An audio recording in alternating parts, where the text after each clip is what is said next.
Hello, everyone. How's everybody doing? Our first question is, can everybody hear us? We are using a different device. Need a sound check here before we get started. Can you hear us? Can you hear us? Okay, good. We have a laptop here, so we're trying something different. It might look a little funny. Bear with us. We'll work out the kinks, as we go. How's everyone doing? Good to see you. Welcome to tonight's edition of the Daily Exchange with Tropical Tim in the Philippines. Sitting alongside the beautiful Sawa Kano 38. Hello. How are you doing? I'm awesome. Okay. She's awesome. We're awesome. Happy Easter to everybody out there. I hope your day has been good or will be good, depending on where you're waking up. Who's number one? It looks like Tom Patrick. Number one today. So he'll be looking for a shirt in 7 months. That's right. We'll ship it out to you. Wait for it. Chris Beecham's in the house. Hello to you. He's second. Aussie Farming in the Philippines. Nice to see you, sir. How you doing? How are you and Chick doing out there? All the goats and the chickens and hey, did you get the pig done yet? Oh man, Mountain Man's in here. Nice to see you. How you doing? Good up and coming channel. If you guys don't know Mountain Man, go check him out. Pretty sure you'll be satisfied. I am. And I just recently hooked up with him.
Something we thought there might be some issues. How's that? Is that working now?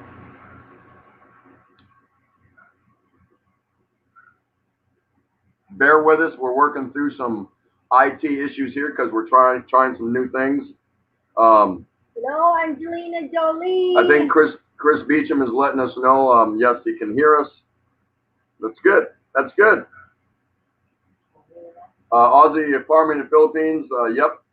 He's got that. He's got it. He's got the bacon in the freezer. I hope you vlogged it. I'm pretty sure you did. So I'll be checking that out. That's for sure. Blah, blah, blah, blah, blah, blah, blah, blah, blah. Yep. They're hearing us now. So doing what we tried on that, we know that doesn't work. And we weren't sure. We were skeptical. So there it is. So here it is, just a little bit from now. Don't know if you can see it. Here's all your guys' names. You see all that? There you go. We will be drawing a name out. And whose ever name I draw will win a free barangay care package. 2 kilos of rice and a couple cans of sardines. What do you think? No, this is whose ever name we draw. You're going to tell us something that you would like to talk about, and we're not going to spend the whole live stream talking about it, but we want you to give us your subject matter and then a brief paragraph or description about how you feel about the subject you're talking about, or your take on it, your opinion on it, whatever it is. It could be about raising goats. It could be about painting a door. It could be about life in the Philippines. It could be about life in any other part of the world. It can be about cooking rice. It could be about tearing apart an engine on a Harley, whatever you want to do. So be ready for that. Should be a lot of fun. We're hoping it's going to be a lot of fun. So that's where you all get to decide and pick a subject matter for the day. Pretty simple, right? Angelina Jolie. Whoa, I haven't seen her in a long time. Everyone shout out Angelina Jolie. You can hear us loud and clear now. That's good. Expat Preppers here. Right on. Good to hear that. See? And everybody who's here so far, I have a name in there for you. I don't have everyone who's ever been in the daily exchange, but pretty much I've got, I think, 45 to 50, if I counted right, something like that, names of people who generally stop by. We'll add to that as newcomers come on board and they want to be part of your guys' channel here at the Daily Exchange. So that's not a problem. Marilyn Vlogs is in the house. Hello, happy Easter, host and everyone.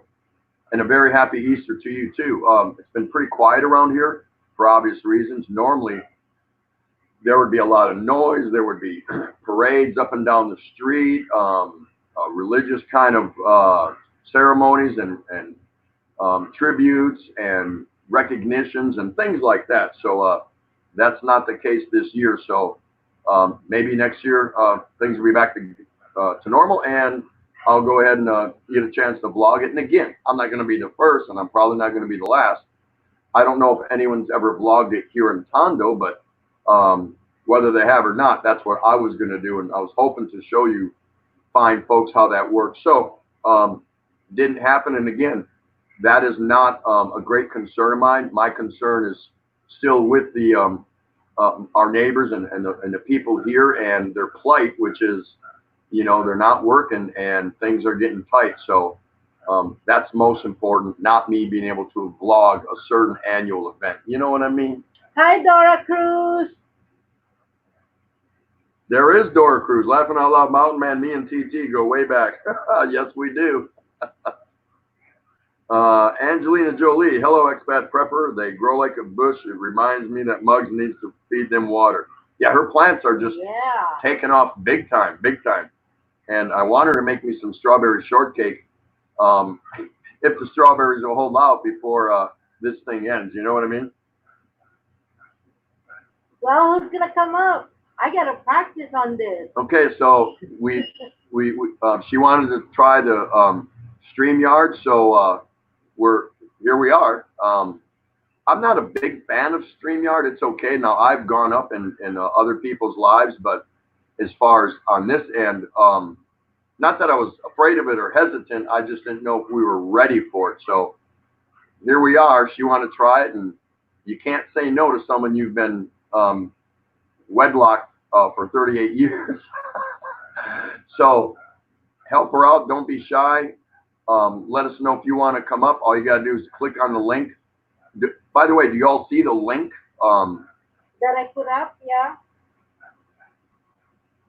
It should be the very beginning. Okay, it's at the beginning. You can put it up intermittently too. I think so. Yeah. So, Copy clipboard. okay. She's practicing this now. Okay. Check. There it is. So, if anyone, who wants to make history and be #1 in the Daily Exchange live chat StreamYard? This is what she wanted to do. So, here we are. Come on, guys. But anyway, Big E's in the house. Good to see you. How you doing? Nice to see you. Everyone, please give a shout out. And John Maloney's in the house. Yay. How you doing? Good to see you. He's saying hi to Rickshaw. And check out the Rileys wants to come on. Oh my goodness, we actually get 2 for the price of 1. How do we do this? Okay. Onto the screen. There we go. All right, they made history. Yes, the first ones in the Daily Exchange. Oh, look at them. Everyone check out the Rileys a round of applause, and however fast you can do that. That's awesome. How you doing, Bill and Mercy? We're doing well. My wife is decorating here. There she is. Come closer. I have Mercy. Hello. Hello, Titi. Hello, Ray. How are you doing? Hello.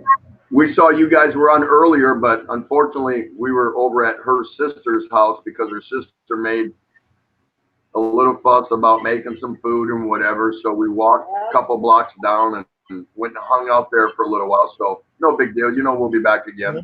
So we probably missed all kinds of chat rooms during that time, but that's fine. You know, you can't hit them all. That's the way it goes. Jim Elmer, how you doing? Nice to see you. Thanks so much for stopping by your channel. Hi, Rickshaw. And there's the lovely Margie and Daya. Tim Ziak is in the house. Awesome. Absolutely awesome. Yep, Big E's in the house. Better believe it. Expat prepper Angelina Jolie. You might want to consider thinning them out. They grow more like a runner vine after they start growing than like an actual tomato plant. So he's trying to help out Angelina Jolie on he's treating her like a Mary quite contrarian. How does her garden grow or something like that? The Rileys, that is so awesome. Can't believe it first. Yeah, we just want to be first. How was your guys' Easter today? Lauren? Yeah. Pretty tough to do a whole bunch and make it a celebratory event when you're kind of locked in at the house. Yeah. Kind of sleep together, huh? Yeah, just a little bit. Boy, talk about physical distancing. I know. Okay, so let's see you guys do this now. We're going to get cooties. Yeah. From your beard, or what are we talking? Because I know Mercy doesn't have them. Something. Filipinos are too clean to have cooties. Trust me. There's no way. I wouldn't believe that. So welcome, and thanks for being first at our premiere of the Daily Exchange StreamYard. We really appreciate that. So tell us a little bit about yourself. Oh, man. Oh, no. What? Questions? What? Okay, time's up. Thank you for sharing that with us. No problem. Anytime. No, I don't need you to do that. I'm just kidding. So what does Easter mean to both of you historically? Even before you both met, you both take a shot at it, but what we'll start with Mercy because it's always ladies first. Throughout your life, what has Easter meant to you? What? Resurrection. It's You can eat about. meat. Did I answer it right? No, there's no right or wrong. It's what does Easter mean to you throughout your life? What have you experienced when it comes to Easter? Well, yeah, it's a resurrection. It's a celebration about Jesus. We don't have in the Philippines. We don't celebrate Easter. I mean the bunny thing. No, no, yes, I know that. I know that. So So that's all. That's what I believe Easter. It's about the resurrection of Jesus. That's it. Now, throughout your life, have you always looked forward to Easter Sunday, and have you made, growing up as a little girl, did your family always have, plans, and did you always do something traditional like going to the church or having friends and family over or things like that? We don't this day is just it's a to remember to, the celebration of the resurrection. That's all. It's just a regular Sunday to us. Yeah, we Okay. the And how celebration about, about the family is every time they come here, it's a celebration. I got you. Okay. And how about you, Bill? What has Easter meant for you from the day you can remember Easter? sure. What has Easter meant for you? Well, growing up, we celebrated Easter with the wake up to a basket, Easter basket, and chocolates, and maybe a toy or two or something like that, and that's how it started from back when I can remember. It was we went to church. We all probably wore a goofy outfit or something, and that's what growing up in America Easter was like for me. Of course, once I got older, once I started believing in God and everything, then Easter changed up for me. So we quit celebrating it like that. However, we still went to church. But in America, we would get together with the family. We'd have a Easter dinner, Easter gathering kind of thing, similar to like Christmas or Thanksgiving. So we'd also do that That on sounds Easter. that sounds fairly prototypical of Americans. I'm not going to speak for the Western world because I'm not 100% sure. Briefly, Glimpse of Japan is in the house. So nice to see you, dear. How are you? Thank you for stopping by. Our good friend and IMJ, who just celebrated her birthday. Nice to see you, and IMJ. Clay is in the house from Hawaii. Awesome. Really good to see you. Arcelia's Corner. Woo! Nice. Really good to see you, too. Thank you so much for stopping by. So now, since you two have been married and you're raising kids, have you combined your traditions or beliefs or whatever about Easter, or do you have a certain way that you're showing your children your version or what you think now as grown adults, married, and all that on what Easter is all about, or how do you guys do that? Depends on the location. Yeah, it depends on our location. When we're in the states in America, we still got together with the family. We still, of course, we went to church. We believe in Christ, and we went to church. But when they were younger, we did the Easter basket, egg hunt kind of thing. But we didn't do that after a while here. But once we came over last year, we moved to the Philippines. So now we're celebrating it Like Filipino. like Filipinos. So it's just another day. We know what the day is all about. I think last year we did like maybe go out to eat somewhere. Of course, this year we can't do You that. can't do that.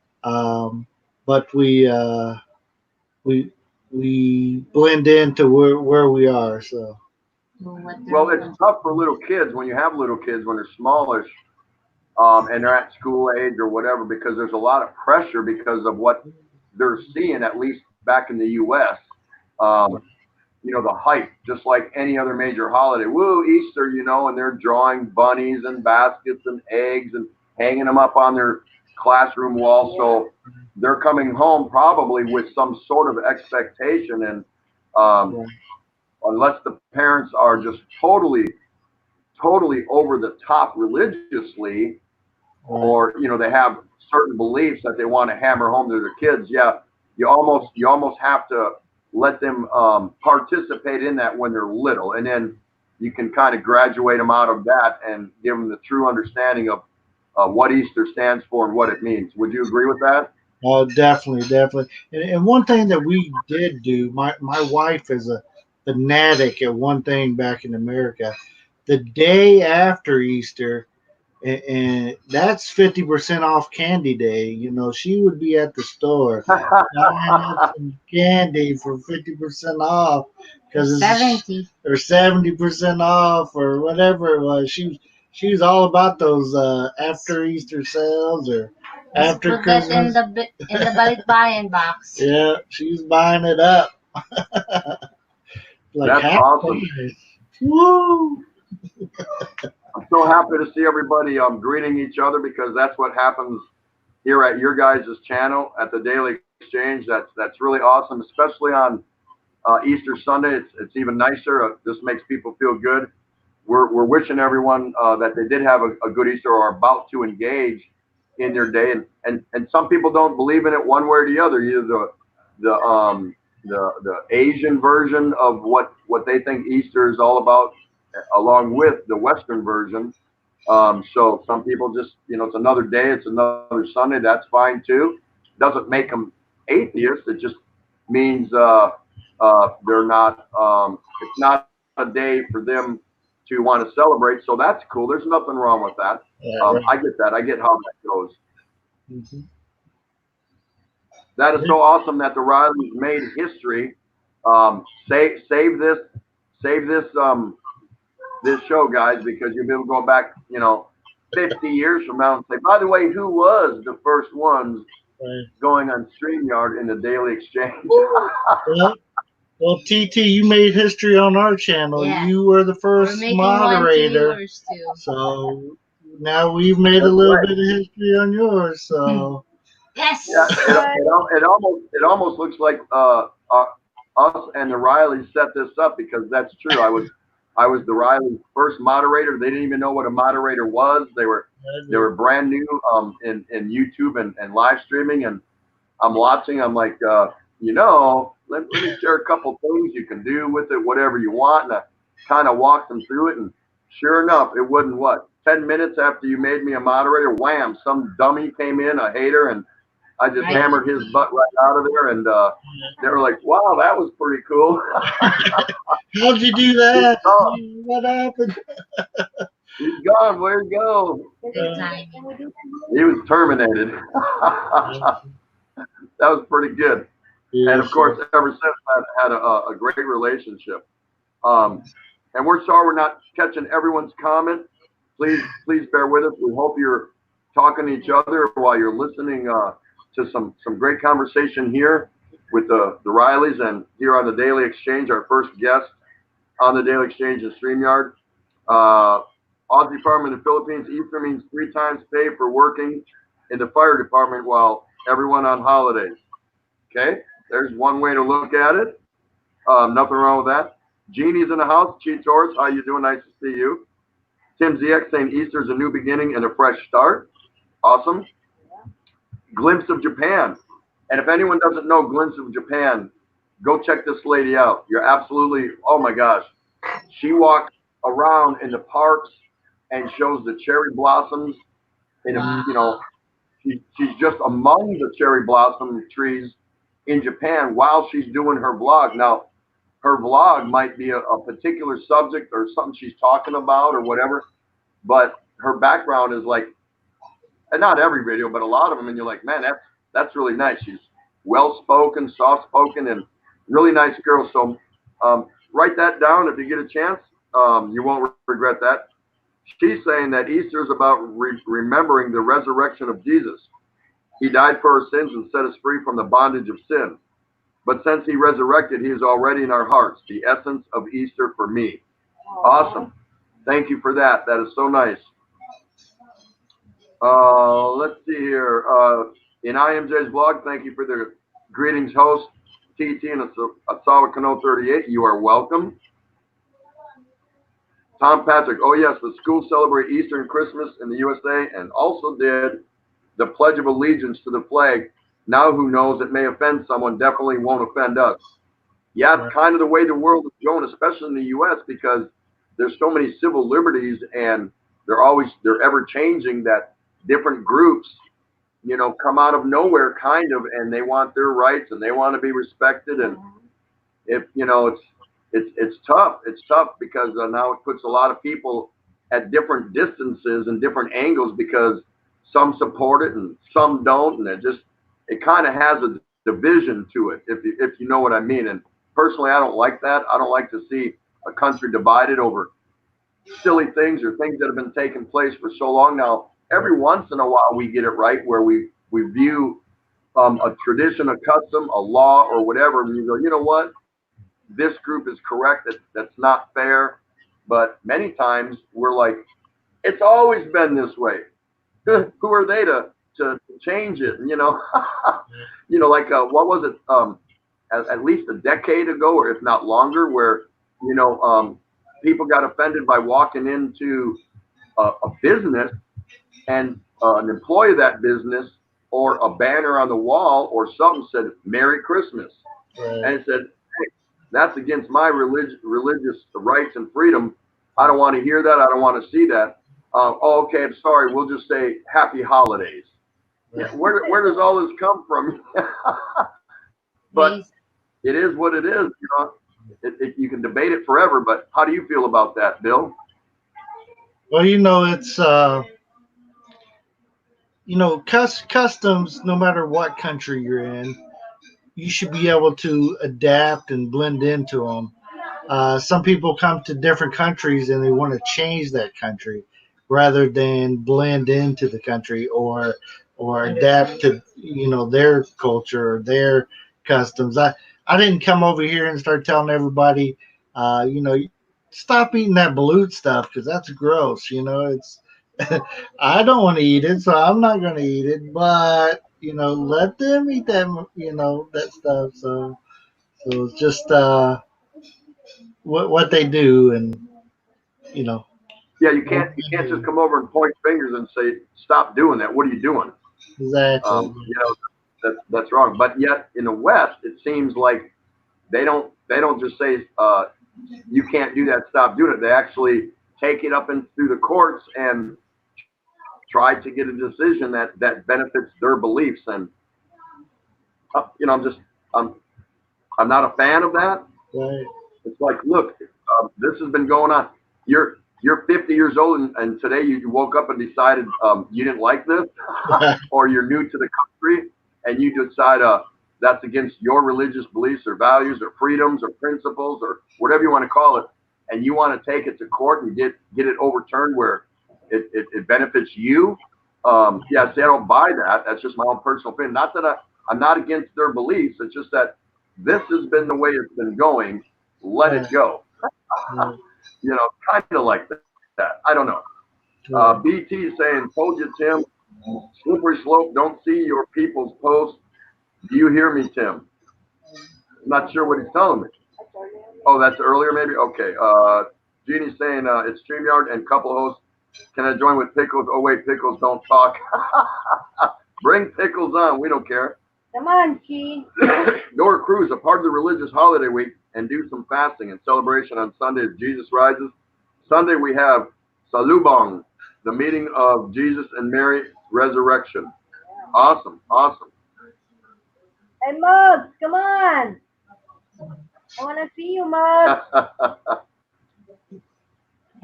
Okay, as promised, we're going to go ahead. We've got 50 names in here, and this is pretty much the people that generally come here all the time, which is, from what I can see, everybody that's in here. And if I miss somebody, you know, I'll see their name and go, wow, did I put them? Because I pretty much know everyone. I did go back and look at a couple older streams just to make sure somebody didn't fly over my radar, and I think I did all right. So let me say hi, Michael McFarlane. hey, Mike McFarlane's in here. Nice to see you. Thank you so much for stopping by the Daily Exchange. He's so enjoying his vacation. Appreciate you coming back to your channel. That's awesome. Absolutely awesome. All right. So, and this is what they look like. They're just strips of paper, little ones, with everyone's name on it. No big deal. It's real simple. So you guys have to make this work, and if you give it a chance, it will work. So here we go. She's gonna pick, and the name is Cordapia Ann. Cordapia Ann, but I don't think she's here. I don't think Ann is here, so we're Give her a minute. gonna set that aside. Cordapia, are you here? Hi, Juan Murillo. How are you? Hey, there's Juan Murillo. Nice to see you. You're live here at the Daily Exchange, which you knew that, but that.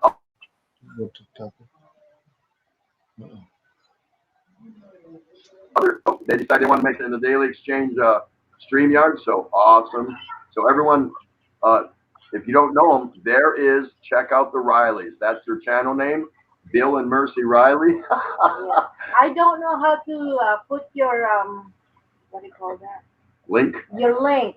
So everybody, if you want to put your link in there. All right, we're going to pick another name here since Ann is not here, but her name will go back in a hat for next week or next one. Okay. Expat Prepper. Expat Prepper. Expat Prepper is in the house. Are you there, Expat Prepper? Yes. Don't hide. Say something again, Expat Prepper. Expat Prepper, let us know you're there, please. Yeah, I saw him earlier. Shooting Stars in the house. Awesome, awesome. Bruce, nice to see you. Everyone, please give a warm welcome. And Jupiter Jack. Here's somebody new, guys. Sent out that warm greeting.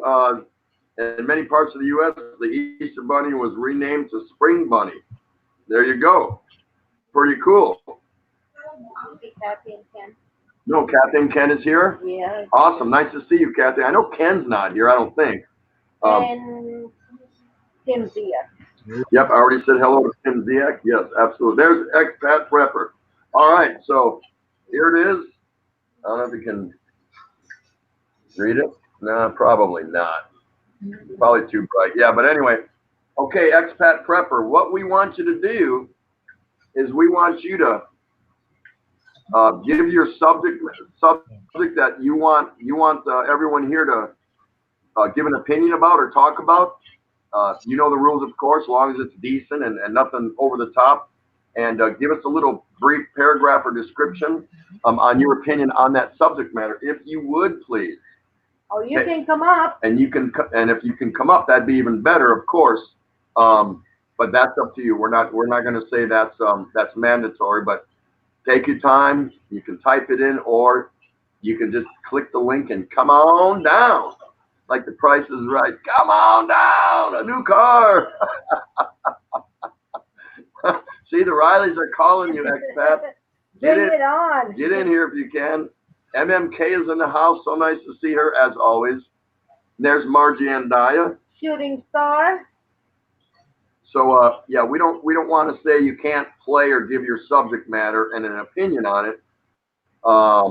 If you don't come up, we're not going to do that. We'd like for you to come up, of course, just so we can pick your brain about how to change oil in a Harley Davidson, if that's what you want to talk about. Don't know how many inputs you'll get on that, but you might get a couple. So it can be anything you want to talk about. And how about while we're waiting for Expat Prepper? Okay, I'll come up. Okay, here comes Expat Prepper. So stand by, sit there, Rileys. Do you need the link again? You just gave it a time. See, this is awesome. This is what we were hoping for. And then everyone here gets a chance to meet people in person, or whatever works for them. There's your link, dear. Come on down. MMK, how you doing?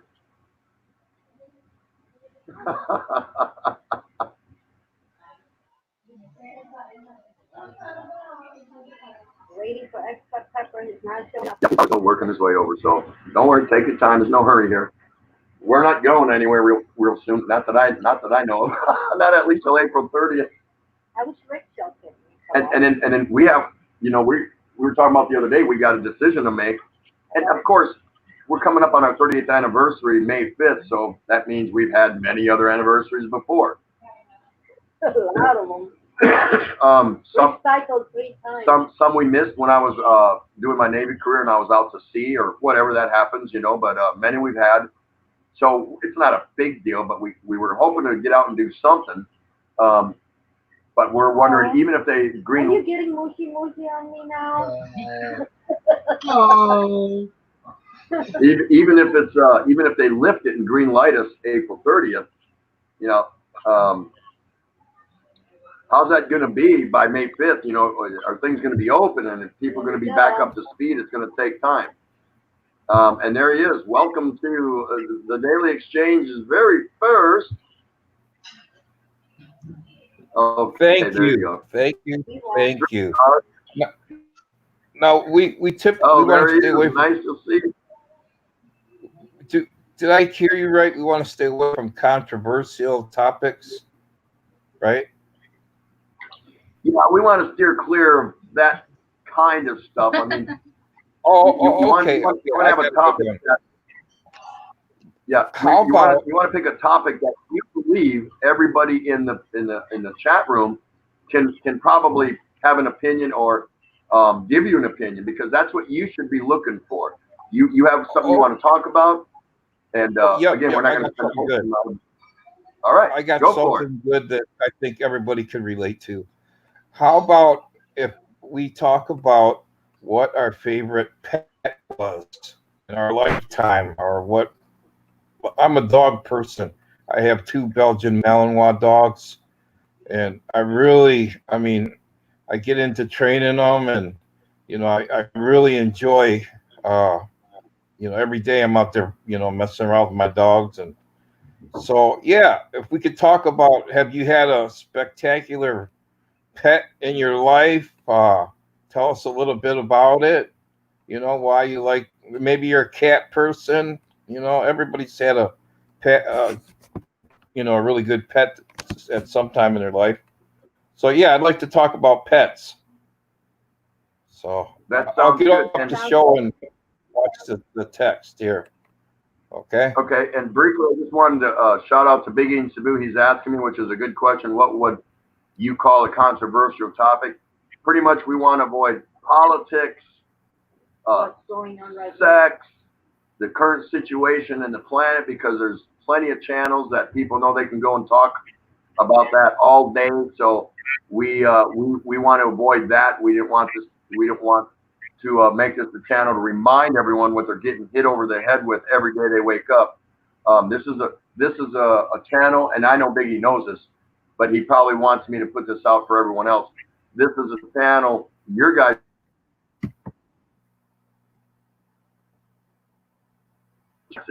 Real simple. So, expat, one more time, give us your history, or your best pet story again, and then while he's doing that, if everybody here knows what his topic is, he'd like everybody to chime in on what is a memorable pet to you.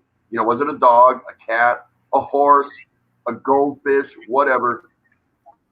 Tell us that pet's name and what was special about that pet, whether the pet is still with you or it's from your past.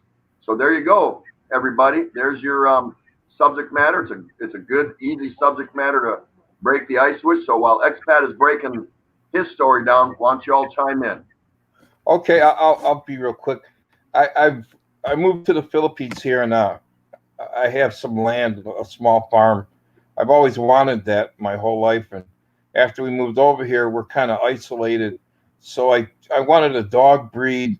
I had German Shepherds in the States, and I wanted a breed that would be protective because we're in an isolated area.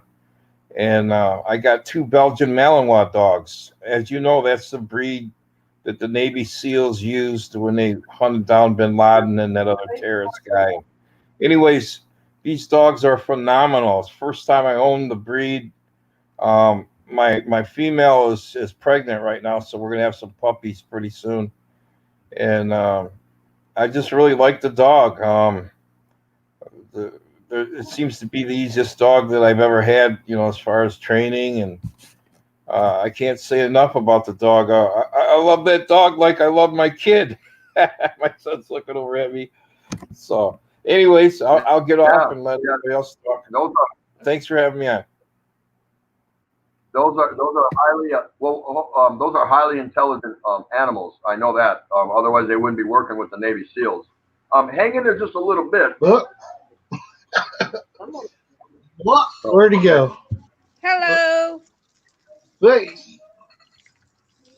Guess where I am? There you are. What? I'm watering the plants every time that you're doing live streaming. This time. She's on the rooftop again. She's on the rooftop where the party's going to be held for anyone that wants to come once this is over. Where's where did Oh, he said he was going to step down and let everyone chime in. So, everybody here, please weigh in on that topic. It's a simple topic. Just tell us a brief statement. What was your favorite pet? What kind it was, what its name was, and maybe a sentence or a brief statement about why that pet was special to you. Very simple. Very good opening topic for what we've tried to initiate here. And while you guys are working on that, I'm going to read some of them. I'm going to ask the Rileys to tell us each their favorite pets that they've had in their lives. Mercy said her favorite pet actually was the next door neighbor's pet.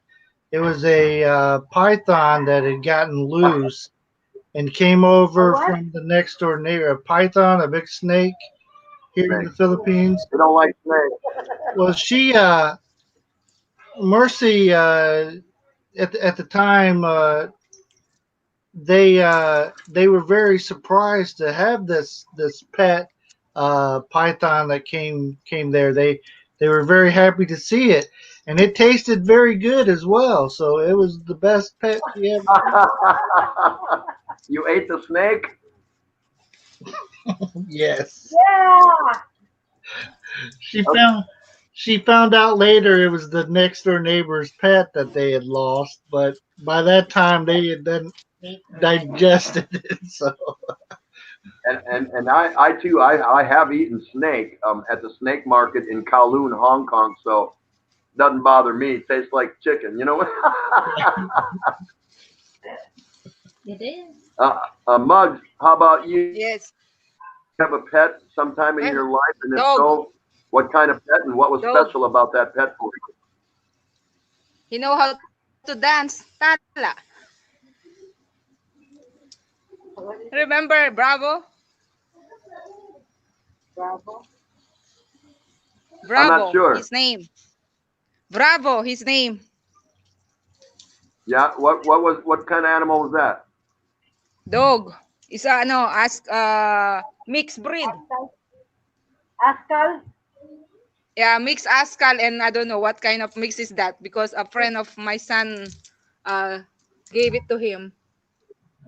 Oh, you like him? And was that dog special to you for some reason? Yeah, he is special because he know how to dance tala. Oh, he's dancing tala. The dog did the tala dance. Tala, tala. Yeah, I have a video regarding that one. We want to see Put it that. up. Post I have a it. video with him. Now, what happened to the dog? He's still alive. He's still here. Oh, I didn't even know that. I never seen your dog in any of your videos. How can I know this? I have one. I have one with tala dance. Oh, I got to see that. That's awesome. That's really cool. That's really cool. It's not eaten. He danced with me. Malone 63 is in the house. Nice to see you. Jupiter Jack's asking, what should needy Filipino families do if the barangay is not helping them out during the lockdown? Man, that's that question is probably being leveled every day in all kinds of parts of the Philippines and maybe even other countries around the world. I'm not sure. That's a good question. They can't leave. The whole family can't get up and walk around if they're in a lockdown or quarantine. Um, I would say my best guess is I would say probably reach out to some of the neighborhood biggies, the neighbors that have more power and influence based on their earnings or their statue, their place within the neighborhood, and ask for their help to maybe see if they could go to the barangay and maybe raise a little hell or at least point it out and say, hey, I don't know. That's just my guess.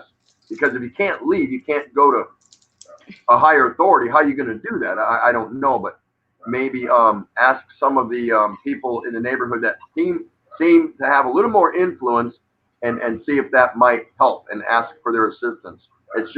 That's just a reach on my part. I don't know. That's a tough one. That's a really tough one. Big and Taboo, save all those topics for my show. Hey, Mike Alkalium's in the house. I found a beer in the back of my fridge. Happy Easter weekend, Florida Keys, Mike. Nothing wrong with that. Big E says he has a pet deer. Nice. Michael McFarland. Special reservation at the exclusive resort, Corompedo Specialty Hospital. Nothing like getting poked and prodded. Might get to go home tomorrow. Maybe just no fun here. No beer or cigs. What a bore. So you're stuck in a hospital on Easter Sunday? Yeah, that can't be a good time. I think that's what you're saying. Tom Patrick, yeah, we are here to try to forget what's going on. It's only that. Okay, there you go. So I hope you guys are weighing in, telling us about. I'm not going to read every one of them because I've got some visitors up here in the room, and that would be ignoring them. They'll put up with a little bit, but I don't want to ignore them. So I hope everyone's sharing a story about their favorite pet in their lifetime, whether it's in the past or like Muggs, it's a current pet that she has with her right now. Tell us what it is: dog, cat, fish, snake, whatever. Its name and why that animal is special to you. So appreciate that. There's something to share with everybody there for everyone. So think about that. Amy's Philippine Adventure Channel. Somebody new there. Pretty sure. How you doing? She's greeting everybody. Welcome to the Daily Exchange with Tropical Tim in the Philippines. Put your link up here. We are sitting, and there's Seth. Oh my gosh, a lot of people here. Adrian Gibson is in the house. R3, Ryan Rule is here. Nice to see you. I just want to make sure I'm catching people who are coming in at a minimum. There she is, Lady Enchantress Garden and Travel. RCS, Red Cherry Shrimp. If this is considered a pet, there we go, Red Cherry Shrimp. If this is considered a pet, they just eat everything in my tank after 1 week traveling. They are still alive. So cool. My dog, Maltese, just love me if I have barbecue on hand. Awesome. So that's pretty cool. And now I see people are starting to chime in and tell stories about their favorite pet. Pretty cool. Muggs' organic dog named Bravo because he danced the tally. Yeah, that is so cool. That is so cool. MJ Taiwan is in the house. Nice to see you, everyone. Please say hello to her. So Riley's, Bill, I never heard about your favorite pet story. Well, probably my favorite pet that I've had several of them over the years, but probably the favorite one and the toughest one. I had a black lab back home, who was kind of large. For the kids were kind of smaller, but it was a great dog and just awesome to have. But when I got injured at FedEx, I got back injury, and then I was kind of bedridden and stuff. I felt so bad that I ended up letting somebody that I knew have them because I wasn't able to take as good care of them like before. I couldn't take them out for the walks and the runs and keep up with them as well. I couldn't take it when he pulled me on his leash. So That's that's a great act of compassion on your part, because I know for a fact, and I get the close tie knit, the close knit tie that people have with their pets, that they've bonded. And some people, I don't want to say, I don't want to use the word selfish, but there are some cases like yours where you recognize, like, as much as I love this animal, it still has a lot of life to give. I'm on my back. I don't know how long I'm going to be this way. I can't do for the animal those things that I'd like to do. So I'm going to try to find a good home for it and stuff like that. So, hey, good on you, man. That is an absolute act of passion on your part. I know it sucked when you did it. I'm sure you probably had mixed emotions when that happened, but sounds to me like you probably did the right thing. And did you in fact find a good home for it? Did you know that Right. sometime after the dog was well cared for? Oh yeah, it was actually the guy. He was our well guy, and he always came and played with my dog and wanted to see the dog all the time. And I mean, he really enjoyed the dog, and he owned a farm. And, I did the story with the kids. Well, I'm letting them go live on the farm, that kind of thing. So, but this was actually, it wasn't putting him out. It was, he went to a farm to live, and it's pretty awesome. He had a lot of room to run and to spend his energy and everything. So we kept in touch with him every time he came over to work on our well or do something in the area. He'd stop in. So Awesome. That's a great story. yeah. Quick shout out to Janet Japan Life. Janet Japan Life. Everyone, please greet her. How you doing? It's so nice to see you. Thank you so much for coming by and paying us a visit here at the Daily Exchange. So briefly, my quick story about animals. We've always been a big dog family. We had 5 kids, and I was never a little yipe or lap pocket dog or lap dog, or that just didn't work for me. And of course, I had 3 boys and 2 girls, and so we were always a big dog family. We've had several throughout the years the kids grew up with. Most notably was our most recent one, where most of the kids were no, not together, but we're still living in the same area before they kind of spread around the country as they became adults and took on jobs and different roles in their lives. And his name was Jake, and he was a cross between a lab and a Rottweiler, and he was huge. He had a head that would just scare you if you came up to my door. And just looking at his head, you wouldn't even have to look at the rest of his body, and it would make you take a step back. We found him. We were actually in Ohio, and it was a kind of a on and off again rainy day, and we took a trip about 30 miles away to a town that was having oh man, a flea market or something like that. And we did that, and then on the way, we were hitting a couple yard sales, and there was a yard sale on this porch. They had their stuff out on the porch, kind of staying out of the rain.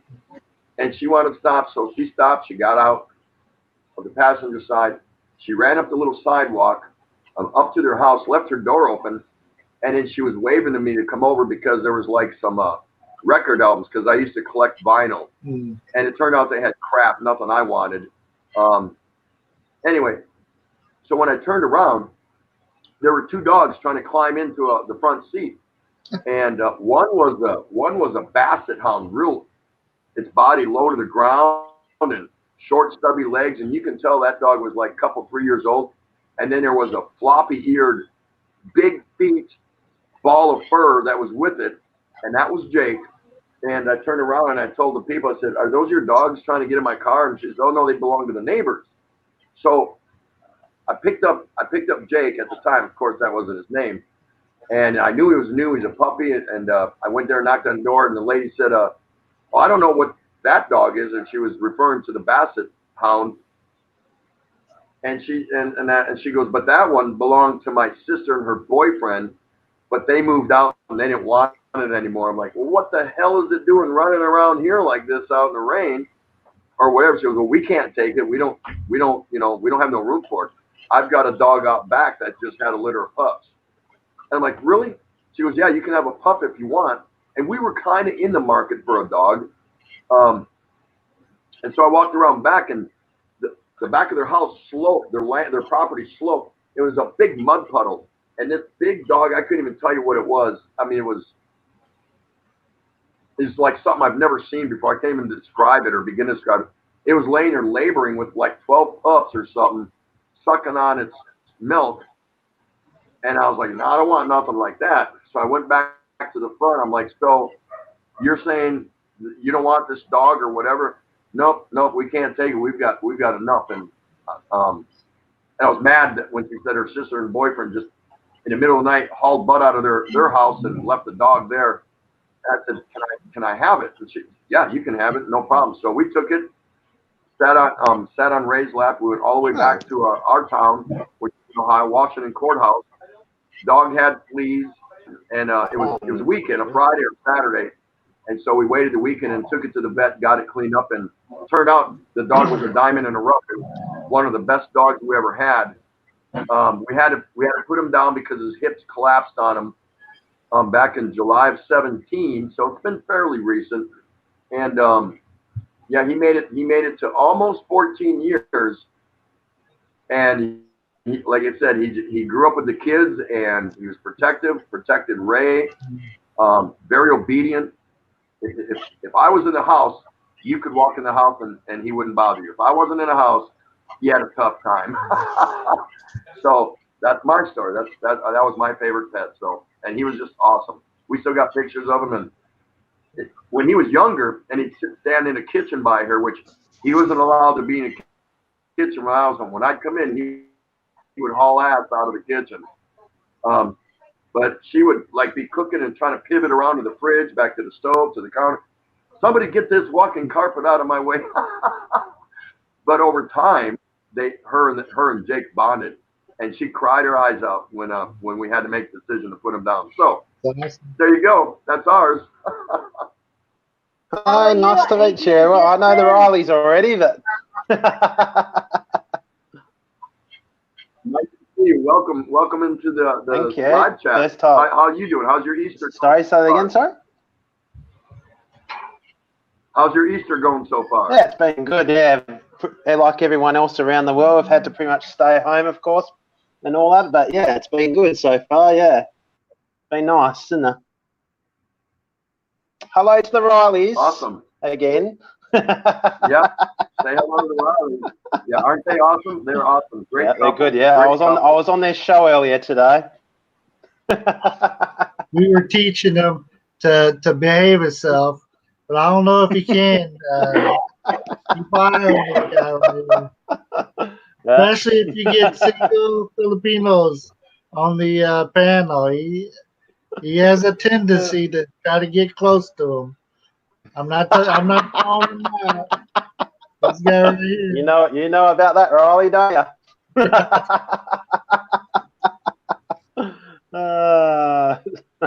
Nice to see everybody telling the story about their favorite pet. Continue to do that. If you haven't chimed in, come on, all you Filipinos out there. If you had a pet, whatever it was, it could have been a pet mouse. It could have been a fish. It could have been just say what it was, what its name was, and tell us a little bit about it so everyone here can.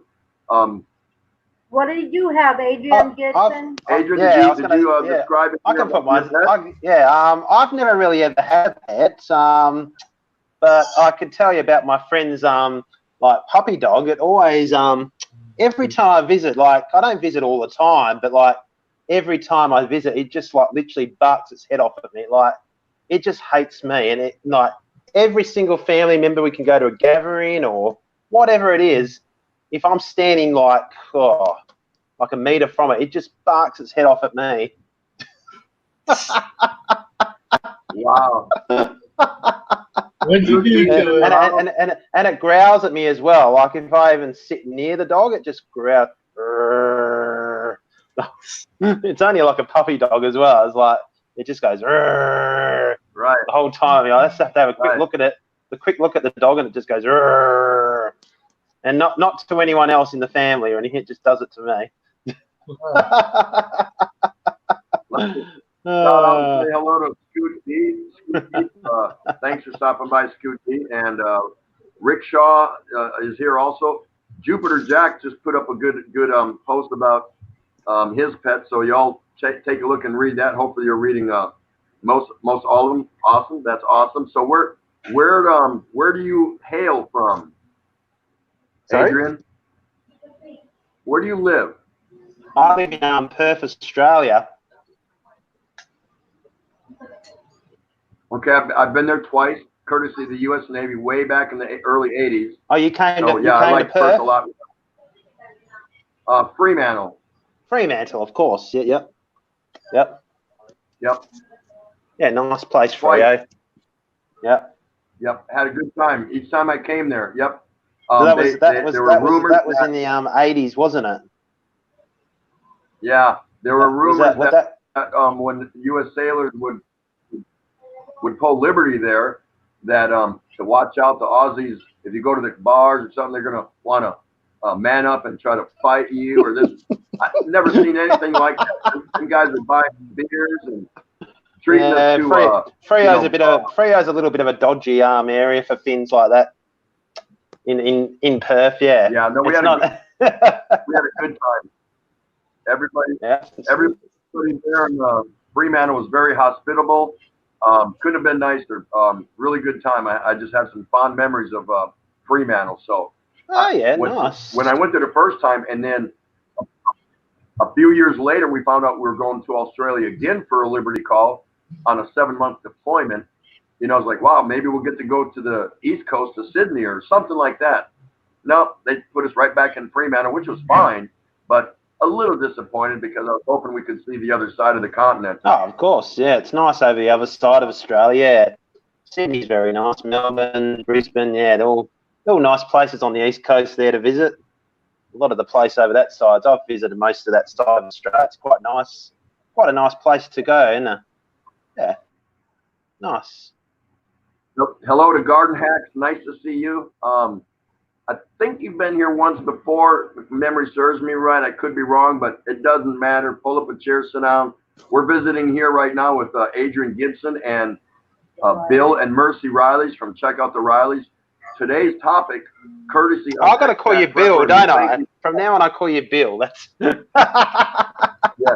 Courtesy of Expat Prepper, and we appreciate that. Expat Prepper was, what in your lifetime, what was your favorite pet? What kind was it? What was its name? And a brief description of why that pet holds fond memories for you. So for you new folks that just got in here, you can chime in on that anytime you want.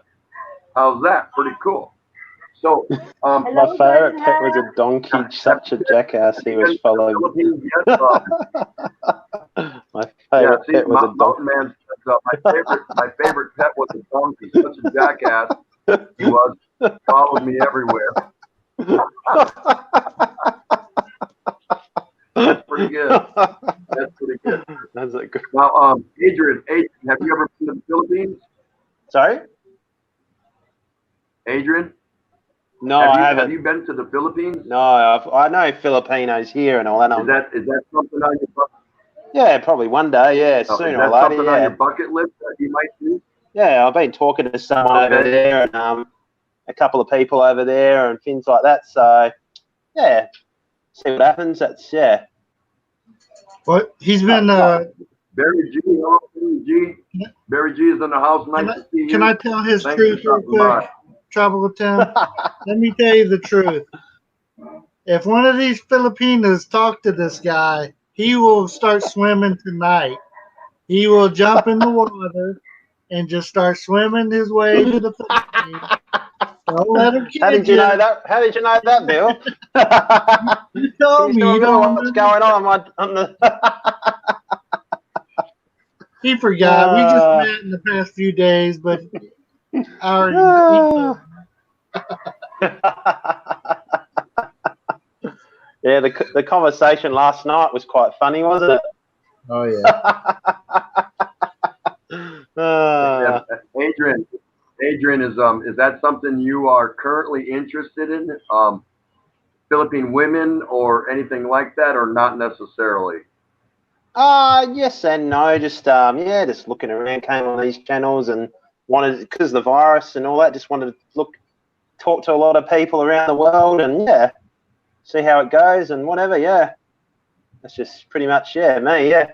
Yeah, now's a good time for it.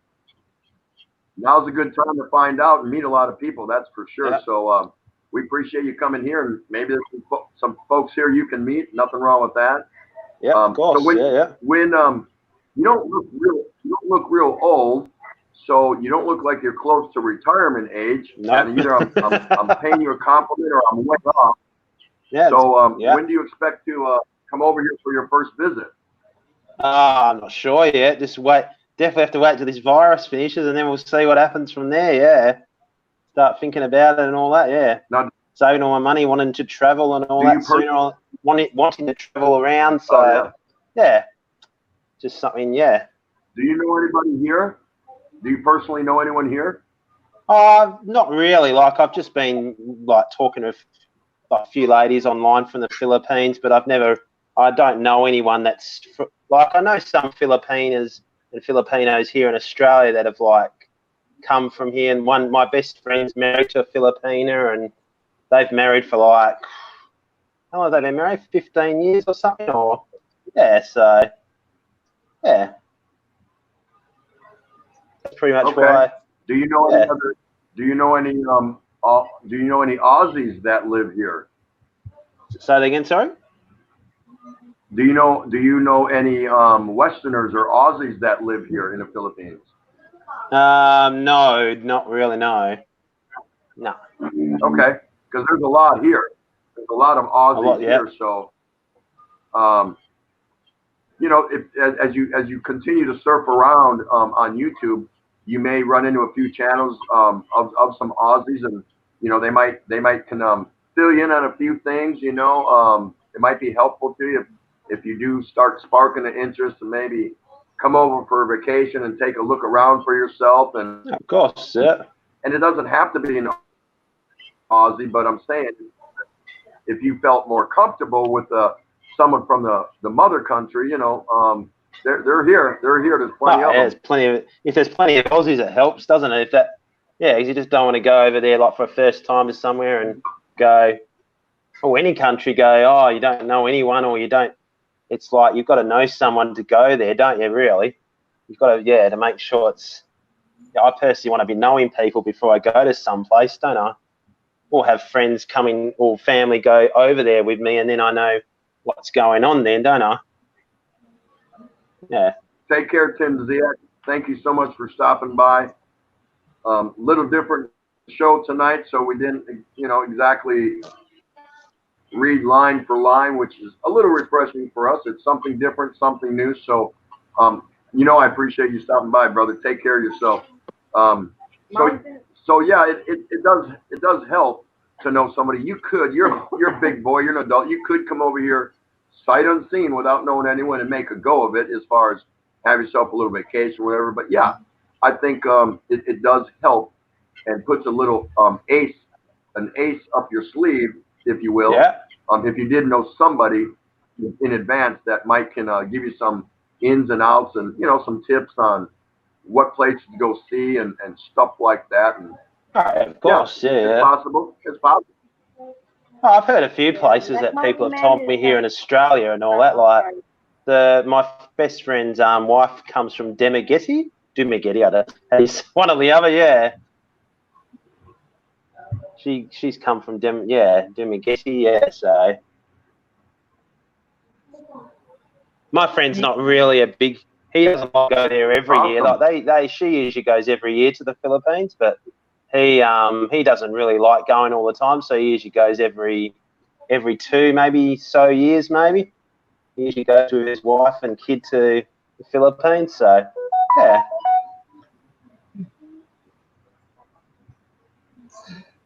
We're gonna go down. We're gonna get some food.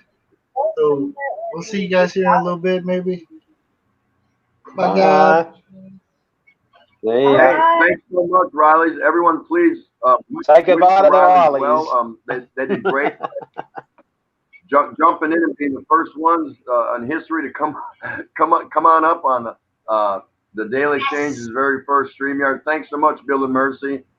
Have a great night. Have a great night. Yeah. That was really cool of you. Bye, Happy guys. Easter. Thanks for making history and breaking the All ice. right.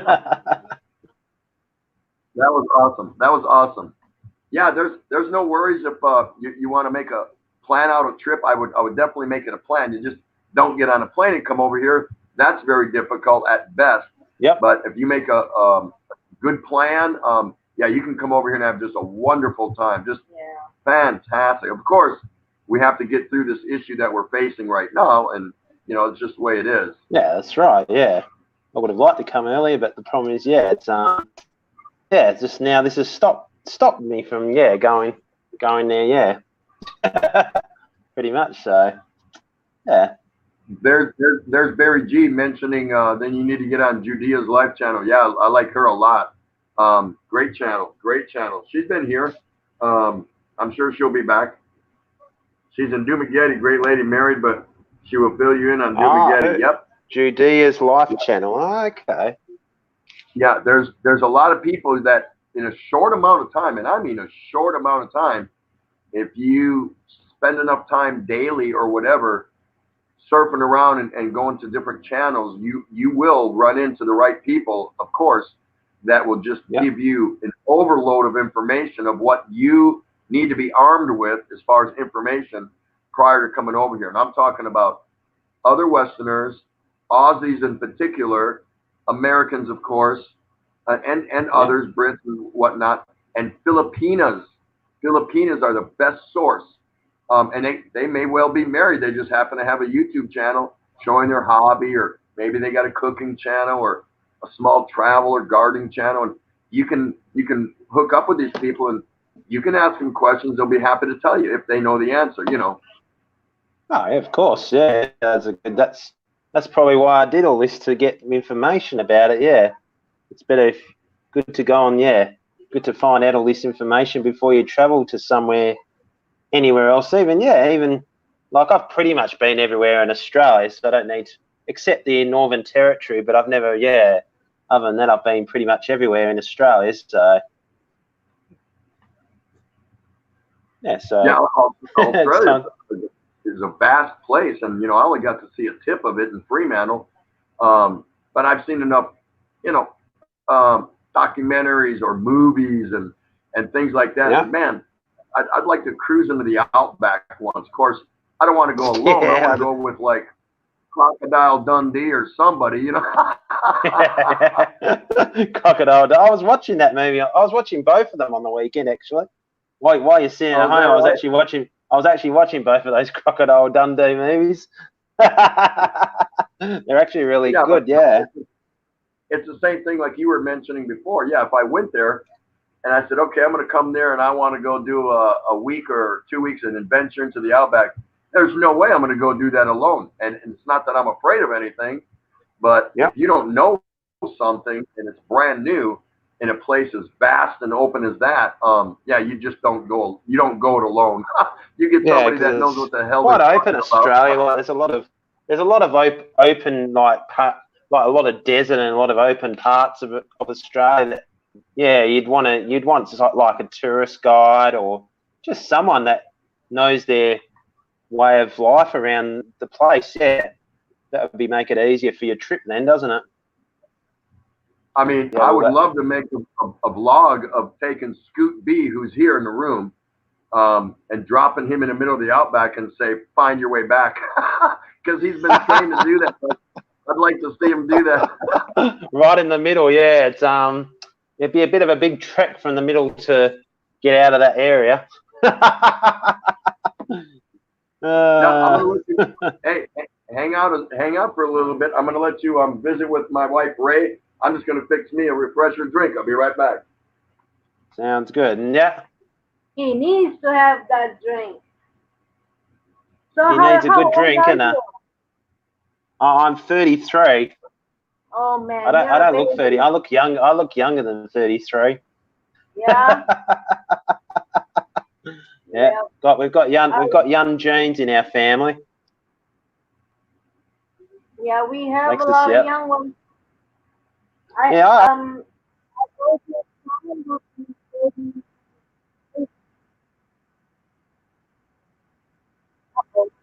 I love it. oh, What yeah, yeah, I'm back. happened? But I must have loaded something. Yeah, that's all right. I don't actually use a laptop or computer. I usually just use my tablet to do all these streams and all that. Yeah.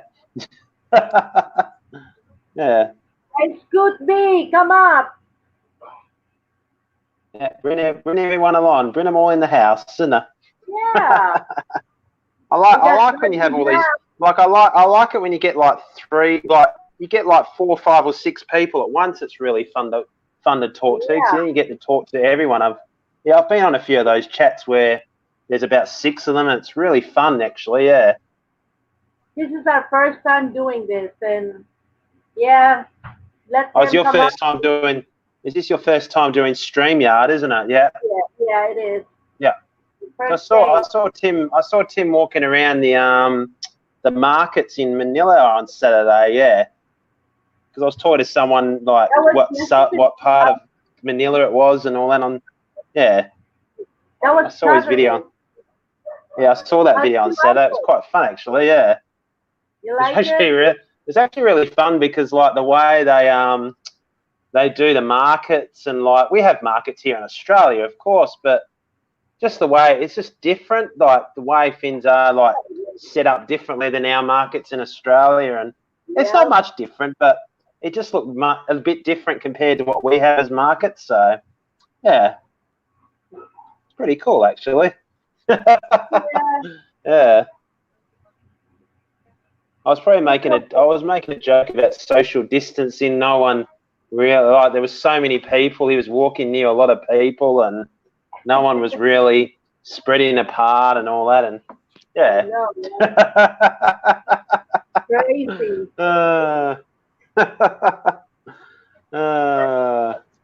Okay, Scoot Fish coming out. What's up? Here we go. Yo, yo, yo. Yeah, we go. Yo, yo, yo. Hello, Look at Ray. I'm Adrian. Hey. Have you noticed how Ray smiles when Tim leaves the room? Just saying. That's Scoot B, and that's Adrian Gibson. He's from Australia, and the other one's from Milwaukee.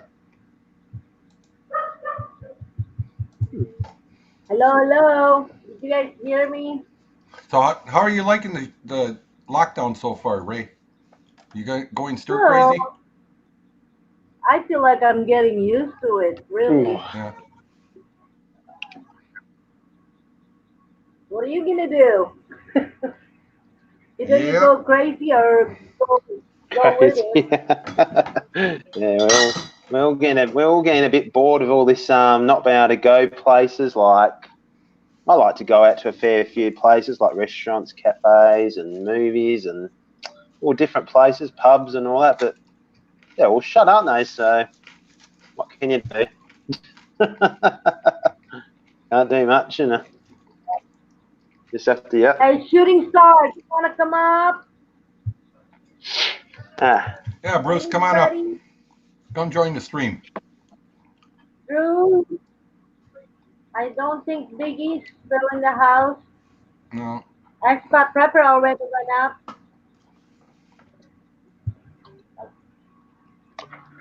And we're back. Oh my God, what is that?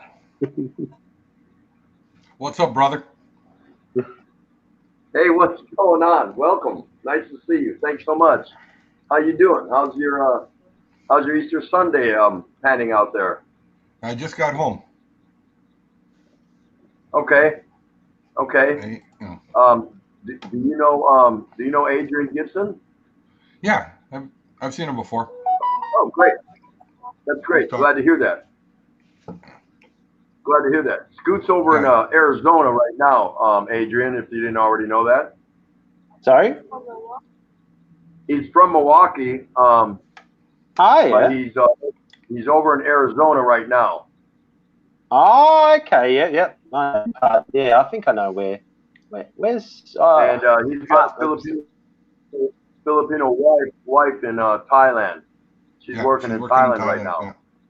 Oh, nice. Yeah. Oh, Filipino in Thailand. Yeah.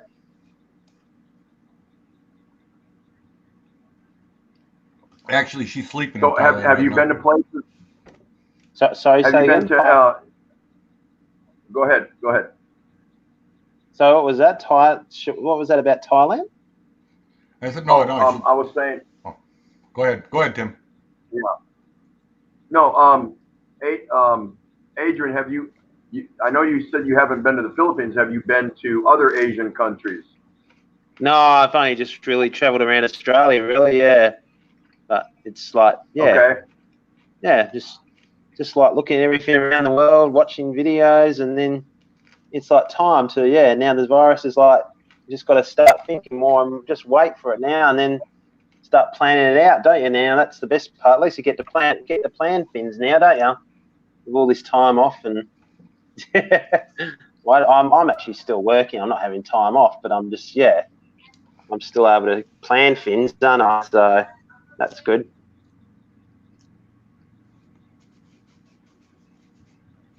Yeah, you're in Perth. Perth, Australia. Yep, that's right. Yep. Of course. Yeah.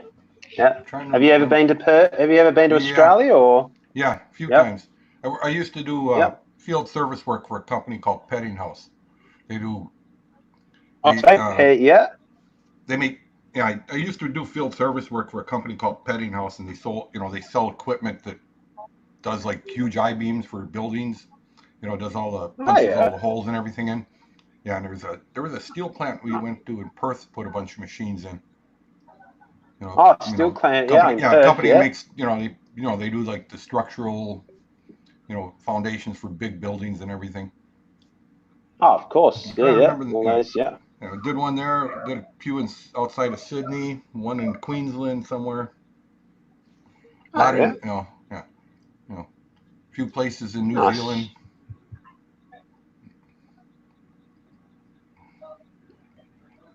Yeah, it wasn't a bad job. Have you guys travelled a lot around the world? Like, have you been to a lot of like Asian countries or places like that? Have you guys, all you guys, been travelling a lot? Yeah, I've travelled quite a bit. Yeah, quite a bit. Yeah. Yeah, Scoot was in the Army for 2 days, so he got to leave his house for his physical, and they kept him overnight for observation, and they sent him back home. That was his global travels. Yeah. Hey, back to your comment though. I mean, about dropping me in the outback. Army used to do that all the time. Oh no! Army'd say, "Here, get on this plane," and all of a sudden he'd say, "Okay, jump off. We'll see you later." Yeah. Yeah. So I was in the Navy, U.S. Navy, 20 years, Adrian. So the Navy definitely travels, especially when you're aboard ship. So yeah, I've been to a lot of and stationed at different places around the world. So let's say hello to Bruce. Hey, look who jumped up. It's Bruce, Shooting Star MS. Nice to see you. Thanks so much. Hey, Tim, don't have Bruce jump up. He's wearing the kilt and you don't want to see.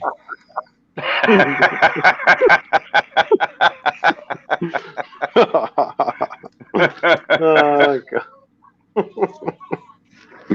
Mr. Jeff Barrett is in the house.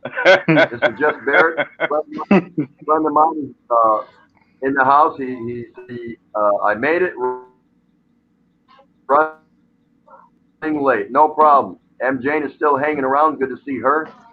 We're here at the Daily Exchange, wishing everyone a nice Easter, in whatever way you celebrate it, or even if you don't celebrate it, I'm wishing you a nice Sunday and everything in between. So good to see everybody stop by and greet everybody else. That's what it's all about. Just take a break from your daily grind and just kind of shout out everyone and say hello. So awesome to see everybody here. So you see that, Bruce?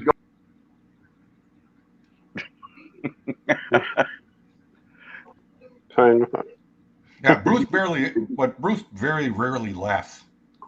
You don't have to worry Oh about yeah, it. I rarely laugh. That's right. He only laughs. Yeah, yeah. He only laughs. He laughs when laughter's the the best fan blows. medicine. Yeah,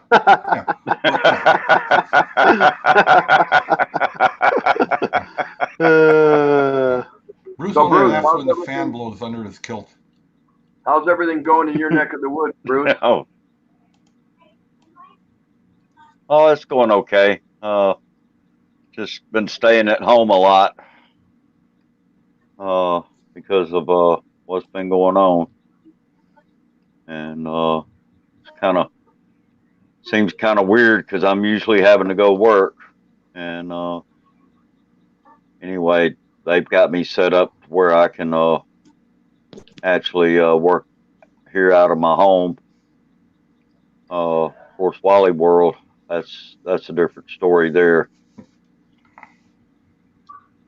I have to go in today actually, but they've cut back on their hours and they've cut people's hours too because of it. We're closing the store at like 8:30 at night. So anyway, but my job, my full-time job, I'm sitting here at home with an email account, and they've got a little project they wanting us to work on. So anyway, it's all good. Yeah, and for people that I'm don't know, just being Bruce works for the safe. city. So Yeah. yeah, he works for Bruce works for the city of Jackson, and having so a little hard time. What's going on? Pardon? Scoot having a difficult time picking you up. As far as volume. Who, me? No, he's saying me. And No, I don't know why. Scoot. Okay. I'm hearing Bruce and Adrian. Okay. Oh, maybe I'm not talking loud enough. I don't know. No, I'm hearing Bruce and Adrian just fine. You're sounding a little low on the volume for some reason. I don't know. Yeah, let's see if I can't pick it up. Let me turn up the volume here a little bit. Huh. Yeah. Maybe. All right, So, let's see if that, Bruce, see if that helps. are you in an enhanced quarantine What of any kind? happened?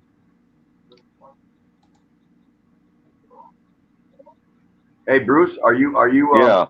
Is your area in some kind of a lockdown or enhanced quarantine of any kind? Sort of. They've pretty much put out the order for people to stay home unless they absolutely have to get out. So I don't know. That's pretty much what I'm doing. I'm just staying at home unless I absolutely have to go somewhere. And that's usually just to go to the store or something.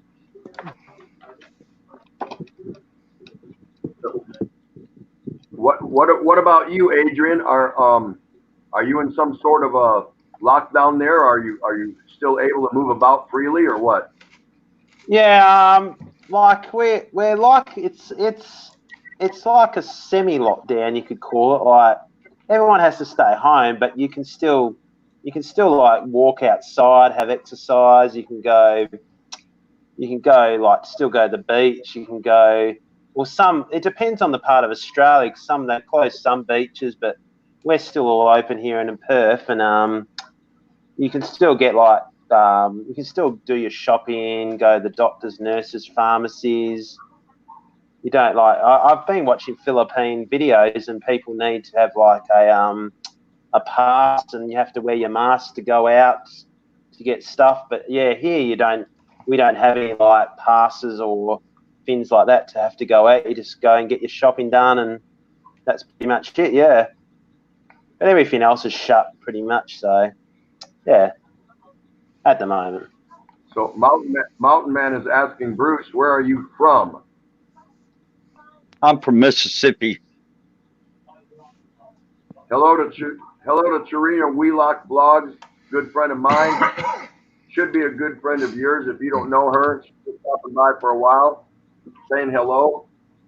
There's an opportunity. Lovely Filipina, getting ready to have a new addition to her family any day here, or any week, I should say.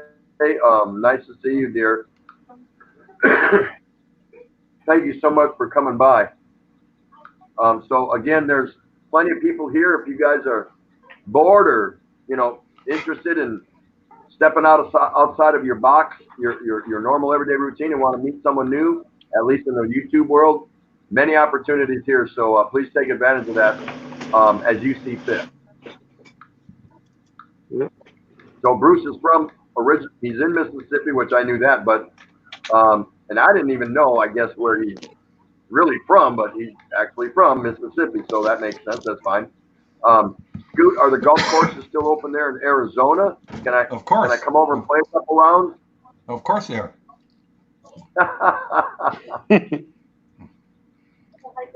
And I mean, they actually had a golf tournament that they ran this, today.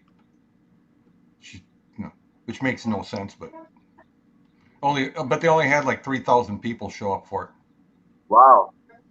Thanks for still being here, Garden Hacks. Nice to see you. Now, but I understand the majors like the Masters and the U.S. Open. They still plan on squeezing those in before the year's out. But the British Open, I guess they canceled that. Yeah, rich people are kind of funny that way. They're not going to put their lives on the line to make a few bucks. Yeah, it's amazing. Yeah, the Masters is on at about this sort of time of the year, isn't it? April, usually the Masters in America is on, isn't it? Yeah, usually, isn't it? Yeah, sometime around this time of the year. Yep. Yeah. Yeah. And I play golf, and I'm not that good at it, but I like to play it. But I do like to watch the majors on TV, especially when the cut is made on the weekend. Yep. I haven't caught every major every year, but I'd say probably, good 85 to 90% of them I've always tuned in, if not for the whole 4-day event, due to work, whatever my schedule was at the time, or of course, just what if I was busy or doing different things. So it just depends. Carlos Subic Danger. Anybody in the chat that is actually here in the Philippines? Yeah. Philippines. Yeah, there's many here. Carlos Subic Danger that are in this chat that are actually in the Philippines. Yes. We're in the Philippines, and there's a lot of people here who are not in the Philippines, but their heart is in the Philippines. Yeah, I should right about this So I time can say I would that. be landing. Yeah, right about this time I should have been landing in Davao. Yeah. I know you had plans to come over here. Yeah. But again, I think once this is all lifted, I think airfares here are going to be cheap. I think ultimately the Philippine government is going to want some of those tourist dollars back in to help boost the coffers. It only makes sense. The Philippines ranks number 7 in the world is as far as reliability on tourist money. So I got to imagine once this is all done that you would think that they would be cautious in letting people in, and they might. I could be wrong. They might, being very cautious on who they let in as far as foreigners, but I'm pretty sure that they're going to want people to come in here and spread those tourist dollars around to help the economy. Yeah, and you're free to agree or disagree with me.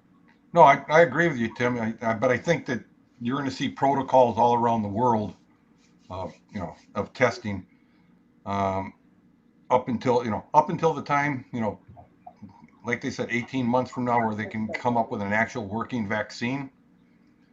That there's probably going to be protocols where you're going to be tested, you're going to be locked up.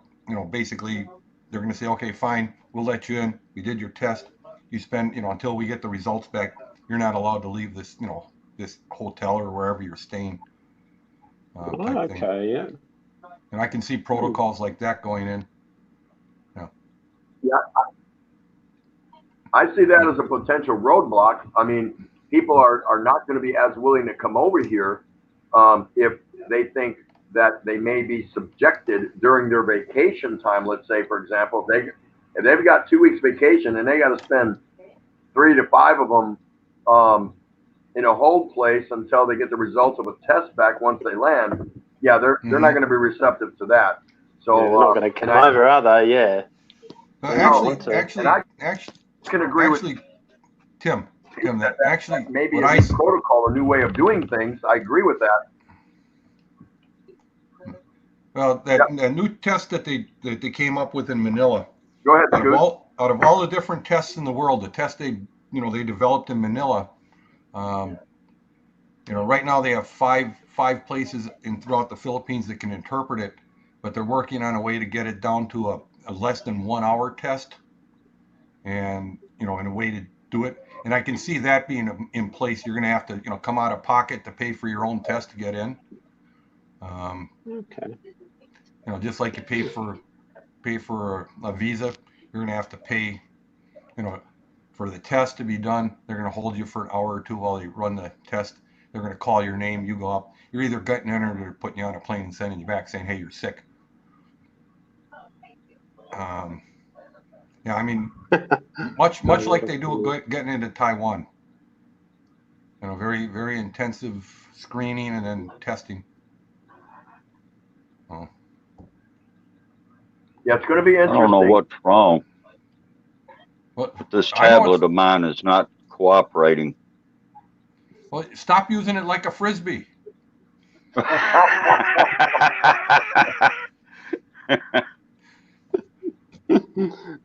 It keeps wanting to lock up. Tom Patrick is saying, I like to play golf too. A friend of mine and I go just to have fun, no leagues or competition, just to have fun. Let's just say we got our money's worth, laughing out loud. We suck, but have a lot of fun. Yeah, I'm just a golfer that wants to get through the round, be competitive within myself, and make it to the 19th hole.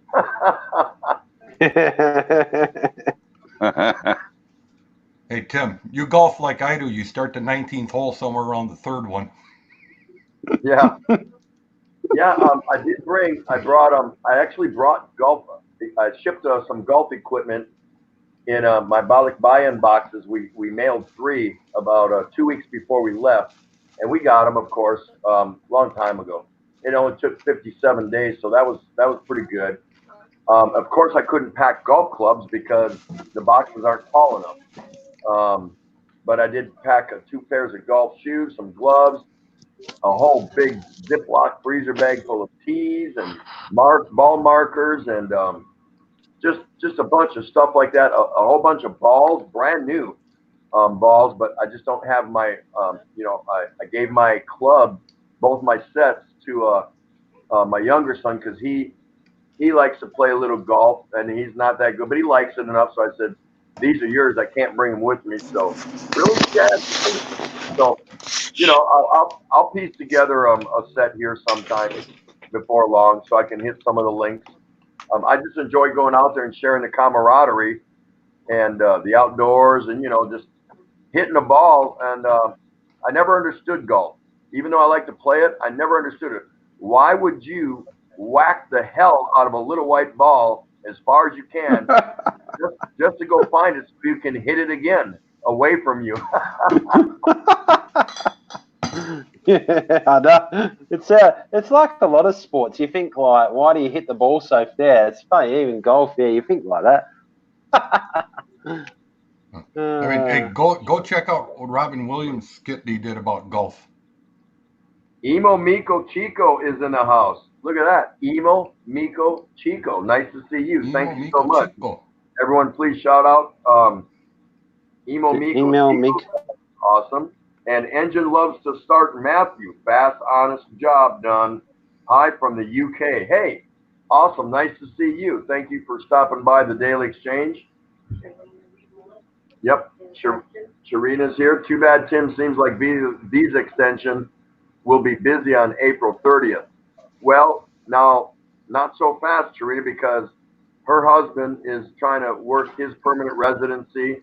I think correct me if I'm wrong, Sharina, he's trying to work his SRRB, um, and he hasn't completed yet. But remember what I said, you got 30 days to get to the immigration office to address whatever current status you're in. Even if the visa is expired, you have 30 days from the day that they give the all clear. So no worries, nothing to stress about, no penalties, no fines. So you don't, if they lift it on the 30th, you don't have to be there on May 1st.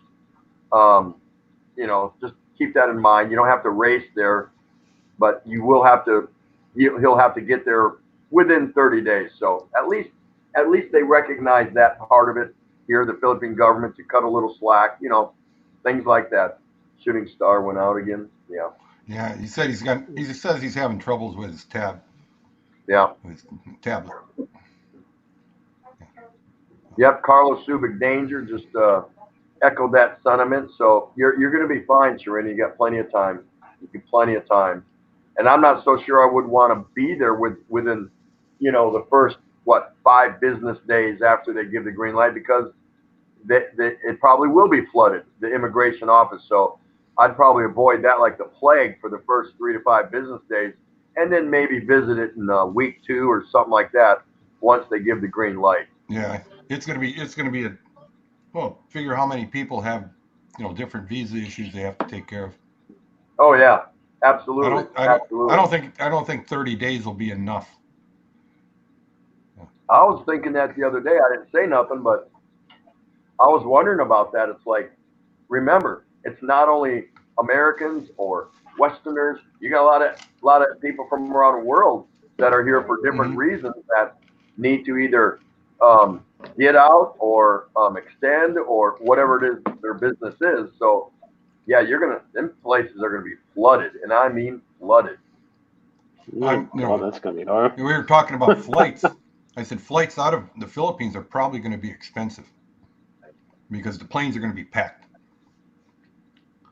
People traveling for the first few months will be fun, won't it? So many people will be flying around the world. When this is finished, when places get to get going again, you'll be. Well, you've got people that have been stuck over there that they were on a a 2 or 3 week vacation and got stuck over there. Yeah. And they want to get back to work. Of course, yep. I'd like to give a quick shout out to Minds Vlogs. Hello, dear. Lovely gal. I've been separated from her for so long, but I need to re-hook up with her. We got separated when I took my 4 months off of YouTube back in October through January. So nice to see you, dear. Thanks for coming over to the Daily Exchange. I'll be by to see you sometime. You know that. Don't worry about it. I always get around everyone. Everyone, please give a warm welcome to Minds Vlogs. Isn't that awesome? Shooting Stars saying, I'm sorry, guys, but I'm having technical problems with this tablet of mine. Send it to Scoot. He'll fix it.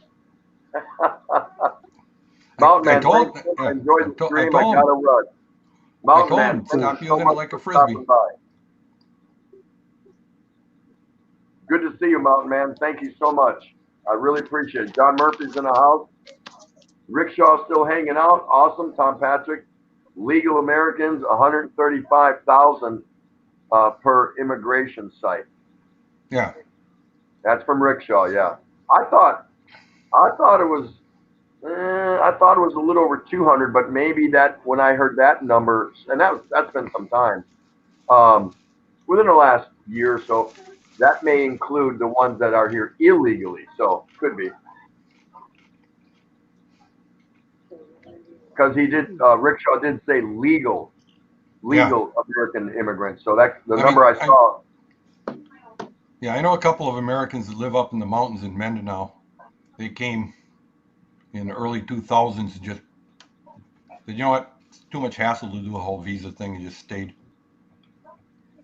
MMK needs to leave. Maureenmichelle and Ken, thank you so much, dear. As always, so nice to see you. I can't tell you how much I appreciate that you're here. Lady Farmer Thinks Big has just entered the house. That's a good thing for us. If you don't know, and here you go, Adrian. There's some great Filipinas in here that you can go check out their channel, watch a video or two, and a lot of them have live streams, and you can reach out to them and talk to them and ask them some questions. Yeah, I've been talking to some of them already. Yeah, a few even ones that live abroad from the Philippines. I've been talking to a few of them, and like some of them are like nannies or whatever in Dubai and places like that are Filipinas, and all that. So it's been fun so far. Yeah.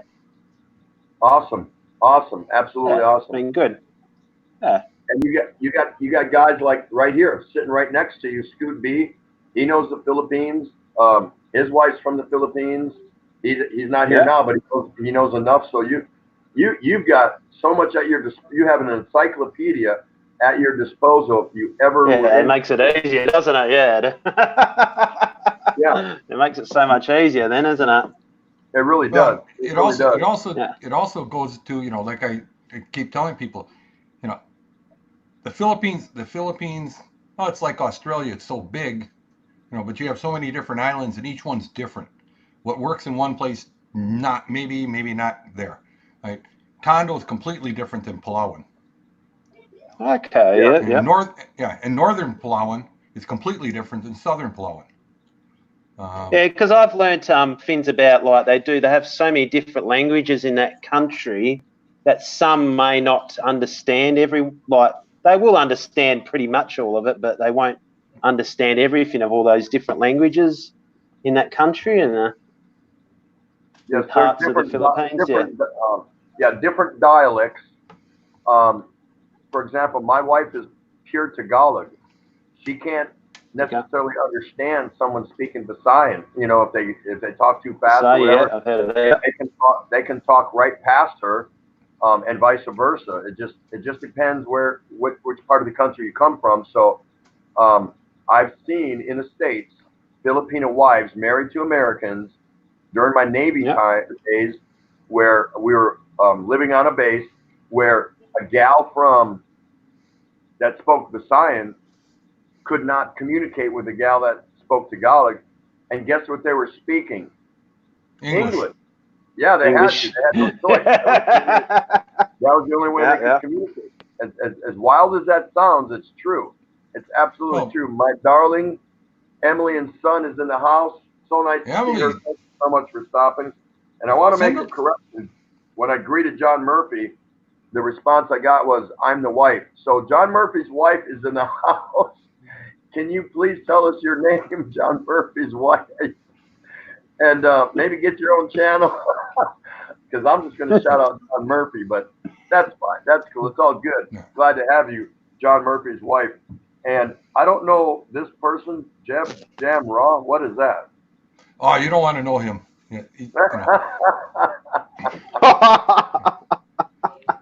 No.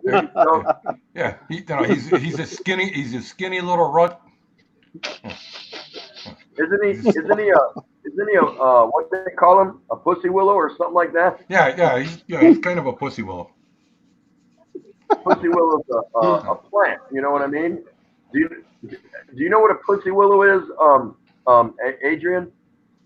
No, I never heard of that. No. Okay, Google it and you'll find out. It's innocent. It's really cool. It's common. It's a plant. Growing up in Milwaukee, they used to have them everywhere. Yeah, that and lilacs. What am I looking up here? So again, how do you say it again? Sorry. Pussy willow. Willow. Okay, yeah. WILLO. Mine's blog. Yeah. Sorry, host. Tropical Tim. I can't stay long. I'll be on live at 9 p.m. See you again. God bless. You better believe I'll see you again, Mine's Vlogs. Thank you so much for stopping by. It's so good to see you. Let me officially welcome Jeb Jamrell and Emily and Son Travel and Food. Great channels. If you're not familiar with these people, you're missing out. Sharina Wheelock is here. You can go up and down the list. There isn't anybody in here that has a channel that has a bad channel. Oh yeah, it's something. Yeah, like a Yeah, tree. James, actually, Jeb Jam Raw, James, Oh, yeah. just so you know, I mean, he's in baby making Really mode. great pussy willow. Yeah. Ah, interesting. R3 is still here. That would be Ryan Rule. Another lovely lady. Please check her out. Shardy McStunkin. You got to love that name, really. Shardy McStunkin. I mean, come on. That has got to be one of the greatest YouTube channel names I've ever seen. We all have our favorites. Like when we read someone's channel name, we go, "Oh, that's pretty cool. That's unique. That's clever." Shardy McStunkin. Come on, give me that is so funny. That's as original as I can think. Jeb Jam Raw. Masawa Kano 38. I'm still in bed. I have to get up and prepare for the tornadoes. Yeah, you getting some weather heading your way there? Scoot, give us a weather update of what's going across Alabama there. Malo 63. I'm still here in the background. Awesome. 2 beers. Awesome. Nice to see you, 2 beers.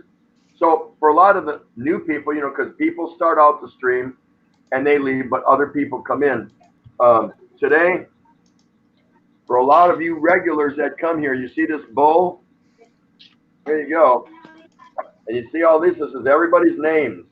I've got a whole bunch of them. And again, this represents the people that are usually here most of the time. I won't say all the time, most of the time. So and what we do is we draw a name. If that person's in the house, we're going to pick a topic and open it up for discussion. And we don't spend the whole stream talking about it. But today it was Expat Prepper. We drew his name. We actually drew Cardapia Ann, but she wasn't here, and that's fine. She'll be back. She may even show up tonight. Who knows? And he came up and he wanted to discuss because we want to keep it clean, non-political, all that kind of stuff. And he wanted to talk about who's your favorite pet, what was their name, and what made them special to you. So he came up, told his, the Rileys were on, they told theirs, and then everybody kind of chimed in because I invited him to, hey, tell us what was your favorite pet, a snake, a goldfish, a horse, a dog, whatever. Tell us their name, what kind of animal they were, and why they were special to you. So for the ones that are just coming in, that opportunity is still there for you, so let us know. Yeah, and Tim didn't share about his favorite pet. It was a sheep, right?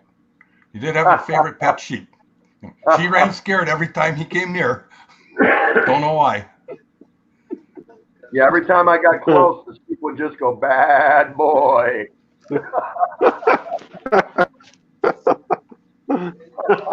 Anyways, the weather. What we have going on right now is we have tornado watches all the way from Austin to past Shreveport, almost into Mississippi now. He said it's a fast-moving storm. It's going to head almost southeast. So, yeah, batten down the hatches. So take care of Shooting Star and Jeb Jam Raw. Some bad weather coming your way. Be careful. Stay safe. It might ruin your Easter day plans, but who cares about that as long as you wake up the next morning and you're in good shape and in one piece. So that's what's important. I couldn't believe it when I heard that the big church over here, they're non-denominational. They got about 1,300 people. They're having Easter Sunday morning mass or services. They're planning on 2,000 or 3,000 people showing up. Below 60. Oh, really? That's a lot. Well, our church is all closed now. You could only watch church here in Australia and online or on TV this weekend. That was it. And Malo 63 is saying, based on that last sheep reference, Tim, I didn't know you were a Kiwi. I just played one on TV. I guess that's a jab from an Aussie to a New Zealander, right? Yeah. Yeah. If I have my history right. Nice to see you, Two Beers. Thank you so much. Charina Wheelock is still hanging out. There's It's morning out here the and it's Riley. dark. It's going to be dark all day. Oh my Yeah. goodness. Hey, Yuck. Jeb Jem, you know what you do in the dark, right?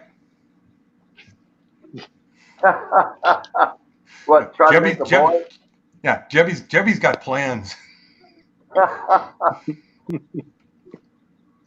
Yeah, isn't that where you feed the kids and you put on a couple Disney movies, you know, back to back, and say, okay, your kids all right? All right, we'll be over here if you need us.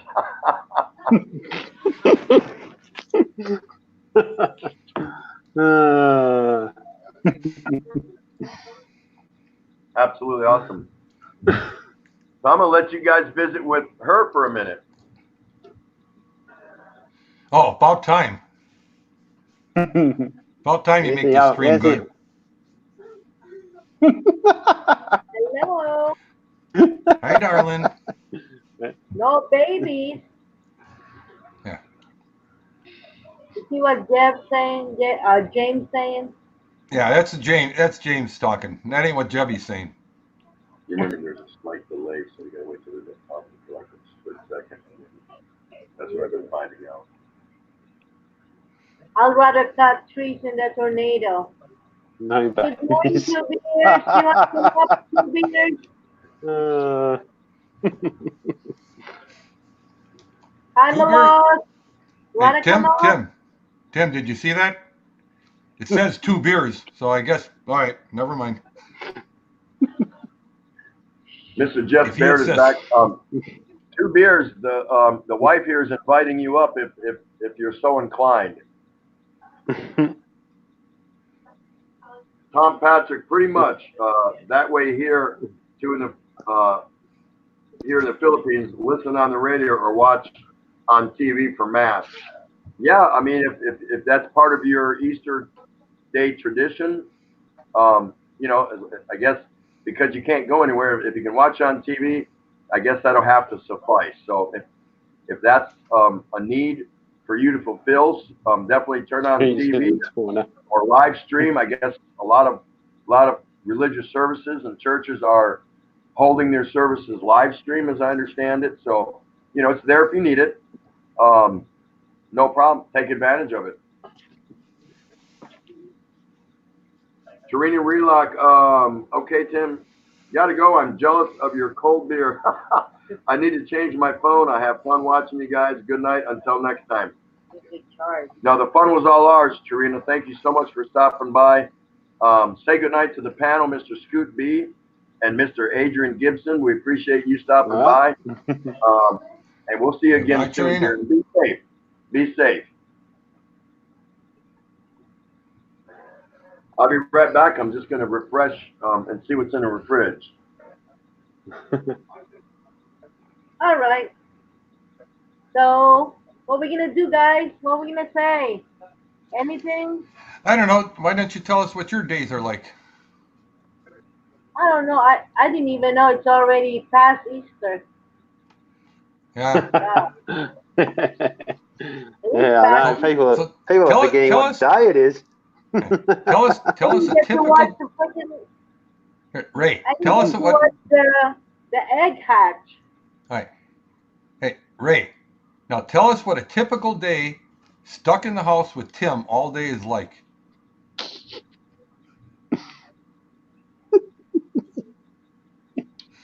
You are mean. You're mean. No, I'm just saying, what is a typical day stuck in the house with Tim like? What do you expect? Nothing. I mean, we sit around. We have 8 gadgets. Yeah. Do you keep telling him, here, look over the side of the patio. Look really far over. I'll hold your legs. No, it's too heavy for me. Too heavy to throw it down there. Yeah. Pretty much not to listen on the radio or watch on TV for Mets. Yep. That's right. Oh, by the way, everyone, I forgot to say this before. Miss Judy Fisher says hello. Good. And just an update. she is sounding a little better. Good. Hello, Judy Fisher. I've seen her on the cheese Yeah, we miss her. streams. Yeah. I told her, I said, we still all pray for her. She'll be back soon. That's the plan. All right. Hey, James is telling me to stay away from you, Scoot. Yeah, that's because nobody listens to James anyway. So he wants to know, is your hair longer or is Tim's longer? Yeah. Who has the longer hair, you or Tim? Mine still. I know. Yeah. He's trying. Maybe I'll cut mine so his will be longer. So James, is it still okay over there? Yeah, Crazy. they're getting they're getting ready to get hit with pretty good storms over in Alabama. I mean, they're going through Louisiana as we speak. Coming out of Texas. Yeah, it's crazy. I don't like those things. Yeah. When I was in Florida, I had to deal with a hurricane. They had almost 3-inch diameter hail in Del Rio, Texas this morning, or Saturday evening. That's hot. That's pretty. That's That's pretty not good. big, isn't it? And in Brackettville they had 4-inch hail. Yeah, that's not too good. No. So the show is much improved now that I'm back. Ray. Good. Just reach over like this and slap him. Just slap him for saying that. He knows that's not true. Just knock some sense into him. So if there's anybody out there, and you feel like coming up and saying hello, joining the panel, please do. It is I'm on Easter live with Sunday. Tropical Tim. See? You got Mitch Brownwell. Hey, Mitch, how you doing? Mitch Bromwell has stopped by to say hello. Yep, you're on. Say hello to B-Joy. Hello. Joy. Hi, B-Joy. They said go on live. They said go on live. What? Hold on. What? I showed your face to them. You mean like that? All right, do it again. Hello. Hello. Hello. How's the quarantine joke? How's the home arrest? We're all Home arrest? surviving, aren't we? I mean, she just woke up. She's like, I can't believe you showed my face to everyone. For all this time that we're in quarantine, the least they could have did was pay us some money and conduct some experiments here in our apartment. Well, they could run an experiment. I was thinking they could run an experiment. How much beer can Tropical Tim drink in a day? I mean, it'd take a lot of funding. 7 day, 7-day trial,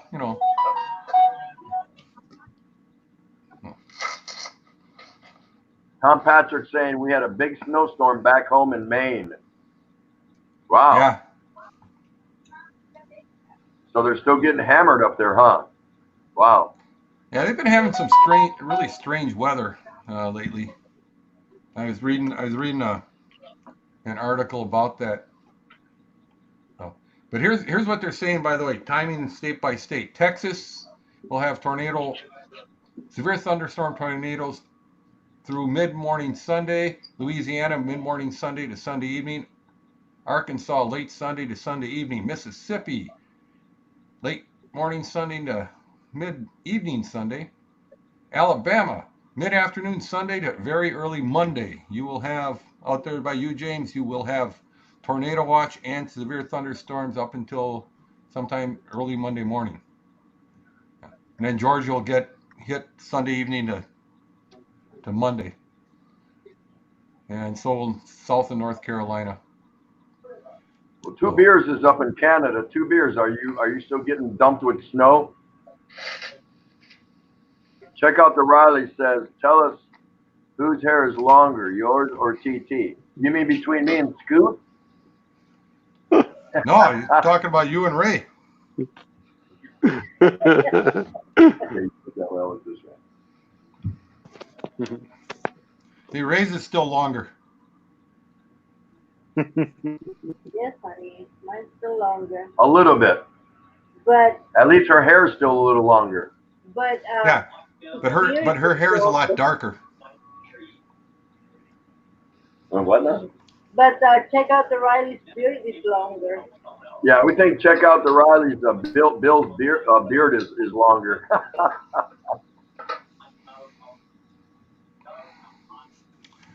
So,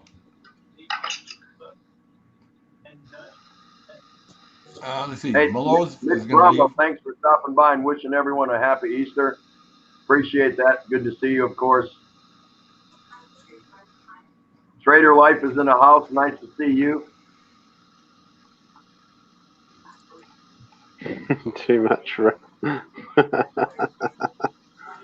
And there is two beers. Good morning, Tim and Ray. Well, How you Good doing? morning. I'm doing okay. Nice to hear that. How's things in your neck of the woods? I don't know. I just got up out of bed. Oh, well. Yeah, I wouldn't know much either. All I just woke up. I know at this moment, it's 8 degrees outside, and it seems to be overcast. Malo 63 is saying I'm gonna call it a night shortly. Just to let you know, got tested during the week, came back negative. Stay safe, distancing everybody. I like how he said and used the word safe distancing instead of social distancing. And then you can join the stream. I still make my leche flan. I'm not yet done. You're making lychee flan? Yeah, I'll check out the pictures, Tom Patrick. No problem. Right. So, okay, say goodbye to everyone then. B-Joy's going to go cook lychee flan. She says goodbye. Good morning. Check out the Rileys. Happy Easter. Bye, B-Joy. Have a nice Easter Sunday. I'm looking at the, I don't know what I am looking. You can't see? There, how's that? Now I can. That's better. Hello. Hey. Okay, bye. Nice to see Trader Life in the house. Thank you so much for stopping by here at the Daily Exchange with Tropical Tim in the Philippines, sitting alongside a solid Cano 38. Hope everyone's either already has enjoyed or is preparing to enjoy an Easter Sunday in whatever form or fashion that you deem fit to celebrate it or recognize it or not recognize it. Good of you to spend a few moments with us here at your channel. So awesome to see everybody. Mindoro Journey just stopped into the house. Good to see you. Thank you so much for visiting us. How are you doing where you're at? If anyone doesn't know our Mindoro Journey, worth writing down and checking out as you see fit when you get time. Possesses a lot of information about the Philippines. So again, there's so many people here. Yeah, I've talked to someone that's come from Mindoro. So yeah, they must know a lot about Mindoro then, don't they? Yeah, absolutely. Yeah. What's the name of that one? Mindoro Journey. Yeah. Cool. I'll have a look. I haven't been there, so I can't speak intelligently about Mindoro. I'd like to get there, and I probably will. We haven't really started our island hopping here yet.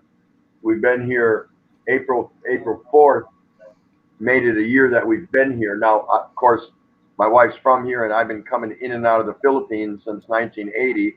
I was stationed here from 84 to 87, so I know a lot about it, but that doesn't make me qualified to speak about some of the other islands because I haven't been there yet, but we do have plans to travel around. The only other island I've been to besides the big island here of Luzon is Palawan because, of course, I own a home there. So I know Palawan. And I haven't even been to El Nido or Coron, which are the big tour spots up to the north. I don't really care if I get there or not. All I got to do is step out of my house in Palawan, and I can see aqua turquoise blue lagoons, right there in my bay. But I may go up there when I get back down to Palawan and check out El Nido and Coron and things like that. Now I did sail on a passenger ship all along the coast of Palawan, and we went by El Nido, and we actually pulled into Coron, but they wouldn't let us off the ship because we were only there for 4 hours. So we were just there docked for 4 hours, and they were only letting passengers off that were manifested there and letting passengers on that were going to continue the rest of the leg of the journey to Manila. And by letting people off, they would have to run everyone back through security again and all that. And so they said, nope, go get a nap, go do what you got to do, but you're not getting off. So I went to the canteen and got me a 12-pack of beer and went up to my little stateroom and turned on some music. And when I woke up, we were underway. What else much to do? Lynn Pila, nice to see you. How are you? Thank you for coming out. Everyone, please welcome Lynn Pila. Someone I know, someone you want to know, another Filipina. You can't go wrong. Opportunities abound, everybody. Trader life. Why you say that, James? Oh, okay. He's talking to James. Yeah. Trader, drink a bloody Mary. Let's see. Jeb Jam Raw Trader. I hope it was a Mac. Because Trader Joe earlier said he feels like he got hit by a truck. So Trader Life, a Mack is a type of a truck, and it's a biggie. You don't want to be kissing on that one. I mean, or you can go Kenworth.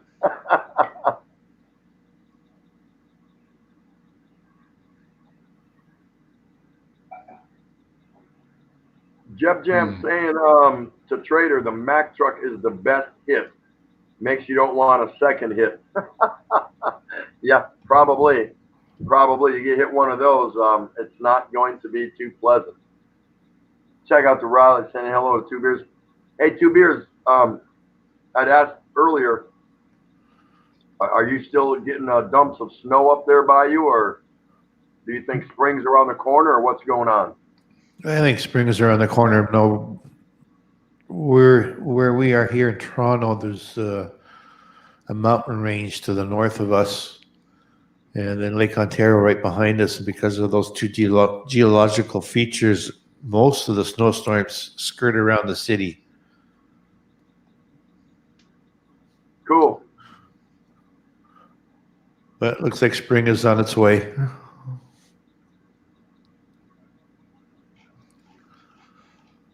No, I know Arizona gets some degree of precipitation or snow in the wintertime, doesn't it, Scoot? In the higher elevations anyway? Well, yeah, I mean, yeah, they get a lot of snow up, the ski resorts all up in the north. I tell people if you want to see snow, for me it's a 3-4 hour drive. And you can do all the snow stuff you want. Then you come back at 70. Yeah, they get quite they get up in the mountains, they'll get 5-6 feet of snow every year on average. I mean, as many states as I've been in, that's actually one that I've not set foot in, and I can't say the reasons why. I think I've been in every state around Arizona as far as I can remember. For some reason, my travels just never took me into Arizona. And well, it's really hard to get the ship. It's really hard to get the ship over to the port here. Have you been to the Four Corners? Yeah, I've been to Four Corners. Put my foot on it. I got a little thing. That'd be a bucket list, something cool, something to do. The most important bucket list item, no, but it'd be cool to do. Hey, I stood on the Four Corners, and if anyone doesn't know, the Four Corners are where 4 states absolutely meet in a perfect right there. I mean, a crisscross right there. I don't believe there's another place in the U.S. that features something like that. No, there's not one where 4 different states hit in one spot. This is the only Yeah, one. I don't think so. Yeah, yeah, I didn't think so. Our Mindoro journey, we've got a huge storm front moving out of Texas, heading toward us here in Mississippi. Possibly lots of tornadoes and severe thunderstorms coming. Yeah, Mindoro journey. Scoot was just talking about that. He gave us a weather update, and he said exactly that. Like, if you're in the southeast from Texas, heading probably over to the Panhandle of Florida, stand by for heavy rolls, like they used to say aboard ship out at sea. So be ready. Sorry if that hurts anyone's Easter plans, but that has to become secondary. You got to take care of yourself and your loved ones around you and your property. You know, do the best you can. So just stay safe. You know, stay safe. It looks like Dallas is just coming out of the rain and heading towards Arkansas right now. Yeah. Tom That's what Patrick they're saying saying. my sister-in-law is in Thunder Bay, still cold there. That's in Canada, right? Thunder Bay? Yeah. Yeah. Thunder It's, Bay, yeah, Canada. it's quite a bit north of me.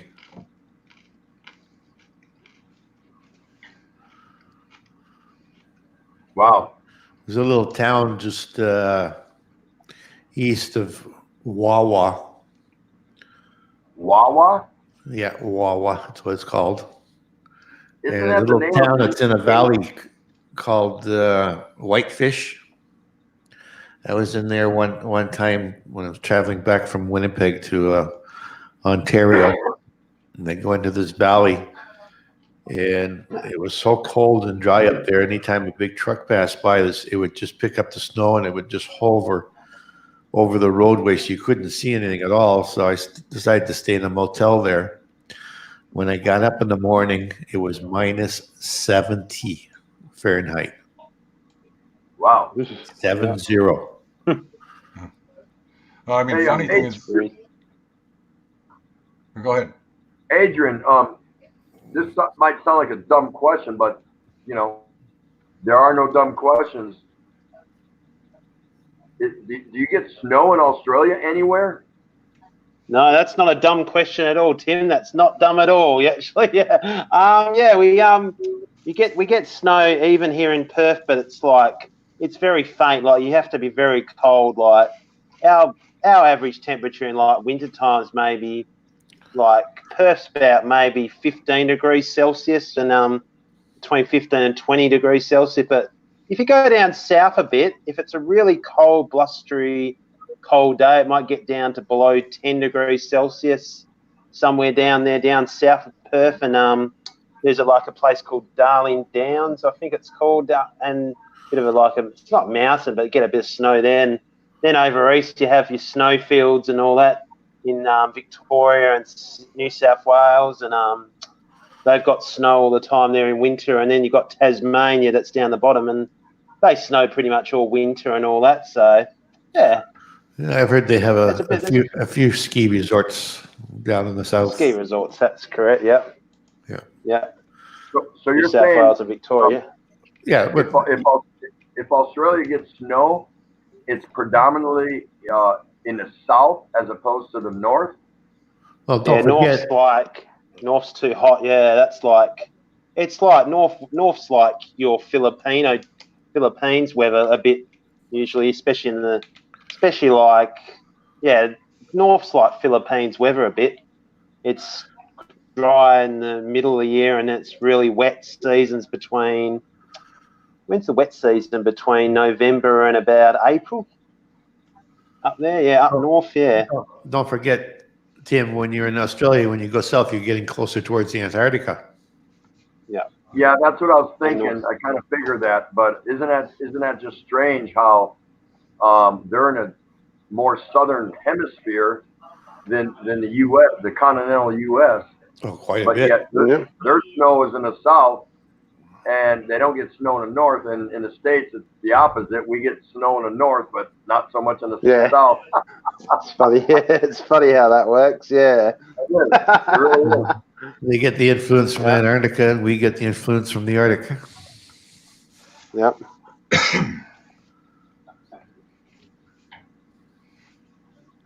Yeah, I was once the closest I ever got to Australia for a duty station was I was once offered a set of orders to Christchurch, New Zealand, and I turned them down. Um, Okay, yeah.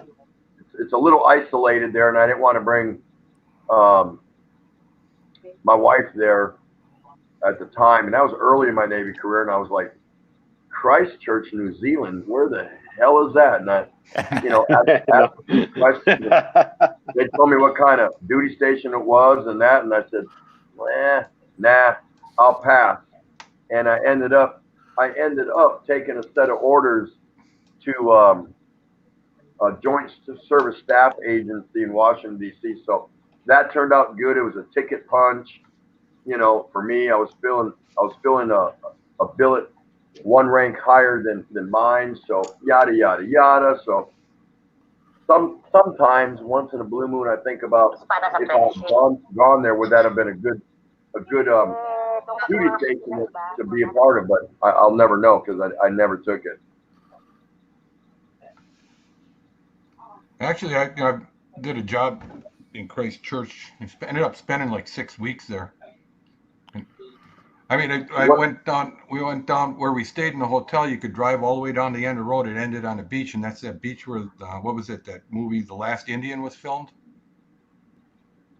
Yeah, the guy who built up the Indian motorcycle, and yeah, it's kind of a nice place. I mean, it was really nice, expensive, but really nice.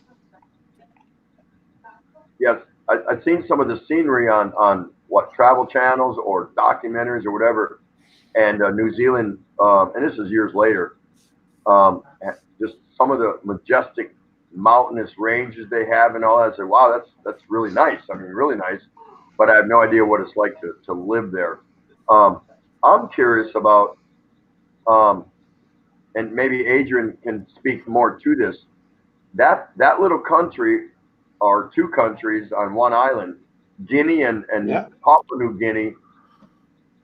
I've seen some documentaries on Papua New Guinea, and it's like there's some bad dudes running around there, and it's difficult for tourists and stuff like that. And it's like I never knew much about that place until I saw some of the news footage and documentaries on that place. Why is that place like that? And but yet it's so close to Australia. Yeah, I've never really heard much about Papua New Guinea really. Like I know it's just like I know it's really close, but I've just never really heard much about Papua New Guinea really. Yeah, Okay, like yeah, what it's they got gangs of guys just because of their I don't know, impoverished economy or whatever, that if you're a tourist there, you don't stop in your car anywhere. You go from point A to point B because they'll like surround your car to red light or whatever and take your car, and yeah. just all kinds of Really? really weird and bad, very bad things. And I was kind of surprised. I'm like, but this place is so close to Australia. It's just to the north of it. It kind of didn't. Yep. It wasn't jiving with me why that place was the way it is, being so close to a Western society like Australia. So it caught me off guard when I first Yeah, I don't, you discovered. don't. I've never really really heard much. Like you hear about Papua New Guinea, you just don't really hear a lot about that in Australia. I don't. Yeah, I just don't.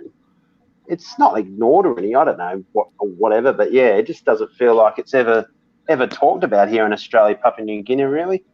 Oh, Yeah, really? yeah, I don't really hear anything. I don't think. Yeah, they talk about like asylum seekers and boats and whatever, but other than that, I don't really hear that. Like they talk about Christmas Island and all that off north of WA and things like that sometimes, but nothing about that place. Yeah, Papua New Guinea. So yeah, Yeah, I think it's sort of like Haiti. It's I mean, it's just a bunch of poor people live there. I mean, you really don't have anything. oh okay, You know, and it's gangland. Very tribal. That's actually a good analogy because now that you say that, I guess it does kind of resemble a little bit of of Haiti because I saw vloggers there and I saw documentaries on it. I'm like, I had no idea that place was there. I mean, I've heard of it, not knowing specifically geographically where it laid. And then I saw some of the footage on it. I was like, wow, I didn't even know that. Yeah. Well, I mean, you know, It's like I know where Bali is and all that, but I didn't know. Yeah, I've never really thought about Papua New Guinea being so close too. Like I knew exactly where Bali was, not far from Australia, and it just it's like Papua New Guinea is not even thought about that close to Australia. Well, I mean, Papua Yeah. New Guinea. I mean, it's like Haiti, and then you have the Dominican Republic, and they're on the same island, and walking across the border is going night and day. They don't have the infrastructure. There's really no businesses there. So, and same thing. It's same not a thing place when you to go visit. It's not a place to visit, is it? It's not a. It's not a place to visit, is it? Yeah, No. you can go to Dominican Republic. I have friends that live down there, and it's like any place in the United States except it's tropical. And he said, yeah, you go to Haiti, it's like walking, it's like walking into nowhere land. I don't think Haiti's even recovered from that devastating earthquake they had several years ago, have they? No. No.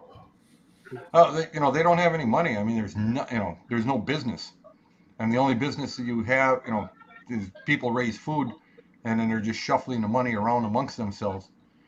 That's what my friend said. He said you can go to Haiti and you can buy, he said you can live in Haiti, he said probably on $100 a month like a king. Wow. Yeah. He said it's just not safe. Because if you can afford $100 a month, they figure you got more and they're going to come get it. Tom Patrick's saying there's a place, I think there was an Indian motorcycle place in Peoria, Arizona. I visited, not sure of the town, but it was near there. Yeah, I mean, yeah, there's actually, what's the name of it called? Ride Now. They sell Indian motorcycles, or they used to. I don't know if they still do, but they also sell BMWs. They sell Triumphs. They sell. So does anybody out in the chat room have any questions for our guests in the panel? We've got Adrian Gibson from Perth, Western Australia, and we've got Two Beers. He's up in Canada, and we've got Scoot B, who is in Arizona of the United States. So does anyone here have any questions for these gentlemen? Is there anything you'd like to ask them?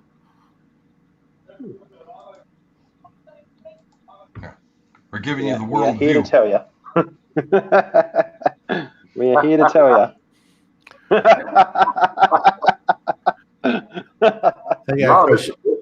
I got a question for you, Tim. What's happening with that Mayor Rays? I'm sorry? The Mayor Rays of Kulokan.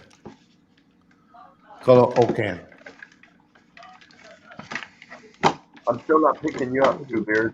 What's happening with Mayor Rays of Caloocan?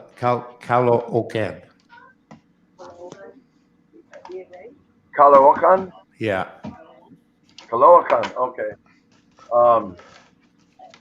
I've not heard anything. Mayor Eastco was over to his. Oh, Mayor Eastco, yeah, that was a pretty big story. The mayor of Manila, Mayor Eastco Marino, got in a car with some police and a whole bunch of other guys, and they went to the barangay that is in charge of all the little barangays in Caloocan City, or Caloocan. There's two separate places. Caloocan City is to the north, and that's where Philo in the Philippines lives. But Caloocan, part of Manila, and they went to arrest. I never saw the word apprehend, or even arrest, but they were calling out the chairman of the main barangay of Caloocan because they were in one of the local cemeteries, I think Manila North or something like that, and they were conducting cockfights, and it was videoed on Facebook and things like that. So when they raided the cockfights, a lot of them ran, and they did catch two of them that were, I believe, barangay officials or something in Yeah. some capacity. And so they drove up to the main barangay and they were telling them, come out and turn yourselves in. If you don't, we're going to treat you like common criminals and hunt you down. So these guys never answered. They never came out. Isco Marino, the mayor, he never pursued them and beat the doors down and apprehend them. He just gave them an ultimatum and said, look, you got, I think it was 2 days, 2 days to turn yourself in so we can talk about this or deal with it. And that's about all I know about it. So these guys, during a lockdown, a quarantine, were holding, these are barangay officials, and they were holding cockfights in a cemetery. Well, that's that's what I told somebody. I said I don't know how they're going to shut down the cockfights in the Philippines. No matter what they tell them. Well, they had one just after this started. They had a cockfight in northern Mindanao. Mm-hmm. It was an international meet. Yeah. And it was attended by people from all the different provinces, because apparently this is a big annual thing. Mm-hmm. And two of the people that were in attendance were tested positive for the virus. Yeah. And they just had one last week down in Davao. They said about 80 people attended, and now they're getting cases because people came from as far as CDO and from all over the island. And the same thing, they think there might have been 80 to 100 people there, and now they're getting cases popping up places they didn't have them before. I mean, it's some pretty serious stuff. Yeah, I think if the mayor climbs out of his office, gets in a car and goes there with other security people to call these guys out, right in front of their door, from his car, I think, from maybe a loudspeaker, bullhorn or something, saying, hey, we know what you did, we know who you are, we know who was involved, yada yada yada. Come on out. If not, you've got 48 hours. And then they took off, and gave him an ultimatum, said, we're going to hunt you down if you don't turn yourself in. So I thought that was pretty amazing that the mayor actually, got on his horse and said, let's go get him. Fascinating, to say the least. Apparently this other guy, Ray's, is a mayor. Or no, sorry.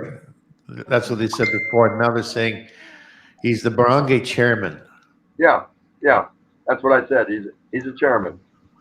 Hey, Tim, jump up one from where you're at now, and I'll respond to Jeb Jam's not having a generator. I got an idea, Jeb Jam. Get the bicycle, hook up the generator, to the bicycle, and just keep pedaling, because you'll be so tired, no babies. Jeb Jam Ross saying a small part of Haiti did not recover. Haiti is not poor, maybe corrupt like most countries. Shooting Star, the electric company here, sent out text notifications concerning the severe weather that's coming through here today. I mean, all we get here is two kinds of weather.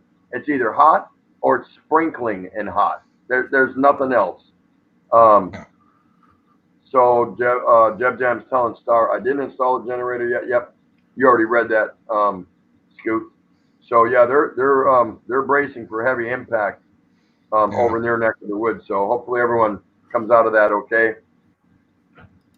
Really cool. Yeah, I mean, my parents live in Arkansas, and I went down and put in, I said, here, I put in a solar system for them, and then you have a backup generator. Is it Arkansas or is it Arkansas? What? Is it Arkansas or Arkansas? Well, if you live there, it's Arkansas. But the last three letters aren't SAW, so I don't get it. Yeah, I know. It's sort of like Texarkana.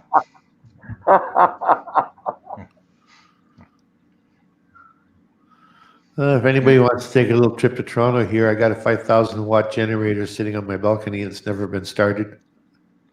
Oh wow. You don't have a need for it, or you don't use it, or? Well, before we moved to this apartment, we were living in an apartment that was in a house. It was a house that was split into two apartments. And when we had that 1 week long power outage, I bought this thing afterwards. But now that I'm in an apartment in a high rise apartment building, I have no use for it. When we have a power outage here, I just take an extension cord and plug it into the socket in the hallway, which is gets power off of the building's generator. So like, you can, if you don't need it, you can what, eBay it or Craigslist it or something like that to get it off your hands, or? Yeah. Well, like I said, I want to retire in December in the Philippines, so I got a lot of stuff I want to sell. Well, when you come over here, where's your where you're going to drop anchor at? Do you know, or? Yeah, Iloilo. Okay. Yeah, I can't comment on that. I haven't been there, but I heard it's nice. It's just across the creek from Palawan. Yeah. Yeah. Yeah, I don't know. Palawan's pretty separated. It's pretty out there. So is Iloilo. They're both islands. Yeah. Yeah. You know. Yeah, but I mean, I tell people, I said, any place in the Philippines is nice, except Mindanao. Okay, all of you stay away from Mindanao because expats just drive up the cost. Yeah, and see, when you go to different bloggers over here, YouTubers, and they here in the Philippines, and they talk about their budget, which I really don't like watching or listening to those shows. I've seen enough, and I stopped looking at them a long time ago because it's such a simple equation. It comes down to preference and ideology. I mean, what works for you? Can you live on the low side and you're happy or whatever, or do you need every Western creature comfort known to mankind? That's all it is. So when guys come on and try to say this is how much you need to live here, or this is what, none of that to me makes sense, and it's null and void the moment they open their mouth, because everyone has their own preference, and it comes down to lifestyle. This is it, two things, and then the conversation ends. For me, it comes down to lifestyle and choices. Lifestyle and choice. That's it. That's it. Nobody has the right to come on and say. Now, if I asked someone, if Scoot was here in the Philippines, and I said, Scoot, what do you think's reasonable to pay for electric? He might have a clue, but where I decide to drop my anchor, whatever he told me might not apply. I might pay less. I might be paying something similar to what he's talking about, or I might pay more. So it comes down to lifestyle and choice. Yeah, when these guys come on and talk about this is what you need, this is the minimum you need. You can live on $800. You can live on $500. You need to have a minimum of $2,000. I'm talking about residual income. I dismiss it. I'm like, that doesn't make any sense. But yeah. Well, to your point, that's no different than here in the United States. If somebody says, "Well, what does it cost to buy a house?" If it's in Arkansas, compared to here in Arizona, dirt cheap. Yeah, but all those people that are saying it costs so much to live in the Philippines, most of those are saying that are there in the Philippines as tourists or sexpats. Could be. They're eating at restaurants 2 or 3 times a day and staying in motel or pension houses. They're not in a fixed place. So, of course, it's going to cost them a lot more. Even those in a fixed place, it's much different for cost of Tim, in Manila than when he goes to Palawan. Yeah. It is. It'll be a huge difference. Let me do a quick hello to my good friend Nedeker Cheers. She's in Pennsylvania. Lovely Panay. Got herself a nice family. Really nice channel. Everyone go check her out if you can. Hello, dear. How are you? Thank you so much. I hope it's not too early for you. And Peter Michael, I'm sorry I don't know who you are, but thank you so much for stopping. You're more than welcome here. Thanks for paying us a visit here at the Daily Exchange with Tropical Swim in the Philippines. Um, and the other point I want to make about that is the other part of the equation: lifestyle and choice versus um, heavy concentration of expats. If you go to places like that, expect to pay a ton more than what you could get being in a lot of places in the Philippines. If you're going to the towns and cities and heavy concentrations where a lot of expats are, you're going to pay more. And when Yeah. you tell people publicly, oh, I pay this, I pay that, and they go, what? That you're paying? Why are you paying so much? Where are you at? Oh, I'm over here at Expat Central, where there's like, 50,000 expats. Well, of course you're going to pay more Yeah. versus being a little bit more out of that area, a little bit more isolated, a little bit more, away from heavy concentration of expats. Of course you're going to pay more. So there's when these guys come out and talk about their budget, I'm like, throw it away. It doesn't make sense, and it's not applicable to everyone that comes over here. Right. Well, I mean, I know that from a friend of mine. He's lived in Dumaguete for 8 years, and he said now there's so many expats. He said almost everything's doubled in price. Yep, Yeah. that's correct. He said because they all want, they all complained about everything. And he Yeah. said, If you're out and of he the said if you're they, out of the they just city, drop money everywhere, and people now expect it. so we're about a 30-minute ride north of the city of Iloilo proper. So we're close to the rice fields. Mm-hmm. Uh, my wife inherited 600 square meters from her mother when she passed away, and built a house on it. There's no property tax. So the house is built, paid for.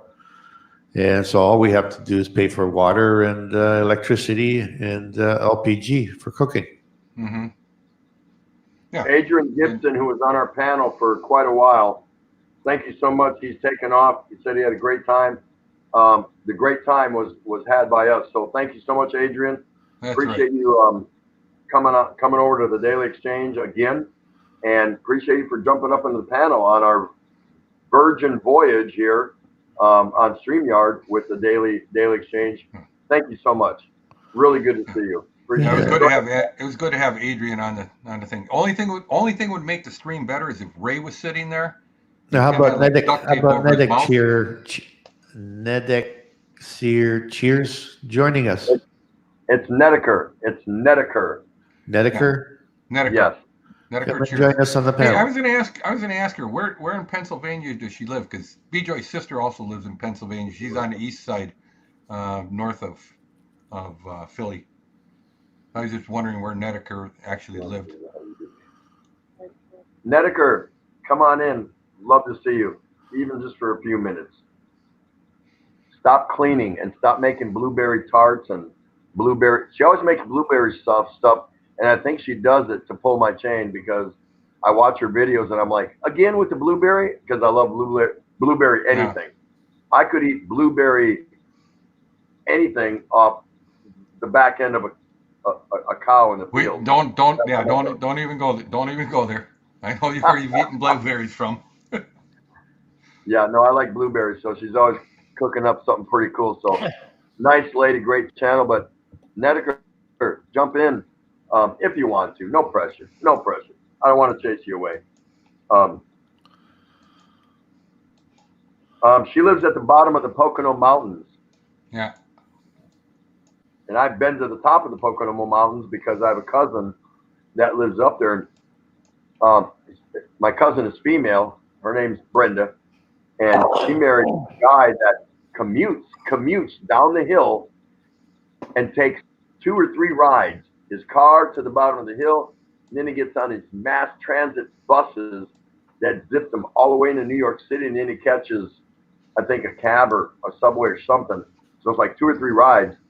And he spends probably, 3-4 hours a day easy just in his commute. But he makes big money for what he does. Yeah. He's in finance. Yeah. He makes a lot of money. Right. And he makes that transit all the way back up the mountain every night.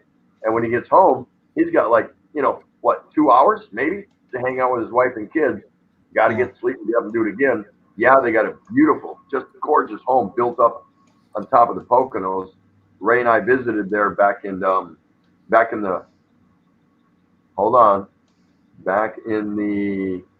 early 90s when I was stationed in DC. They came down to see us, and then we followed them and went up there because I had some vacation time and I took it, and I had a great time up there. Great time, good memories. But what he does for a living, I was like, all the money in the world, I'm not going to make that commute. Just not going to make that commute. That would kill me. I hate long commutes. Yeah, I have a good friend. I mean, he lives south of Philly, like halfway between Philly and Baltimore. Yeah, and he takes that ride every morning, to New York City. And actually, I was talking to him about that. After this whole pandemic thing dies down, and he says, "Do you actually think all those office buildings?" He's fairly high up on a food chain of his company. And he said, we're saving hundreds of thousands of dollars a month by everyone working from home. And he said it's working well. The work they do, they're basically crunching numbers and coming up with, where to invest money for people. And he says, everyone's working at home. He says, why in the world are we paying millions of dollars a month for this floor in this high-rise building in New York City when we could just have everyone work from home and save that money? And he said, they're actually looking at it. Welcome to the show, Bill Pruitt. Nice to see you. Bill Pruitt's in the house. He is making another appearance. This is not his first at the Daily Exchange. Good to see you. There's plenty of openings, folks. Ray's put up the link, so anyone at Nedeker, Eden, your English is just fine. Oh yeah. You have nothing to worry about. I know you can hold your own. If you feel like it, you're more than welcome to come up and visit with us. Love to see you, but doesn't have to be now. It can be another time. It's no big deal. I promise Scoot won't bite. He's far Not away. hard. Never hard. He can't reach you. No, none of us bite. We just like nibbling around the ears and the neck. Yeah. 2 beers is the other person in the house. He's a good guy. He ain't gonna bite you. Come on up, Nedeker. Love to see you just for a couple minutes. I really like her a lot. Peter Michael says because he's on mobile, he doesn't know how.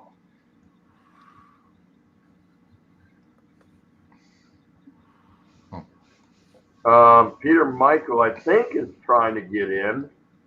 Ray's working with him because he's saying he's on mobile, but no, you can enter on mobile. But Ray's over here in the corner working that issue, so I'm not going to worry about it.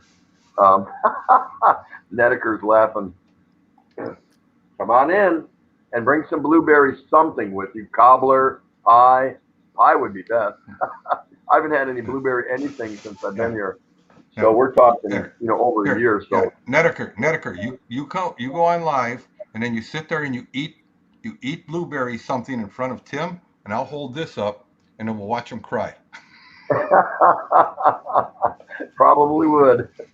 We'll do like I do to Chris's wife. Whenever she comes on, I show her a chocolate bar. Yeah. Oh, really? That does the trick, huh? Well, she's a big chocoholic. Oh my goodness. Actually, I'll say that about B-Joy. She likes chocolate, but I brought her I got a friend that works for a place they make, like the Hershey's Kisses. And they had probably 100,000 pounds of pink ones from said I love you for Valentine's that never sold. They're like, here, take some. Here's a box, take them.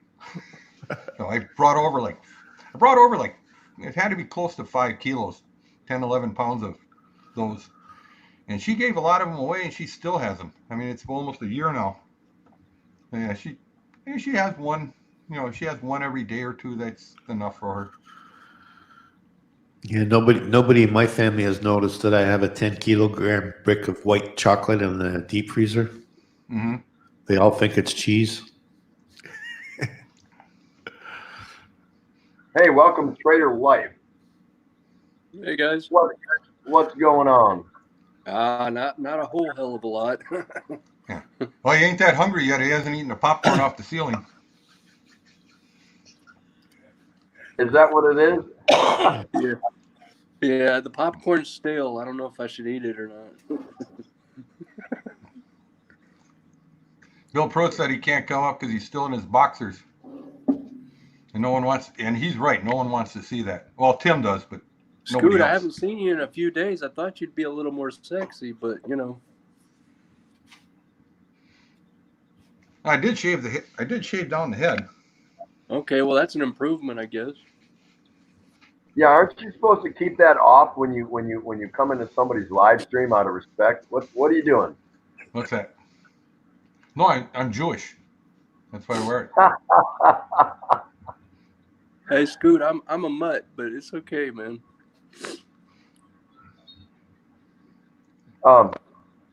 Bill Prude said he just woke up. He's still in his boxers, and nobody wants to see that if he comes up here. Well, that's why I said, other than Tim, I mean, nobody else wants to see it. But Tim wouldn't mind a quick glance. No, I wouldn't mind. Yeah, it's a Navy thing. He likes guys in boxers. I wouldn't mind because all I do is one of these. Watch. Yeah, Tim, I liked your walkthrough video. That was good. I'm having a hard time hearing you, brother. I said I liked your walkthrough, your live stream walkthrough. Oh, cool. Yeah, that was a unique event. I'm glad you liked it. I enjoyed it. That was different. It was the first time for me, and that was the first time I finally got to use my mobile Wi-Fi, which it worked great. I was probably, let's see, I never went down the same street once, and I think when I got all the way to Pre-Telled, I think that was the furthest I went. So I was probably right near a mile, if not just under a mile from my house, and everything was working great. So that was a great virgin first time out there because I had just gotten it. I had just gotten my phone. I had just gotten my plan, and I was just getting ready to, I had some ideas and stuff. I was going to get out and do some, mobile live streams or something. And that's when everything went to crap. And I was like, man, now I'm paying for a service I can't even use. And that's fine. What's the average plan cost there in the Philippines? You can get different ones. But mine is, what am I, $14.99 or $15.99 a month for my $1,700.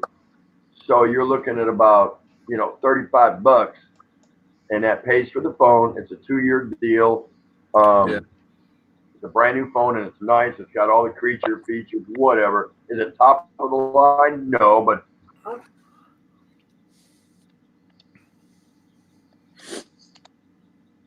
you went away there. He'll be back. Yeah. That happens more frequently to others in the Philippines. Yeah. Tim seems to have the most stable signal. Yeah. Well, if you mention the internet, it will die over there. Yeah. You're not supposed to talk about it. His signal's a little better than others, though. Well, he lives, in Manila. I mean, let's face it, Manila's Manila's not a third world country. I mean, Manila's, actually a very modern. He's actually got fiber optic. Mm-hmm. So Tondo is like outside of Manila?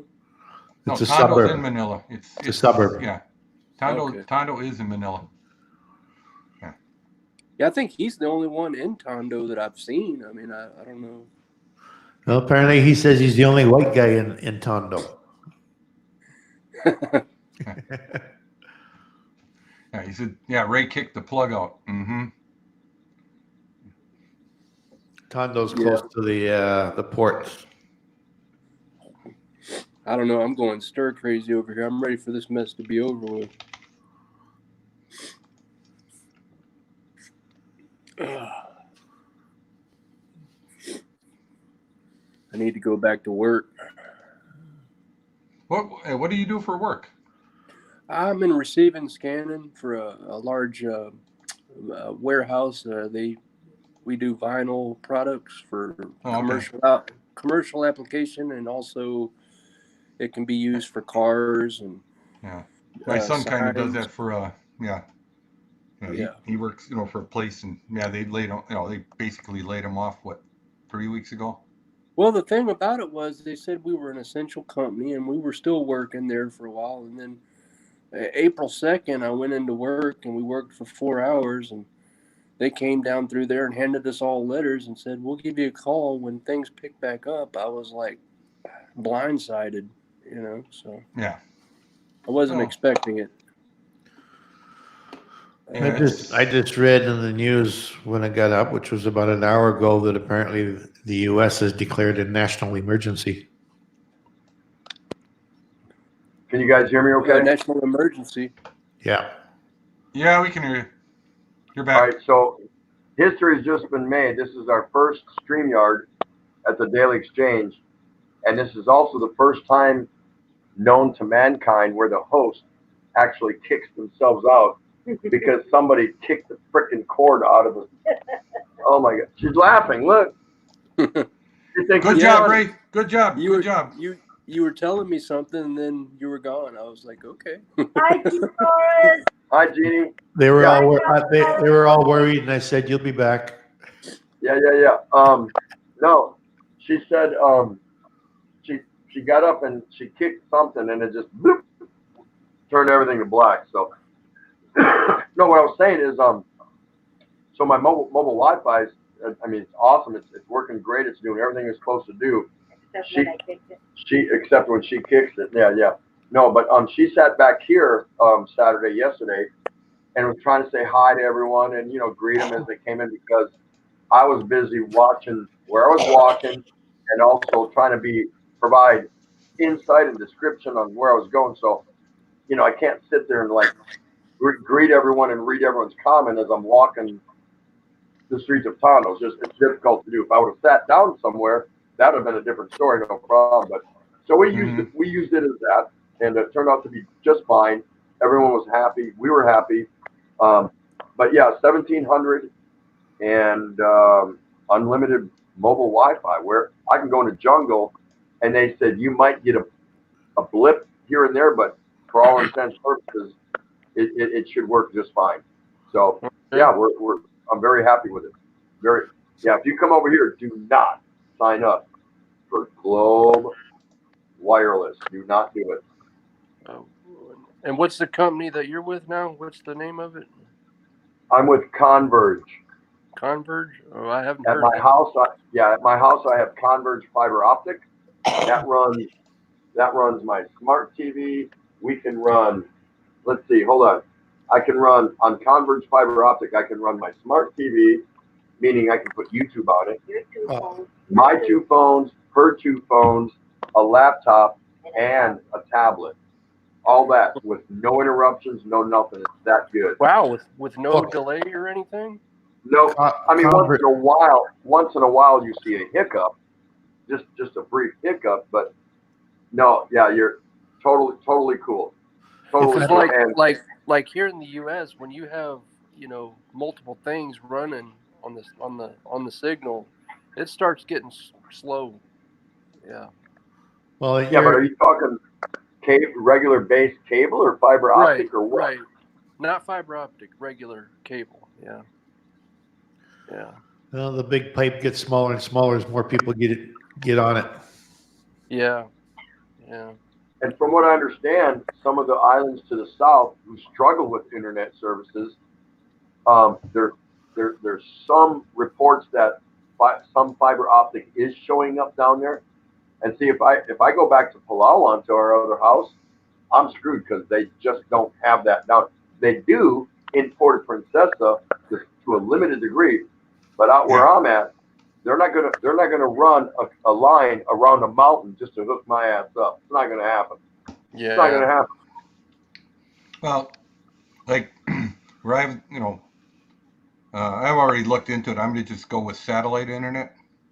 Um, it's a bit pricey, and we're talking 13,000 peso a month. Yep, yep. You know, That but is an option, and it is but I expensive. have, but I do have. I mean, this is the same service that like the internet cafes use out in the boonies. So I'll have. I think they guarantee me 30 megabyte up and down. Oh, that's not bad. Yeah, That's and pretty it can good. be as high, as like 500. Just Oh depends on how God. crowded the satellite is.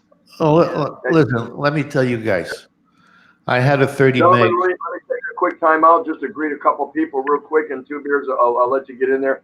Because while my wife blocked us out, let me say hi to Craft Style and Cooking. So nice to see you. Thank you so much for coming. I'm so happy to see you. I'm really happy to see you because I like you so much. Hold on. Let's see. R3 is back. Or no, she's still here. I'm sorry. And welcome to a British expat in the Philippines. He's about 4 hours north of Manila. We have recently hooked up. Him and his wife. It looks like he's got a lovely family. They also have some internet issues. I was looking for their live. They were unable to achieve it, but they'll get back again. But just so nice to see them coming in. We appreciate that. And Panay Crazy Babe, what a wonderful gal, great looking gal, and great channel. So nice. If you guys don't know her, please take a shot and hook up with her. Hook up with Brit expat in the Philippines. You won't be disappointed. I appreciate that. Go ahead, Two Beers. I had a Yeah, I'll 30 be meg. right back. I had a 30 meg internet connection for about a year, and then I switched to the cable package with a 1 gig connection, which I have downgraded to a 500 meg to reduce the cost. But here's the thing: with the 30 meg connection and the 500 meg and the 1 gig, I've noticed absolutely no difference whatsoever because nobody is sending the data that fast. It's not going to happen Right. for another 5 or 10 years before everybody upgrades their computer stuff, like the servers and all that, to actually transmit that fast. So, Philippines on Demand just entered the house. Good to see you. Philippines on Demand. Another channel that I just recently hooked up with, but looks like well worth a visit from anybody. If you get a chance, he's an American, a former Marine, out of Wisconsin. Hell if I know how he became a Lions fan, but that's his problem, not mine. But check him out. Check him out. He's got a good live stream. Him and his lovely wife have they're interactive. They support. I'm happy with hooking up with him. So another one to write down, and in your spare time, folks, take a look at Philippines on Demand. So nice to see you. Thank you so much for being here at the Daily Exchange. Yeah, I don't know. See, I dealt with Globe Wireless for 10 months. Yeah, something like that. And I didn't even know what I got myself into. I was paying $12.99. Now I'm paying $1,700, and an extra $10. $10 for fiber optic. Now here's the difference. When I had Globe Wireless, it took me 18 to 22 hours, sometimes a little longer, rarely shorter. And I actually gauged it. I gauged it to upload an 8-minute video because that's all I did. I didn't do lives back then. I was blogging and learning how to be a tuber, an influencer, a creator. And it took me, hey, who's that in the background? Hi, how are you? Good morning. Nice to see you. You, Elizabeth. Hi, good morning. Hi, good evening. Hi, Elizabeth. He's Nice in to top see you, Elizabeth. Good evening. Say hi to Elizabeth. That's Two Beers. Hi, Elizabeth. Hi, Elizabeth. Hi. That's Ray. Nice to see you. So it would take 18 to 22 hours. Breakfast time. That's right. Poundisol. I'll make the Poundisol run for you. What are It those? would take What do you call 22 hours to upload an them? 8-minute video. And I got to the point where I do my editing, I put my music, little this, whatever. Okay, ready? Boom, upload. And I would just say, see you tomorrow. And I'd go about my day or night or whatever, and roughly 24 hours later, come back expecting to see it uploaded, and it finally was. It took that long with Globe Wireless. Really sucked bad.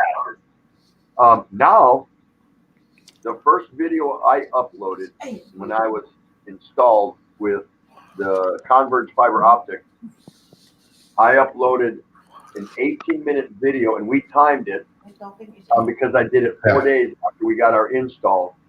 And it was Tondo Fiesta Part 1 when it had their Fiesta, and it took 4.5 minutes, and it was uploaded. And I was like, I sat back, grabbed a beer, and like you could probably see a tear well up in my eye, and I was like, I'm so happy. And I just wasted 10 months of just Flexi girls in the house. Bobby and Joanne Vloggers in the house. So nice to see you. Hi, Flexi. How are you? So good to see you. Say hello to the lovely Asawa Kano 38, my honey, Ray. Happy Easter to everybody. Hello. Hi, Flexi girl. And hi, Bobby. Tinker. Say hi to everybody. Philippines on Demand is saying, Tim, can you introduce your friends in your stream to me? Just curious who they are. I'll check them out. Yeah, absolutely. So to the far upper right screen, now forget about him. Let's move down to the lower left hand of the screen. That would be Trader Life. And to the lower right hand side, that's Two Beers. He's in Canada. Trader Life, I'm sorry, where are you at right now? You're in the deep south. I'm down in hot Georgia. Yep, I was going to say the deep south. He's in Georgia. The guy in the upper right hand corner, let's move on. Forget about it. That's Scoot B. He's in Arizona. He's got a Philippine wife in Thailand, so he's well qualified. Two Beers in the lower right hand corner in Canada. His wife Elizabeth is a Filipina. She's there. I don't believe Trader Life is married to a Filipina, but I think he has plans to maybe check out or hook up. I don't know that, but he follows a lot of Filipina channels, so I hope that helps you out. So you got Scoot B, you got Two Beers, and you got Trader Life. You know, hey, Tim, I figure if this quarantine goes on a little longer, he'll change his name yet again. It's about the third name he's had in the last 3 weeks. I know. He's sitting around like, hey, can I come up with a new name? I was going to dog him out on it, but I thought, well, it's Easter Sunday. I'm going to let him slide today. I needed a laugh because this is too crazy right now. Yes, Peter. Peter, my wife has property in Iloilo, and Tropical Tim has a house out in Palawan he's building. Peter Michael, just getting ready. Way to jump on that. I appreciate that, Two Beers. Peter Michael's asking, did any of you guys buy a land and build a house? Well, number one, a foreigner cannot buy and own land here in the Philippines. Period. Zippo, put it to bed, not happening. But you can lease the land and build property on the land. Right. And if you're married to a Filipina, the rules change a little bit. She can own land. But hey, Tim, there is a way around that if you start a corporation. But it's like jumping through hoops. Yeah, I know that, and I didn't want to get into that. You and I both know that, but for the I'm most not too part, worried about it. for the most part, buying a piece of land as long as I'm not paying through the nose for it. That's all I care about. For the most part, a foreigner cannot own land. Just keep that. Just think of it that way. Yeah. Leave it alone. But you can own the property that's on the land. Now, if you're married to a Filipina, the rules change and they graduate and this and that, but that's so detailed it's not even worth going into here. So there you go. If that helps you out, Peter Michael. So nice to see Flexi Girl and Tonight Crazy Babe. Great ladies, great channels. There's some more to write down when you're sitting around in lockdown or whatever it is you're going through. Go visit these Filipinas, because not only is their content worth taking a look at, and that's my opinion. I'm not going to say it's the best in the world, because what's best in my world may not be best in your world. What I'm saying, it's worth a visit. It's worth a visit. Now, from that point, if you have an interest about things here in the Philippines, these are some of the ladies that you can throw some questions at, and they'll be happy to answer you. You know, as long as you're not off the cuff and you're being weird and all that, you can legitimately hook up with these ladies in the YouTube world and just get some idea of some things. Some of them are even married, but they'll still respond to your questions or inquiries if you have them. So there you go. Plenty of people here. Tonight Crazy Babe saying we had another 3 new cases yesterday. I haven't gotten any cases. Mine are all empty. After being 0 cases in past consecutive 3 days. And that might affect quarantine extension period. Yep. Let me ask you. The more cases that pop up, the more difficult and longer this is going to be if cases continue to pop up. Let me ask you, Tim, you were wandering around yesterday. They tightened back up again? Say that again? You were wandering around yesterday. Had they tightened back up again? No. Nope. No?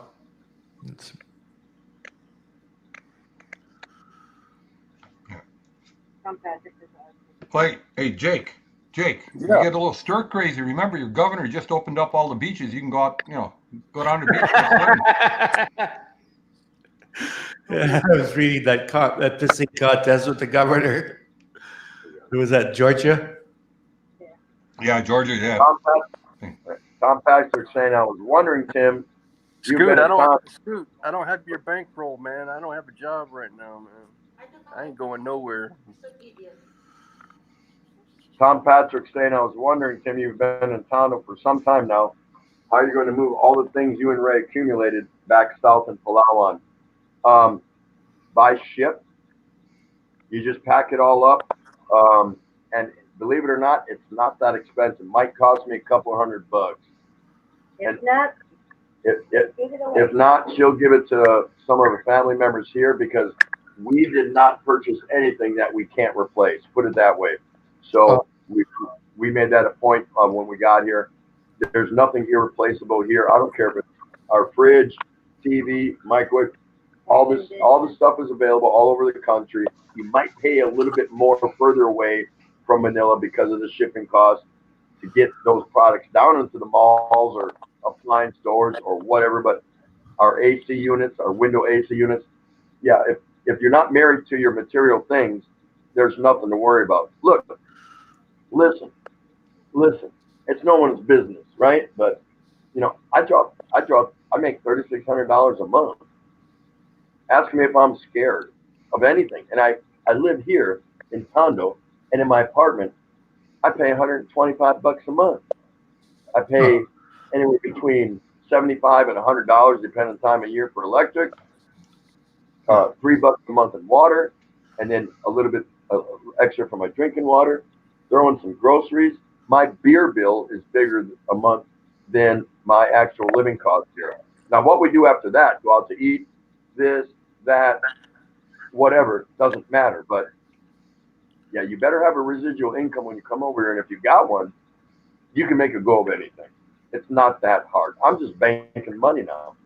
I'm big time. So, and I already own another house. So it's not a brag. It's nothing like that. I planned this for a long time. So now I'm starting to reap a little bit of the benefits.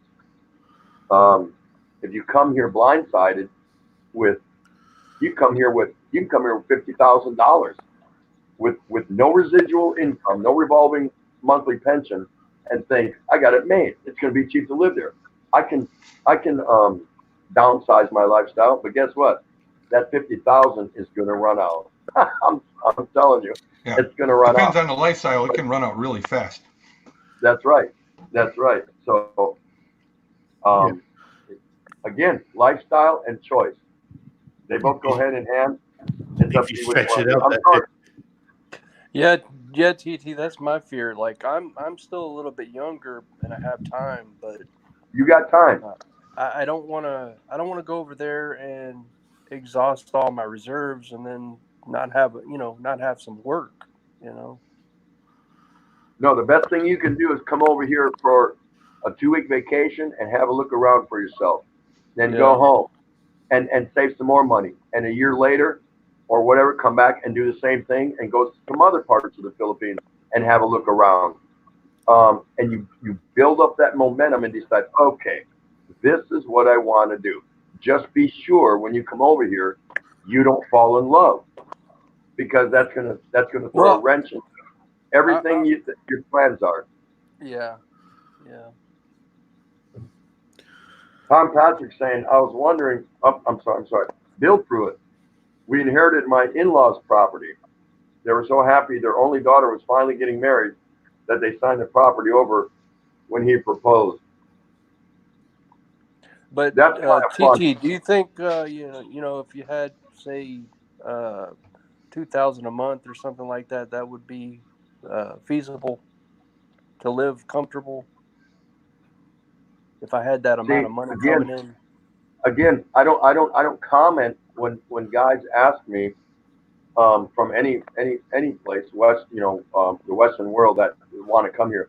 If guys ask me about income, I don't generally answer. I don't respond, and here's the reason why: is 2,000 enough a month for you to successfully live over here? Yes, absolutely, but not if you need a big SUV. You want to live in Makati, in the high-rise penthouses, No, I and want to. I want to live in the province. I don't want to live in the city. No. yeah, but There can again. you? Here, Tim. I can answer it. Bill, Jake. The answer is yes and no. It Yep. depends on you. Yeah, I know people. I know people that have higher incomes than that live in province and they're struggling. I don't see how though. I just don't see it. Well, they've got they buy. I mean, this guy he's complaining. Oh, well, you got a 30,000 peso a month car note, and Mm-hmm. every 2 years you're buying a new car. You Yeah. have you have you know you you you're buying everything like. I mean, this guy's from Australia, and he's basically buying everything from Australia and having it sent there. Right. And he's paying. I said you're paying probably $500-600 a month just in shipping costs, Oh so my that you can God. have what you want to eat, what you want to. I mean, because he doesn't want to eat the local food. He doesn't want. He wants to live like he did. Well, what So happens? What happens a lot also is you go to the province, you get this little bungalow or this little small little place, and then you know you're not spending as much money as you thought you would. But then all of a sudden you wake up and you go, you know what? I need a vehicle. Okay, so you go get you a little used car or something like that. You got to get the insurance and you got to do this and you got to do it. Then you say, you know what? I think I'd like aircon in my house. So you go and get that hooked up. You know what? I think I can afford a maid to come in and cook and clean for me. 2 months later, you know what? I think I'd like to have a living girlfriend. 6 months later, you know what? Yeah, let's go ahead and have a kid. A year later, you know what? Let's Oh go ahead and yeah. have a Yeah. kid. And it just goes My, on and on and on. And my next thing you girlfriend's already know, talking about babies, and I said, turn the I'm coffee pot off 44. and back I on don't again. want babies. I already have a no, but 12-year-old daughter. I'm, I'm, So, I'm telling you the stories of prototypical Westerners when they come over here. Oh yeah, I can make a go of it on this much money, and they can, but then they lose sight of why they came over and what kind yeah. of lifestyle they want to live. And next thing you Yeah. know, they're surrounding themselves with material things, Western creature comforts, and next thing you know, 3 years later, they're like, I can't afford this. I bit off more than I can chew, and Right. their monthly residual turns out not to be quite enough. Well, So, you know, yeah. Tim, it's like I tell people here in the United States, right? There's people that live on $20,000 a year. Yes. Entire families that live on 20 or 30,000 a year. Oh, less than that. Less than that. Yeah. Dude, And I'm living here on 29. So yeah. yeah, I mean, and you know, and I'll be honest. I mean, I couldn't do it. Not anymore. I mean, I'd have to cut back on a lot of things that I do. I'm cut to Let the me go bone ahead and now, catch up a couple comments. Let me go ahead and catch up a couple comments from our audience out there. Flexi girl, what's that? A cracked drop glass or a cup of coffee? Neither. It's a Yeti full of beer. Oh, I thought she meant, crazy big. I thought she was talking about when she heard this. This sound. Oh, maybe that's what it was. But, yeah. Another one bites the dust. Scoot keeps half full beer bottles back there because he's a pussy willow and can't drink with the big boys. Pinoy crazy. No, what it is, Tim, is every time you mention 2 beers, I have to have another. Well, there you go, 2 beers in your honor. My crazy babe. Hopefully cases won't grow anymore so that we can continue living normally. But it seems it could take a little while. There's a lot of different opinions out there. Pap's in the house. My brother Mert, how you doing? Nice to see you. Couple others here. Let's see. British expat in the Philippines saying hi to Bill. Chica Source, Cheesy's in the house. Wow, very nice. Nice to see you, everyone. Shout out Cheesy. Chica Source. Yeah. I call her Cheesy. With Gail everything, Barrett is back. Let's see, a couple more. OFW Dubai. That's wonderful. How you doing? Everyone, please help me greet OFW Dubai. Julie G. That is very nice. Thank you so much for coming out. Welcome to an edition of the Daily Exchange with Tropical Tim in the Philippines. Philippines on Demand. Tim, I also think it's important that potential expats factor in having health insurance when they come here. At some point, they will need it. Yeah, there's so many variables when you decide this is where you want to live. It's just like if you were in. It's no different. If you're living in. Hold on here. If you're living in. Oh my God. Cambodia. If you're a Cambodian and you want to move to the Ukraine, there's certain things that you need to do your homework on and figure out. And some of those things include a visit or two, talking to people, getting a good understanding and get your arms around what are you getting into. The same theory applies here. Everyone thinks, go to the Philippines, beautiful women, beautiful weather, beautiful beaches, cheap cost of living. Really? Yeah. In a word, in a sense, yes. But, humans, especially males, tend to lose sight of that because when they get here, their eyes get really big, really fast, and they just think they're walking around in some kind of adult Disneyland, and that's not the case. There's an actual duty and responsibility that you have to hold on to if you want to come here and be successful. You don't have to be rich. You don't even have to be pulling down more money than the next nearest expat to you. But you have to have a duty and a sense of responsibility to yourself if you want to come here and live a good life. Yeah, and it doesn't take a lot of money.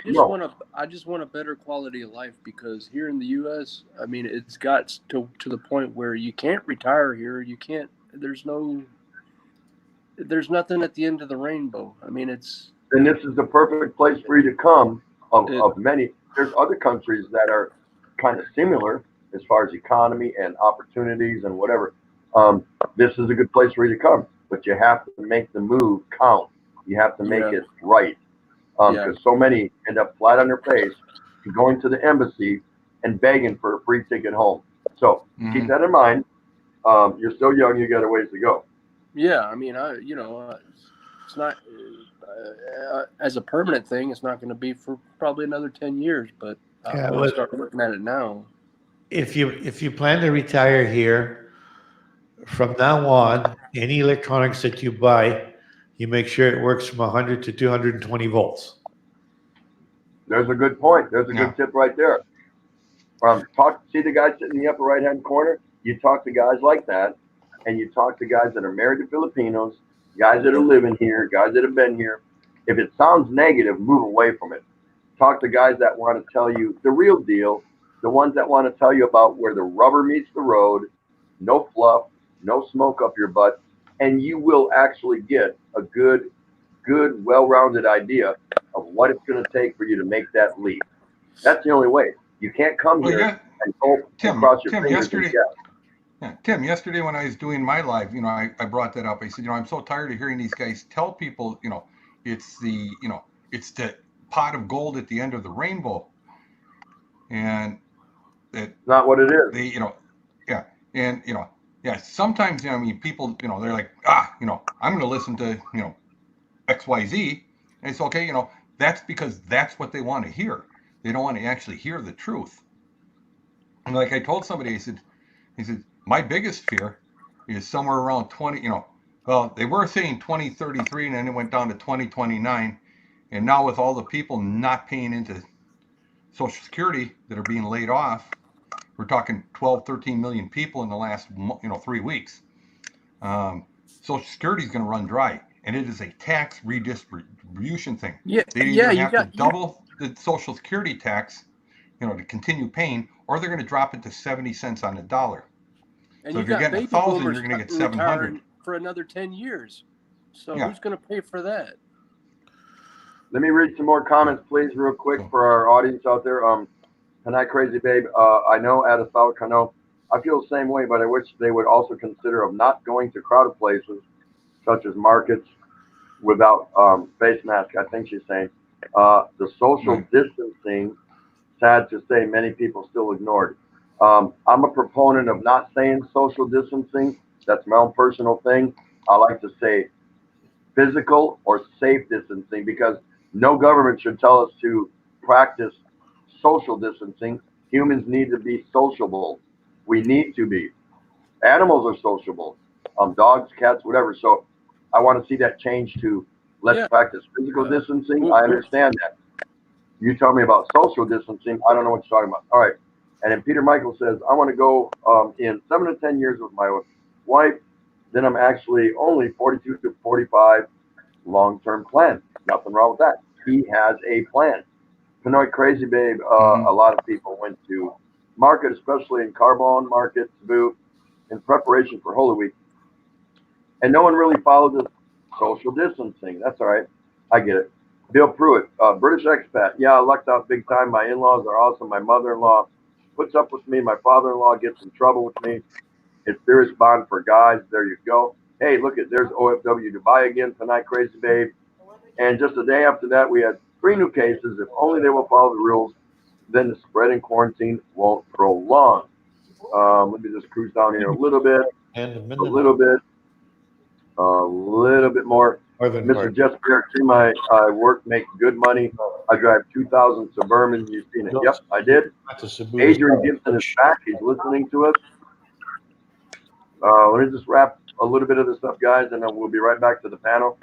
Tonight, Crazy Baby, Justin, Nedeker Cheers, who's a Filipino living in America, saying, go to a place where there's no local market. Oh, yeah? Yeah. My uncle before, my dad's big brother, the one Nolan's father.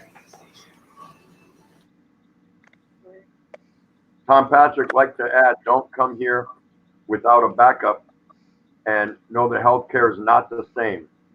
See, so you can get a lot of opinions here, Trader Life. There's so many from people who are here or been here and kind of have an idea and have made mistakes along the way. So search some of these people out. Bill Pruitt, we're living in Oklahoma now on $23,000 family of 4 and doing pretty well. But we have investments that help out. There you go. J.L. Barrett, cheap cost of living is so slowly disappearing. There it is. Nedeker Cheers, a Filipino living in the States saying, take a province with not a lot of expats. Philippines on Demand, sports with the 30th pick, the Packers select Tony Manders again. Yeah, that's funny. That is funny. Um, Tom Patrick. It depends on how you want to live. Bottom line, but please have a backup plan for emergency and think of your health care. But it's a beautiful country here. Bat Pap and Dara Channel. The problem is there are so many different experiences, problems, and opinions. One should research for themselves. I said that earlier.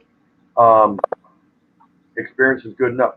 Meaning, you have to rely on your own. You have to stand on your own 2 feet. But that doesn't mean you can't reach out and solicit opinions. That's okay.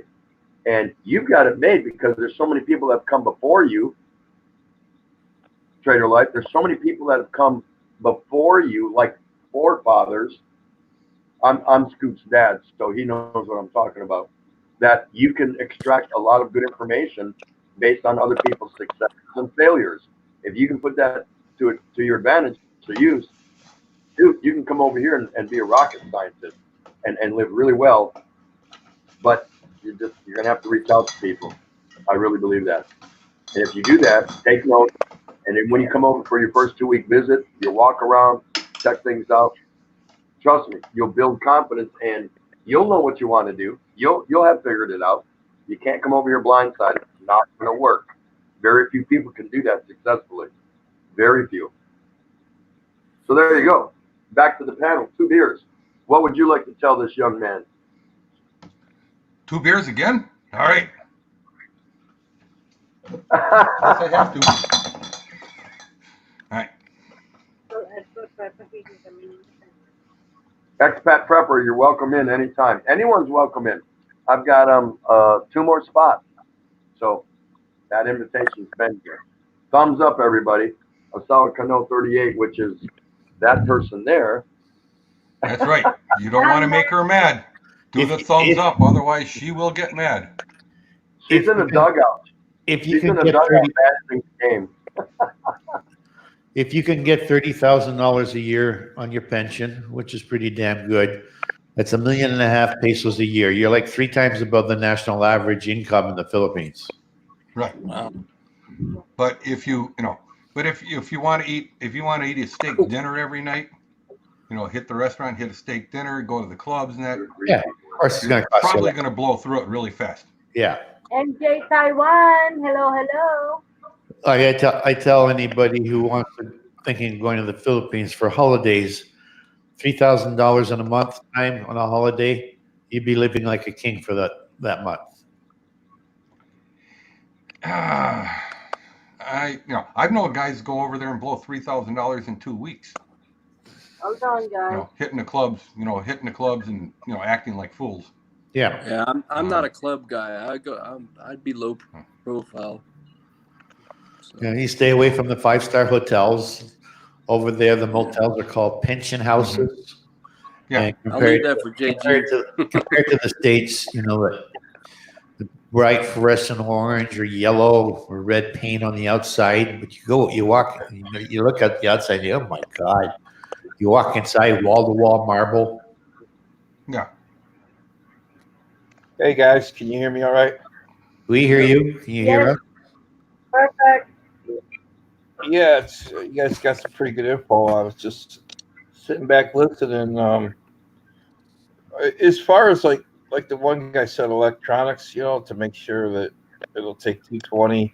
Yeah, the electricity over here is 60 cycles, 220. 50 cycle.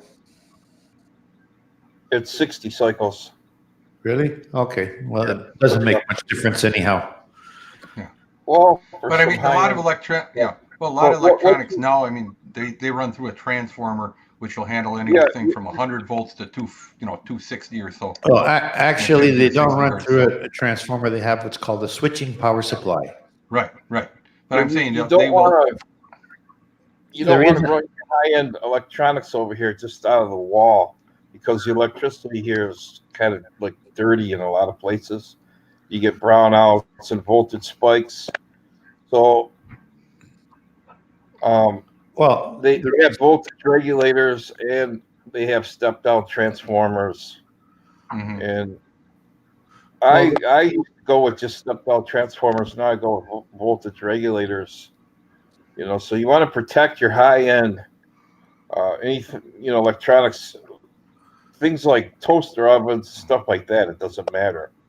Well, But, if you really want to protect your electronics, your best way to go is to get a UPS. What's UPS? Uninterruptible power supply. Oh, the deal with the battery, the backup battery. Yeah, I know. because that will absorb any spikes or brownouts. Well, I mean, that's what I'm saying is most electronics today, right? Like printers and everything, you have, your little, sort of like your laptop.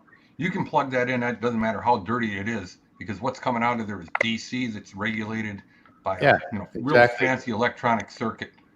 So if the power, spikes, whatever, it's taken care of in the front end before it ever leaves the back end. The reason that I say to look at your electronics that you buy to make sure it'll work from 100 to 220 volts, because in most places that you go, the wall sockets look the same as our wall sockets in North America, and you're going to get somebody who's going to take your plug, even if it's a 110 volt appliance and something, and plug it in. Yeah, I mean, I did that when I first went over in 2003. I took over a brand new printer. And I think I paid, I mean, it was an Epson kind of state-of-the-art thing. And the sister-in-law plugged it in the wall instead of the transformer. And it ran for, she said, oh, it made a real funny smell. Yeah, that was the, the heated head burning up. Well, as an electronic technologist, let me give you a little piece of advice. Don't let the smoke escape out of your electronics. That's a bad sign. Yeah. You got to keep the smoke inside. Basically, it required me to change the print head out, in order to get it back up and running. But yeah, there was, because most of the other parts of the printer didn't really matter. It was the heater that was actually inside of the print head that couldn't handle the, the increased voltage. The rest of it all ran on DC, and the components inside didn't matter. Now they've changed the way they do that. That all basically runs off of 19 volts DC. So they have a power supply. I want to jump back here to Jeb Jam's thing. He says, we have a family of 4. We need $5,000 a month in order to move. We have to pay for college and school. No, you don't. I mean, B. Joy's 3 daughters attend university. Well, one's still in high school. One just graduated high school. So I have 2 in college, and the whole bill is less than $1,000 a month for the 3 of them to go to very, very expensive private schools in the Philippines. So, Tim, when you make your move to Palawan, what might be advantageous for you is to buy a shitbox vehicle, load it up, put that on a Roro ferry, and when you're done and unloading it at your destination, resell it. Yeah, we thought of that. Any kind of container would work. That's if we decide to go back to Palawan permanently. We go back and forth, notwithstanding the ban, because we're still waiting for the road in front of our house to be completed. Because right now it's a holy mess. They chopped off 15 to 18 feet of the front of our house, the whole length of it, which my Nipa house is very long, and it's very big. It's got a state-of-the-art CR in it. I mean, it's really nice. And they took that away from us because when we built it, we didn't know there were plans to expand Abanico Road coming out of Port Princesa. So that's what we're dealing with. Real quick, I'd like to say welcome to the Daily Exchange to Nini Nini Matit. How are you, dear? So nice to see you. Everyone, please say hello to Nini. And also, Panay in South Korea. Nice to see you. 2 lovely ladies, 2 great channels. The opportunities just are boundless, endless. So if anyone's not familiar with these lovely young Panays, please visit them and say hello. The opportunity is there. Bat Pap's here, of course. Who's Jeb Jam Raw? What is that? Is Is that a troll? What is that? Yeah, I mean, he keeps popping up on all these streams. You know, no idea. He's a scrawny little guy. He's afraid of his wife. Even tornado doesn't. BAPAP is in the house on the panel. Expat Prepper, thank you so much for joining us. Say hi to these lovely ladies, everybody. It's the right thing to do, of course, you know that. And happy Easter to everybody again. Hope yours is going well. I hope it went well or it's going well in whatever way that you deem fit to celebrate it. So thanks, everybody, as always, for dropping in here on our first maiden virgin voyage of the Daily Exchange on StreamYard. So we plan to do StreamYard right now once, maybe twice a week. That's it. We don't want to make this a habit. We like our other format just as well, and so do a lot of other people. So I hope you're enjoying this, and let us know. Let us know in the comments or however you want, whatever works for you, what we can do to make it better for you and more enjoyable for you. It's your channel. You guys own it. You control it. So that's it. That's it as far as that goes. Just so happy to see everyone. So back to the panel. How y'all doing? Good. Can I say one thing? If you're thinking about coming over here, especially if you're retired, you gotta, when you get over here, you gotta have some kind of hobby or something to occupy your time, because there's a lot of traps you could fall into. Personally, I got my hobby. yeah, I lived in Dumagetti for 7 years, and then we bought. It, it works out to like 24 acres. It's measured in hectares, but it's about 24 acres. And I got a couple Belgian Malinois dogs, and I got a couple guys to come and help me put in the garden, and I put all kind of dwarf fruit trees in, and that's what keeps me busy. You got to have something to do, because I see a lot of guys come over here, man, and they'll be working their whole life, and then they make it to the Philippines and they just have problems because they don't have something to occupy themselves in a positive way. Tell them to start vlogging. Well, I mean, that's even true here in the United States. I've seen people retire and then they have nothing to do. They didn't have a hobby. Their hobby was their work. I don't know. Yeah. Yep. It doesn't matter where you are. If you're going to retire, the hardest thing for for somebody who's worked their entire life to do is to quit working. Oh my goodness. They don't know what to do with their time because they don't really have a hobby. Yeah. So Elizabeth, I think that Elizabeth is 2 beers better half is asking us. So we're in Palawan. So 2 beers. You can tell Elizabeth we're about 3 kilometers outside of south of Puerto Princesa on Abanico Road. So Abanico Road south, because there's Abanico Road north and Abanico Road south. We're about 3 kilometers on Abanico south out of Puerto Princesa, so not far. You can even use a tricycle to get there in Puerto Princesa if you need to. Hope that helps. Uh-oh, who dropped out? When I first got my land, we moved to the land. There wasn't electricity here. There was no water.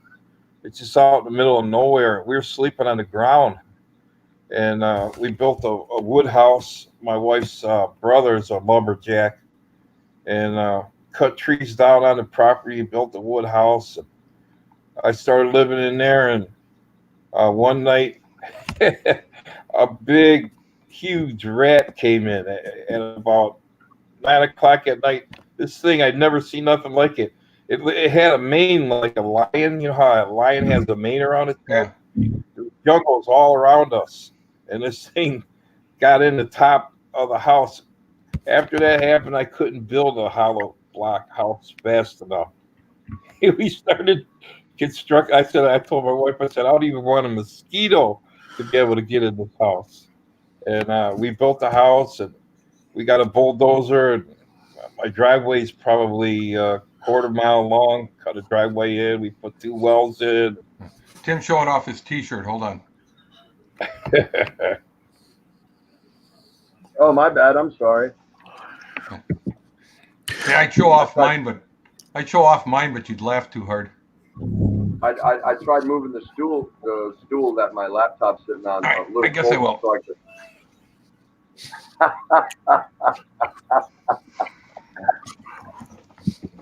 now, my recommendation is somebody coming here for the first time, even not to visit, but I mean their actual first time to move here, if they can lower their bar, their standard bar of living, if they can lower it, my advice is to start out really small, really cheap, and build from that.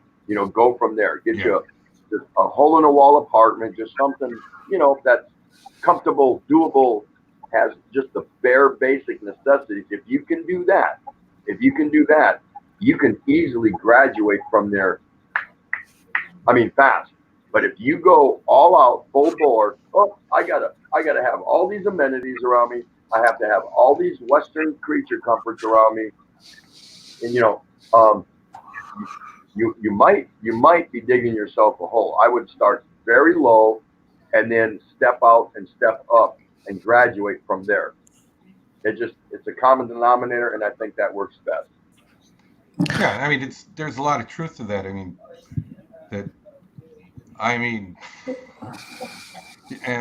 there's a lot of truth to you can't just sit there all day. Otherwise, you're going to have health issues. Bill Pruitt brought up about his dad's fathers worked hard their entire lives, and then they retired as a lazy boy and died 6 months later. His dad kept working and is still kicking. You have to, you have to be physical. You have to get out and do something. Yeah, you can't sit around and vegetate once you retire, or otherwise you're gonna go quick. Yeah, Tim, a lot of people do that. Jim, the wife says she doesn't north from south. Is it going towards or away from the crocodile farm? She asks.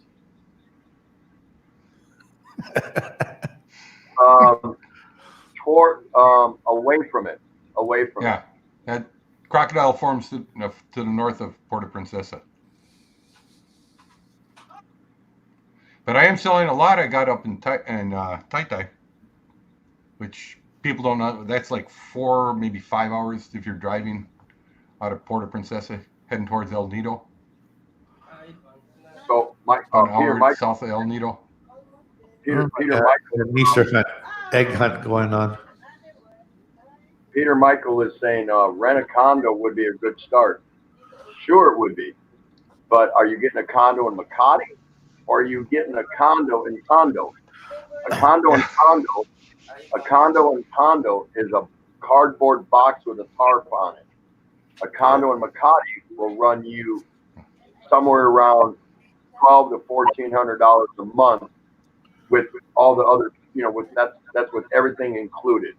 The services they provide, this, that, and the other. So, yeah, you can go from one extreme to another, even when you consider a condo. So, buyer beware. Again, start small, work your way from there. That's the best advice I can give. There's a lot of things over here that are more expensive than back in the States. Yep. You have to keep in mind. Really look. Yeah, it's called prime real estate. You want to eat Here. Toto? Well, you want to eat? Look, you want to eat Toto? No, are you sure? You're not looking. What? Look for the egg. Look for the egg first. You like the Toto? All right, who's live at the bar? What's going on?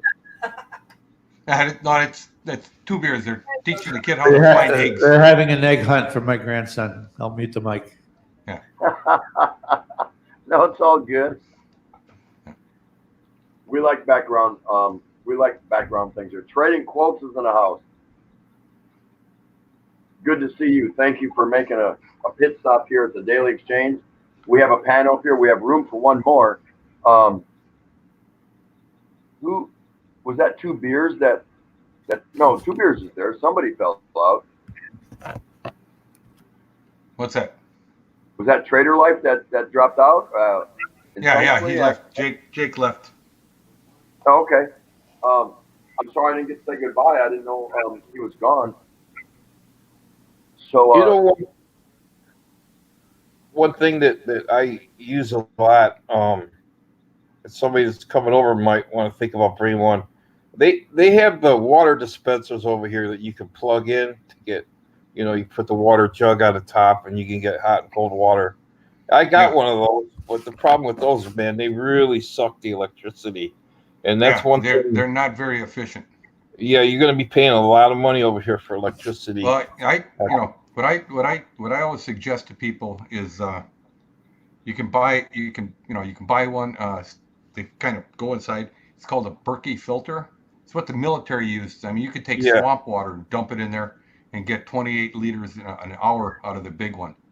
Filters are a little pricey, but it's you get clean water. You actually get cleaner water than most of the places that sell bottled water produce.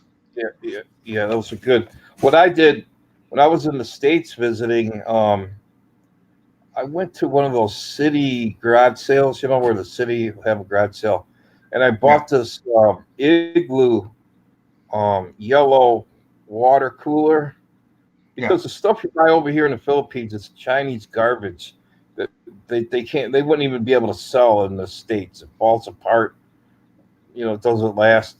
So I got one of these 5-gallon Igloo yellow water coolers, like the road crews, tied to the back of the truck.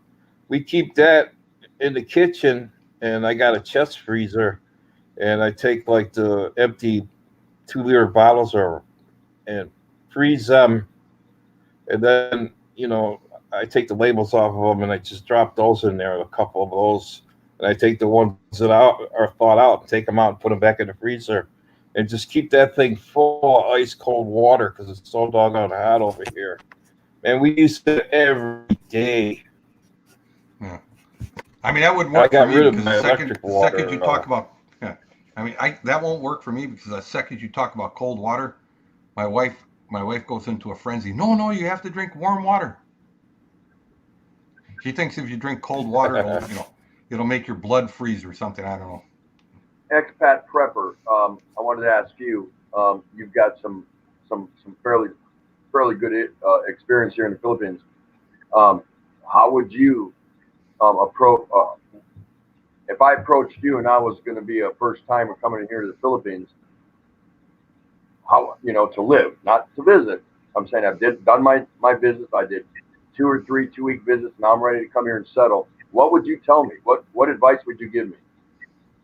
I would first say on some of your trips before you move over, find an address or get a friend or some way you can have bulk buy-in boxes sent to the Philippines before you make the move. I've said that before. Yep. That's right. And ship those out. I go back and forth because my mom's still alive. I visit her. I go every couple of years. I go back, and man, there's a they call it the Mormon Canneries, the Jesus Christ Latter-day Saints Church. Well, they have food warehouses. It's not charity or anything, but they buy this food in bulk, and they'll sell to anybody. You don't even have to be a Mormon. You just have to come up, make an appointment, and then you go there and you buy. They get semi-tractor loads full of this stuff, powdered milk and beans. And last time I was in the States, I bought like $2,000 worth of food, and then I brought it back to my mom's. I took a pickup truck and I loaded it in buy-in boxes, and then I sent it. I sent it about a month before I left, and we still got that, because stuff over here like I said, some stuff is more expensive. I have Crohn's disease, so that I only eat certain things in my diet. So that's why I did that. But yeah, you could send dishes and well, actually, you're not supposed to send dishes. I don't know why, but yeah, you could send all your stuff in a bulk buy-in box or however many boxes it takes. They average between 90 and $110, depending on what part of the U.S. you're sending them from. Right. But once you keep the stuff in there, there's no weight limit, and they don't open them. I never had one open so far from customs. Never sent anything from direct mail to the Philippines. Well, you What I, can't anyway. You You always have can't anyway problems. because you don't want to send anything direct mail anyway because the international rate for a small packet is a pound. Anything over a pound, and you'll watch the price skyrocket. I mean, absolutely skyrocket through international mail. Another International. person that has some good experience and insight here is Bat Bap. Bat Bap, if I approached you and I was a first timer coming over here to live, what would you tell me? International mail will cost you about $30 to mail like a T-shirt. Right. Yeah, it's outrageous. Now, I've looked into I mean, here from Phoenix, Arizona, all the way to the port in Davao, it'll cost me about $2,300 to send a 20-foot container, but it has a weight limit of 54,000 pounds, which is a lot of stuff. Then you have to deal with the customs side of it. You have to hire somebody. It'll cost about another $1,000 to get it through customs, and then any customs duties. And if you're bringing over food products, they get taxed at about 12-14% coming in. So I'm kind of looking at opening up a store. Yeah, they don't even open buying boxes. So you want to stick your canned goods or whatever. Well, I'm looking at try to opening make up sure a store if that you have any glass thing, don't ship it during the winter. Ship it in the summer. No, you don't want to ship them during the summer in a bleak buying box because bleak buying boxes, I own, I'm an agent for a bleak buying company, and the way they get handled, especially in the Philippines, I shipped a ton of food. If it will not withstand it, if it will not withstand a 20-foot drop, if it won't withstand a 20-foot drop when they open the back, those top boxes, the guys just grab them and drop them on the ground, and they just keep pushing them out basically onto a conveyor. Because I've never had a problem. Yeah. I've actually seen guys that ship these backhand boxes roll the box into a storage locker until the storage locker is full enough that they can fill up a shipping container. But I've seen that actually roll them off the back of a van onto the ground, and then if they can't slide the box, they roll the box into the locker. Yeah. What I suggest, instead of taping the shit out of the box, get a little bottle of carpenter's glue and glue the flaps on the box. That way the box is absolutely rigid and won't bend around. Yeah. Well, I tell people also what you got to do strapping tape when you pack really those well. boxes, any spaces that you have in between the hard stuff, you stuff clothes in there. Yes, exactly. So the box is completely tight. Exactly. And then you pack it with you tape them up good. Last time I was in the States, I sent 18 boxes 2 years ago. And I had one thing of pancake mix that broke open and it got white, pancake mix all over everything in the box. But that was out of 18 boxes. Now, here's a little secret for guys, sending bleak buying boxes over, especially if you're going to send like clothes.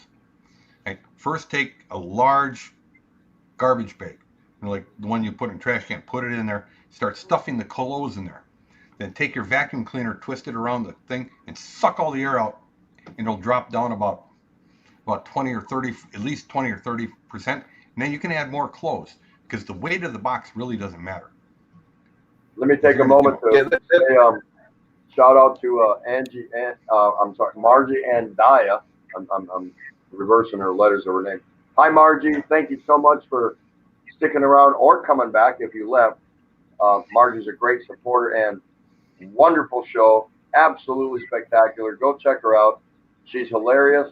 I can't tell you, she's just very, very funny and just a lovely lady. Um, Go check her out, guys.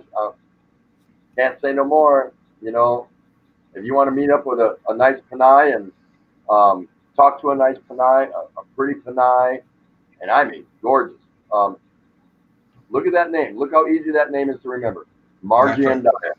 So nice to see you. And It's kind of a happy shame. to see you here. It's kind of a shame, Yeah, if that you got YouTube has taken down that little thing where you could click the three dots and go to their channel.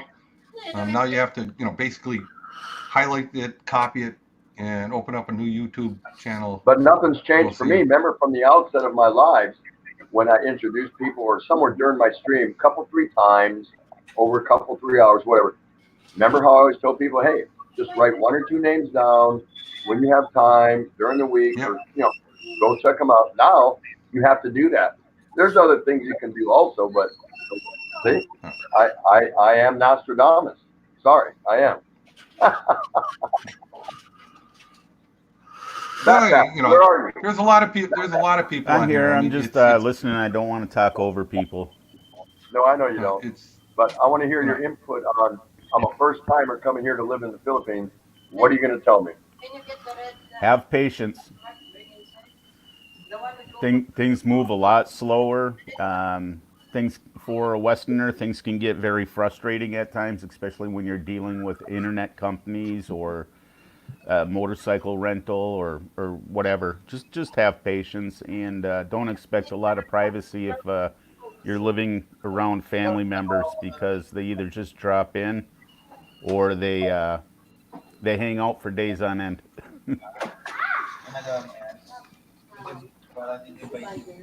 That's I a mean, lot said. That's a lot said. Believe it or not, in just a few words. That's a lot of territory covered. I'm sure he could go into great detail and expound on that, but I know what he's talking about. Others may not. I don't know.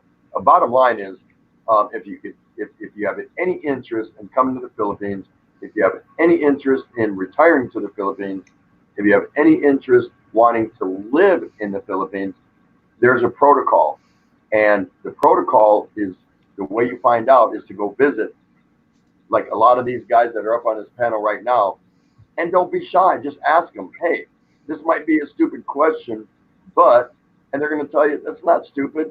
That happened to me, or I went through that, or, it's real simple. You have to have the nerve and guts. I don't care how big of a guy you are, and say, teach me, tell me, explain to me, break it down for me. And I never had that. I didn't need it, but I didn't have it either. And a lot of guys that are now back in their Western world are probably licking their wounds, wishing they had done some homework, done some legwork, explored, reached out to people, whatever you want to call it. Right now, there's a whole bunch of Westerners in multiple Western countries licking their wounds, wishing they had sought out some advice. Agreed? well, Chi Taurus is in the house. Jeannie's joined us. bring some Tim. good 5-gallon plastic buckets. The buckets over here in the Philippines, if you set them down too hard, they break. They're designed to break. Hi, Chi. The only bucket I know of is the only bucket I've ever seen was some gal named Nan was holding the bucket. So there once was a gal from Nantucket who kept all her cash in a bucket. Does anyone know that one? No, see, somebody might be thinking, that didn't know, might think it'd be odd talking about buckets, but they do laundry over by hand. I mean, you can get a machine, but they have, like Western style machines, that are remanufactured. I've seen them recently in Dumaguete, but most of the time you'll see these plastic washers over here that are built so cheap. I mean, they won't even last a year. So 90% of the people over here, they do the laundry by hand. And like I said, if you bring some good quality buckets, plastic buckets, 5 gallon buckets from the U.S., you're always going to have a use for them. Well, I mean, but you can buy, if you want to spend 250,000 peso, you can buy a state of the art LG front loader, the same one they sell in the U.S. The problem is most people there can't afford them. So yeah, they buy the cheapest thing and hope it will last as long as they want. Well, better yet, you can get your next door neighbor to wash all your laundry for like 50 or 100 peso. Yeah. Yeah, but then you risk them stretching out your clothes to the point where they're falling off your ass, and you got to go out and buy new ones. Your clothes will start Actually, I think disappearing. you're losing weight because of the heat. That's what happened to me. My clothes slowly started disappearing. We'd send a bunch of laundry over to the laundry lady, and I started noticing I had less and less t-shirts, even underwear. Yeah, we had I told. Oh, go ahead.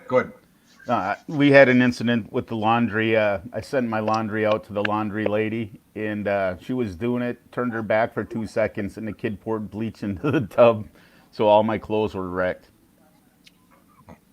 Real quick, I want to give a shout out to Norland A. Nelson. Nice to see you. I don't even know if she's still here. I didn't see her. I scrolled backwards a little bit. I was like, wow. My apologies. I didn't see you earlier. That's the host responsibility, and I missed that. I thought I had everyone covered, but if you're still here, welcome. Everyone here welcomes you. And if you're not here, watch the replay and look at me shouting you out and come back. So sorry about that. It's not that far back, but far enough where my bad. I was not on my game. Sorry.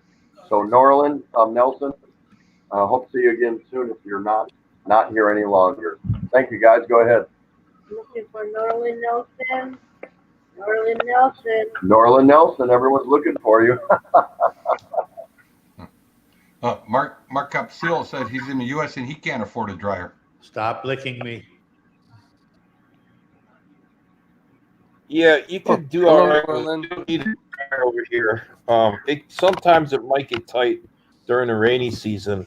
As long as you have a place to hang your clothes up, under, where they won't get rained on. That's the only time it's hard. Other than that, it's no problem going without a dryer here. Yeah, and these are all small inconveniences in the big picture, in the whole scheme of things, that you learn to adapt to, adjust, correct, improve, whatever verb or adjective you want to use. When you come over here, you are going to go through some trial and error, some hit and misses. It's just the way, and that's part of the fun of it. I think that there's some challenges because again, you don't want to come over here and just go blah and pick up one of these and just sit here and camp out. No, you want something to do. So there are enough small challenges for Westerners when they come here, enough just to keep you busy. Nothing overwhelming necessarily, unless you let it get overwhelming. It's all about coming here to relax, coming here to have a good life, whether you're retired or you're young and you just want to stop working and you think you can sustain yourself here.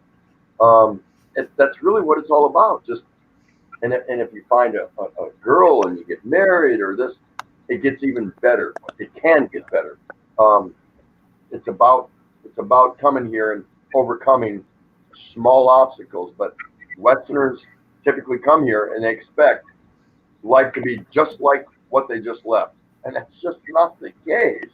And so many of them make that mistake. It's like, wait, you have some adjustments to make. I don't care. Listen. There's guys come here, just like Two Beard said, that are making through their pensions or whatever money saved. Well, I can't say money saved because that's liquid cash. It's expendable cash. But guys that come here are making 30,000 or more a year, which is way, way more than enough to live here, and they're still miserable. Why? Because they can't make certain adjustments in living within another country's cultures, traditions, environment, all that stuff. If you come over here saying, well, I'm just dragging my life over here, you lose. You lose. You might be surviving, no problem. You might even be living pretty good, but you're going to be miserable because you've not made any concessions to what your new environment is. Does that make sense? I see that so often here. It makes Go a ahead. lot of sense. Expectation, it's like when you're working for a whole year to get 2 weeks vacation. You go on that vacation, you got all these dreams and expectations out of this vacation. Once you're in the middle of it or once it's over, you're disappointed because it didn't meet up to your expectation. It's like a dream. You have to adjust your thought process before even moving, otherwise you're going to be disappointed. Yeah, this is not mountain ranges of Palawan with flowing waterfalls. That exists. You can go see that, but that's not what you live. Um, so there's a reality that Westerners typically make when they come over here that they miss. And the best way to find out if this is for you is get down to where the rubber meets the road, the deck plate level in the streets, walk around, mix it up a little bit, smell the smells, see the sights, reach out and touch someone, all that stuff. And you'll know you're going to go, man, I'm not going to be able to adjust to this. You go back home, get on a plane, go back home.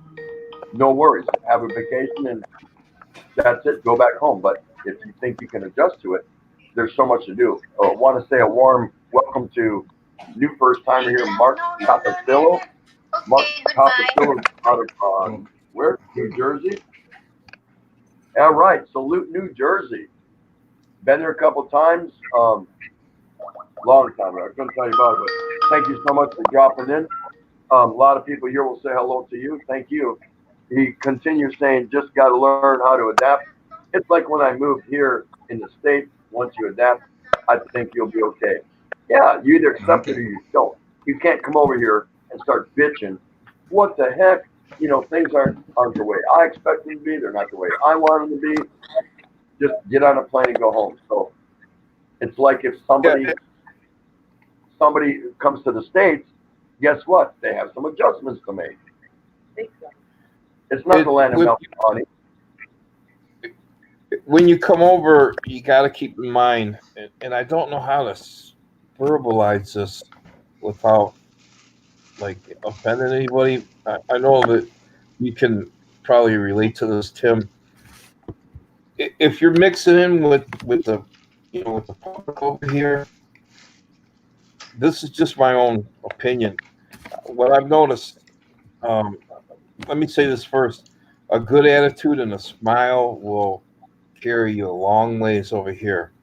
From what I've noticed, like in the province here, some people, I don't know, because you're coming from the United States, you're a foreigner, they think that you think that you're better than them. A lot of people will have that attitude, and you can slight them very easily, and you won't even know it.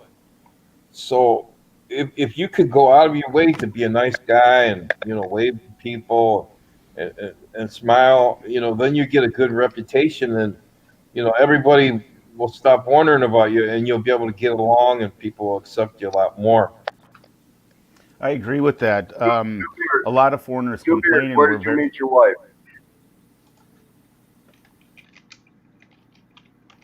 Sorry, what was that? Two Beers. Where did you meet your wife, Elizabeth? I met her here in Toronto. Okay. How many times have you been back to the Philippines? Myself, I've been there 9 times. Okay, so you have plans of coming back to Iloilo, correct? Yes. So if I'm a first, I want your take on this also, and then the last one will be Scoot, of course. But I just went around the horn. I'm a first timer and I'm ready to move to the Philippines. What are you going to tell me? Well, I'm going to say, have you been there before? And yeah, I came here. And expect. I came here twice, 2 weeks apiece, a year apart for a look-see around. Now I'm ready to come here. What would you Well, tell me? the best time to go there for a look-see around would be towards the middle of November to mid-March, in that time span. And if you're from northern climates like I am, expect yourself to take at least 2 to 3 weeks to get used to the heat. After the Good third point. week, you're fine. The first couple of weeks could be really hard on you because it's so hot, and it is not humid like you would think of like Vietnam or Cambodia. It's not humid in the Philippines compared to that. Oh boy, you got an Easter hunt going on out here. That's fine. That's fine. But that's a good point. No one really brought up the weather here. I've not heard that, but that's a valid point. If you're a northerner in the states, from the northern states, Midwest, upper Midwest, or, upper Mountain West, or upper East Coast, you come here, you might die. Not like literally, but you may feel like dying because it's just a different monster. But go ahead, continue on, Two Beers. Well, what I like to do when I first go there is take my stuff to a motel, then I go to the Mall of Asia, pay the admission into the skating rink, and go make snow angels on the ice. And they all look at me. Aren't you cold? No. The Mall of Asia got a hockey rink smack in the middle of the mall. Now there's two. There's two MOAs, right? There's two MOAs. Two what? MOAs, MOAs. There's two MOAs, right? No. Yeah, there is. And what's the other one? You just said one of them. What was it? You go lie down on the ice. No, where? What's MOA? Oh, Mall of Asia. Yeah, there's another MOA. You know where that is? No. Mall of America. Do you know where that is? Does that have a hockey rink in the middle? they got a lot of crap inside there. Yeah, no, it's in St. Paul, Twin Cities, Mall of America. Is that the? Oh, okay. It's massive. It's absolutely massive. I mean, they got an aquatic exhibit in there. They got it's massive, and that's just a trivia. It's a BS trivia. There's two MOAs, because when I say MOA, MOA in capital letters, people go, "Oh, what are you talking about? Mall of Asia?" No, I'm talking about Mall of America in St. Paul, in the Twin Cities. Yeah. Yeah, there's actually a mall. There's actually a hockey rink in the Mall of Asia. Yeah, when I say MOA, and believe it or not, you got people running around with a hockey stick shooting the puck around in the middle of public skating. Yeah. I'll tell you, those fans, they sure run fast when you take a slap shot on the glass. Yeah, the only time I don't use the word or the phrase MOA loosely is when I'm with Scoot, because he starts looking around because he thinks I'm referring to men of ass. So, I just kind of leave it alone when he's around. You keep using all those Navy terms, buddy. And I appreciate your valued input, Two Beers. You gave some good advice on that about the weather and all that stuff. Makes sense. Yeah. Scoot B. I'm new. I've been here twice for 2 weeks, and I'm moving here. What advice are you going to give me? One, what Two Beers brought up. Don't expect it to be like the U.S. I mean, my first question when people say they're going to move to the Philippines, they said, "Where else have you been?" I mean, it's amazing how many people haven't even left their own state, or even their own county, or maybe only a county or two around them, that are talking about moving because they're watching some vlogger and they think, "Oh yeah, I'm going to live there like a king," and yeah. I mean, and back to what we said. It's when do you make that move? I'm having a conversation with a guy now. Right? He just lost 45% of his 401k. He's 60 years old, and he was taking money out of his 401k, and that was his plan, to take money out of his 401k until he hits 70, and then he'll get his that super Social Security check. And now his plan just changed. He's going to start taking money at 62 because he lost between 30 and 40% of his money. And so you have to be a little fluid in your plans. But the big thing I always tell people is, I mean, it's better to be poor in the United States than poor in the Philippines. So if your plan is, you're going to have Social Security, I was just looking at the white paper. I mean, when they start dropping Social Security down to 70%, 60%, and by the year, they're saying by the year 2042, they're going to be paying 4 cents on the dollar if something drastically doesn't change. So, if your plan is to live on Social Security and you're 65, and you get your Social Security check in 4 or 5 years, and you're moving to the Philippines, and that's your only source of income, you may have problems.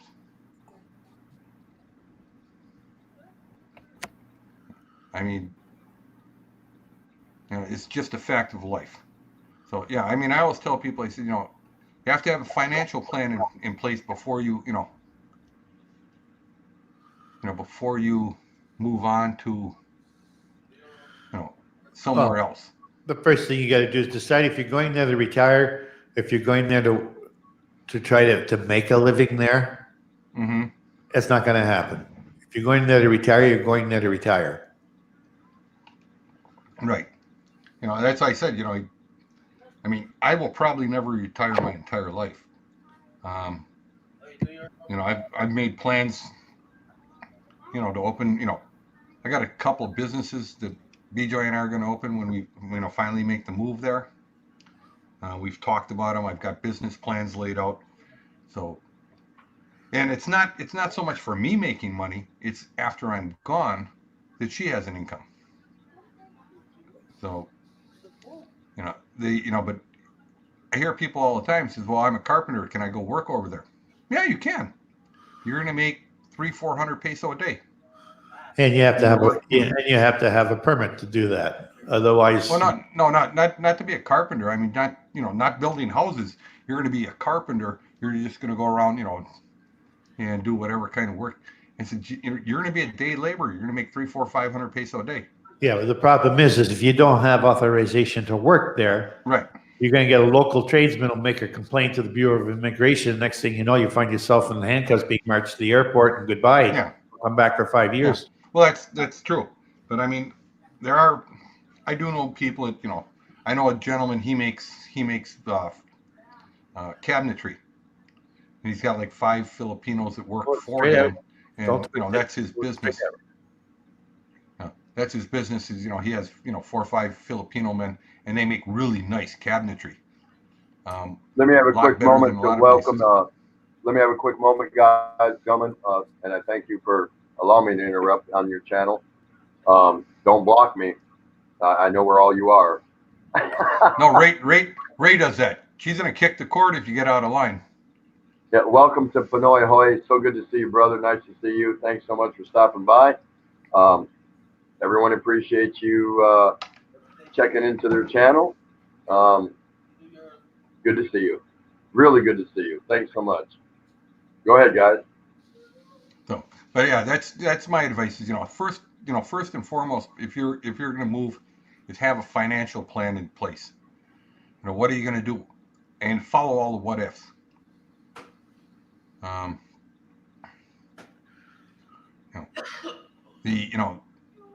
If your checks are based off of the government paying, I wouldn't I can't guarantee they'll be there. Even a VA. I mean, at the rate we're blowing through money right now, and the debt we're racking up in the last couple of years, that at a certain point they're gonna have to make those tough choices. You know, and I know Tim being a veteran, me being a veteran, you know, this idea that we're the minority. I mean, kids today, it's 600,000 people out of, you know, out of 10 million kids that are coming up, and they're going to make the decision in 10, you know, 5, 10, 20 years. Right? What are we going to spend money on? We got room for one more, ladies and gentlemen. Anyone that feels like they want to come up and just listen, it's Easter Sunday. Blessings to everybody in whatever way you celebrate it, and do your, or it could be just a normal Sunday for you. That's fine.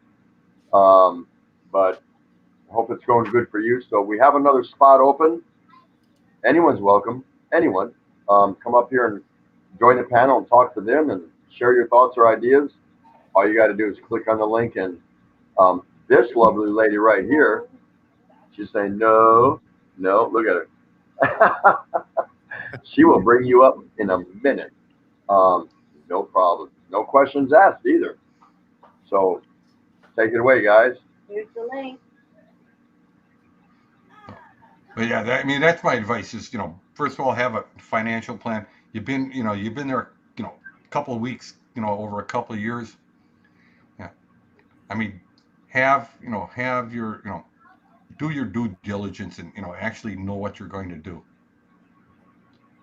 You know, I told somebody, you know, as far as buying stuff and everything, when you first get over there, if you're making the move one time, I said, get a really good credit card. Doesn't matter who it's with, you know, Capital One, whatever. Buy everything on the credit card and never make a payment. Like, what are they going to do? Send someone over to the Philippines and pick up your refrigerator? I mean, you know, if you're going over there on a shoelace base, you know, on a shoeline budget, you know, hey, take 3, 4, 5 credit cards, buy everything you want. You can do it on Lazada, whatever, and you just keep swiping the card, pay that a little extra because you ain't going to pay the bill anyways, and let it go into default. I mean, but keep one card you can use at all time. Oh, So Mark Carpacello, excuse me, gentlemen, Capicillo. I'm sorry, Mark Capicillo. Yeah, I saw out that. of New Jersey, a first timer here at the Daily Exchange. Mark Capicillo. I tried to convince my wife I should move there while she works here. She wasn't having it. I'm not a good salesman. Now, the only question I have for you is your wife a Pinay or not? I'm not going to say Western or whatever. I'm just going to say Mark Capicillo. I need to know, is your wife a Pinay or not? And then looking at the picture that he's got on his thing, yeah, it looks like his wife's a Pinay. But I had the same problem with BJ. I said, you know, I'll hire the, you know, I'll go over to the college. I'll get one of those like 18, 19-year-old college girls to clean the house and everything. And she wasn't having that either. I don't know what that is. Expat Prepper brings out a good point. Bring a pressure cooker because the meat is so tough. Awesome idea. Now, we sent 3 balikbayan boxes about 2 weeks before we left. We sent 3 boxes. They all arrived at the same time in good shape. But I'm smart, sorry, because I was in logistics in the Navy. So I know how to pack my boxes. I know what I want to put in my boxes, things like that. But we sent our best cookware. We sent a pressure cooker and a bunch of other stuff. But there are some things you know, I could, and probably some of you who've been here could probably write a book about what are some of the best things to put in a balikbayan box and what things you shouldn't put in a balikbayan box. I mean, we stuffed shoes, the ones we brought over, with small, you know, keepsakes or this, that, and the other.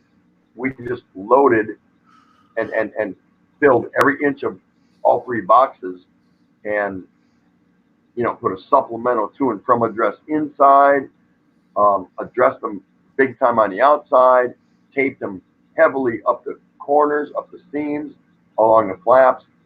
You can't half-ass it, or you're running a risk. Now, the competition for balikbayan boxes in the States is massive. It's a big business, and it's massive.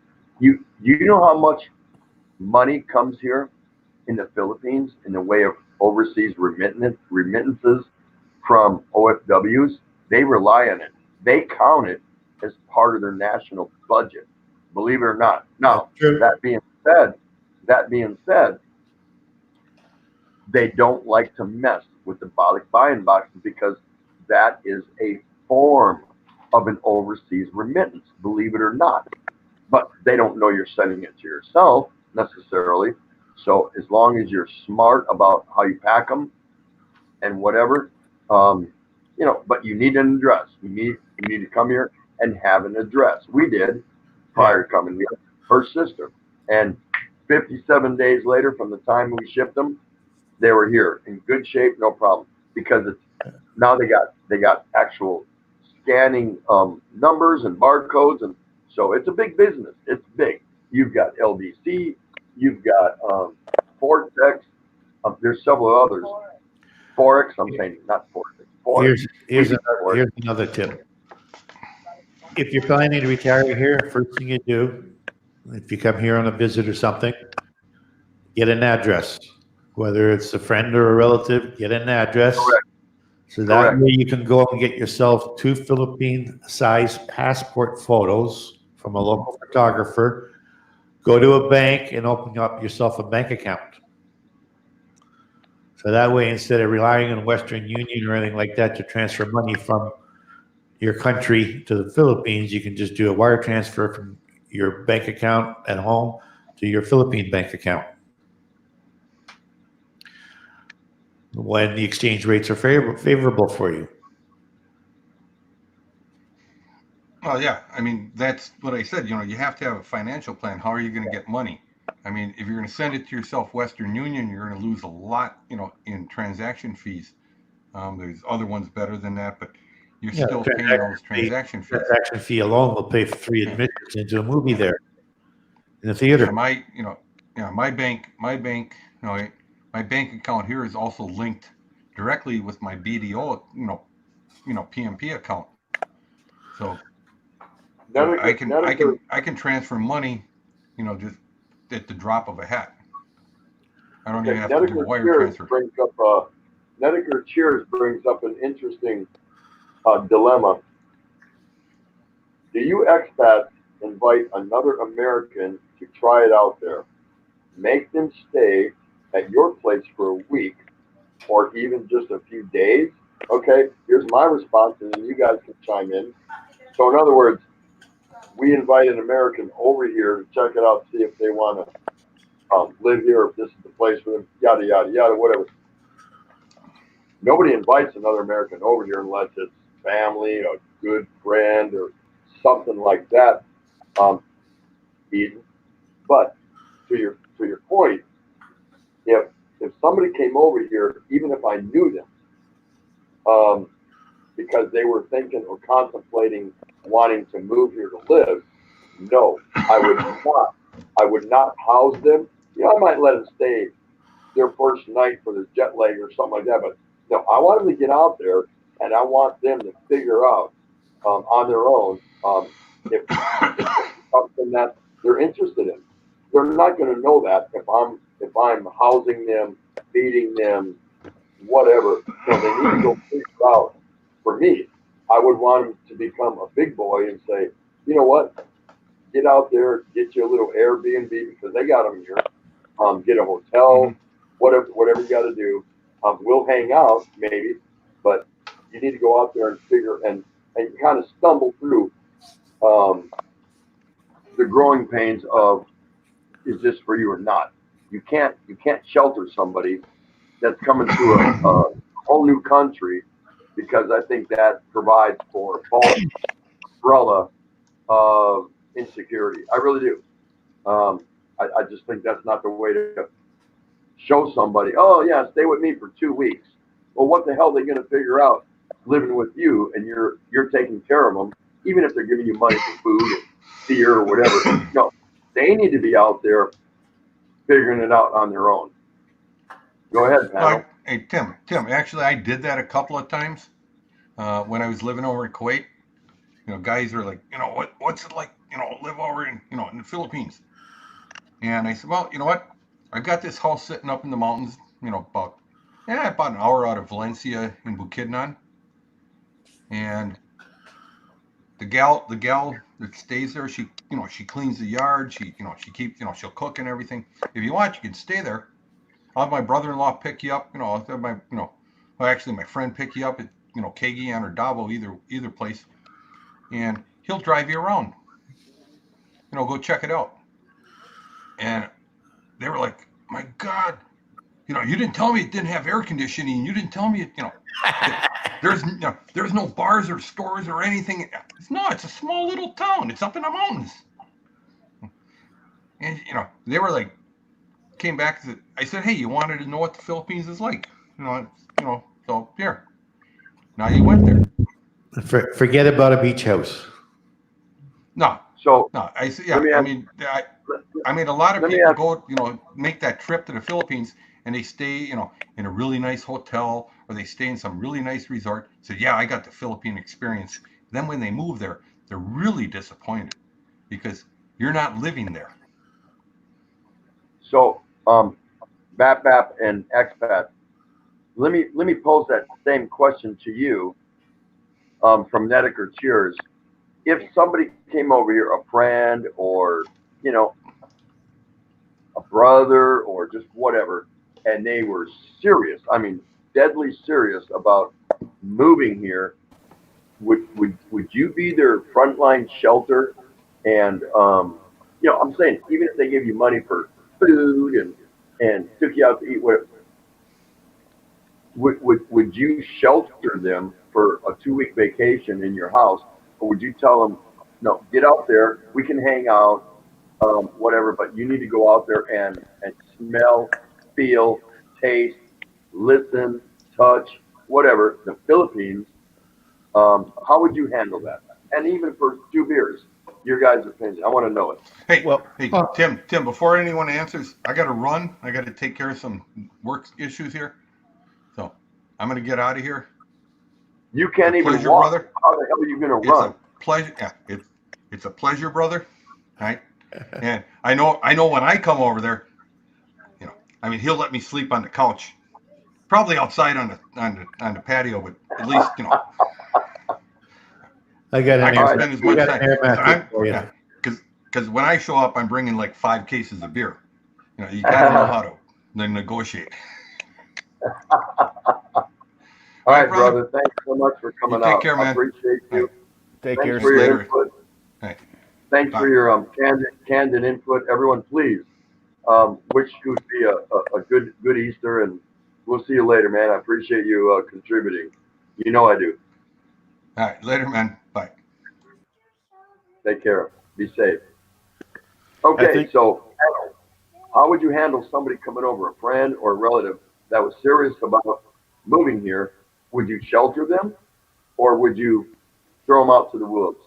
No, I'd shelter them, but I wouldn't be taking taxis everywhere to show them around. They're going to ride the same way I do, in the back of a jeepney.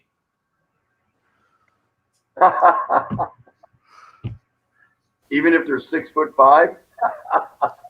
Well, fortunately for where I am, you can still stand on the back of the jeepney, Very interesting. which I find is a lot more comfortable standing out on the back bumper because you got a lot more wind back there to cool you off. Okay. Yeah. As far as me, a close family member, I'd let them stay with me for 2 weeks. That's not a problem. As far as like friends or somebody else, I wouldn't do it just because if they had a bad experience, they couldn't blame it on me. My family, I've got one brother that's kind of interested, and he might want to try to go over there for a while. I wouldn't have a problem with that at all. I'd show him around a little bit, but I'd kick him out there a little bit, kind of watch over him. I wouldn't let him go certain places by himself for sure.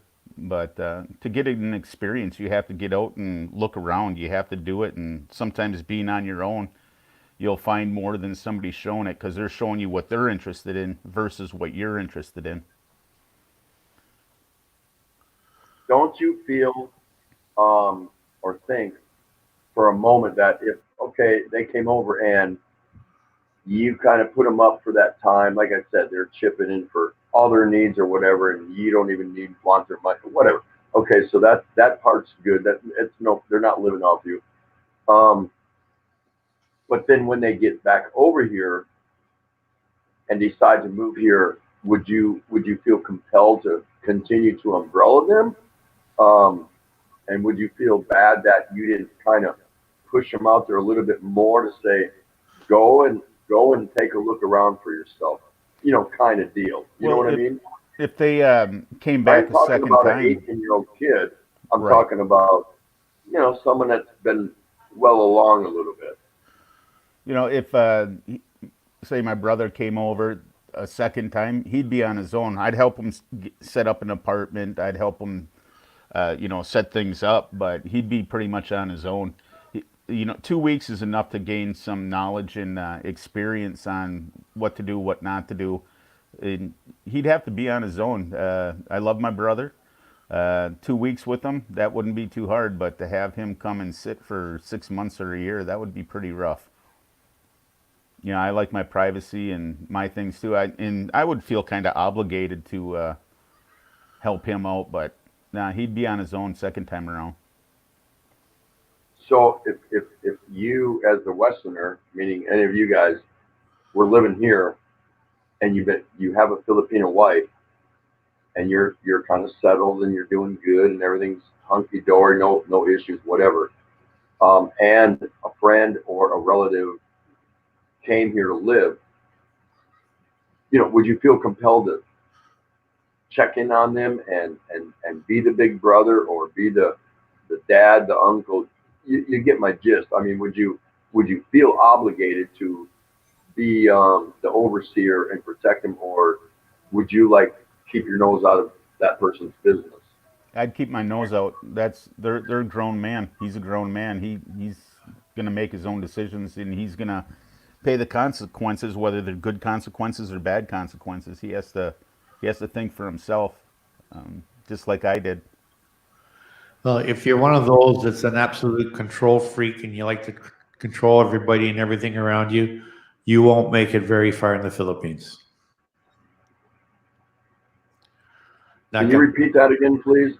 If you're the type of personality that's a control freak, everything's got to be blah blah blah, and that, and there's no ifs and buts about it. You're not gonna make it in the Philippines.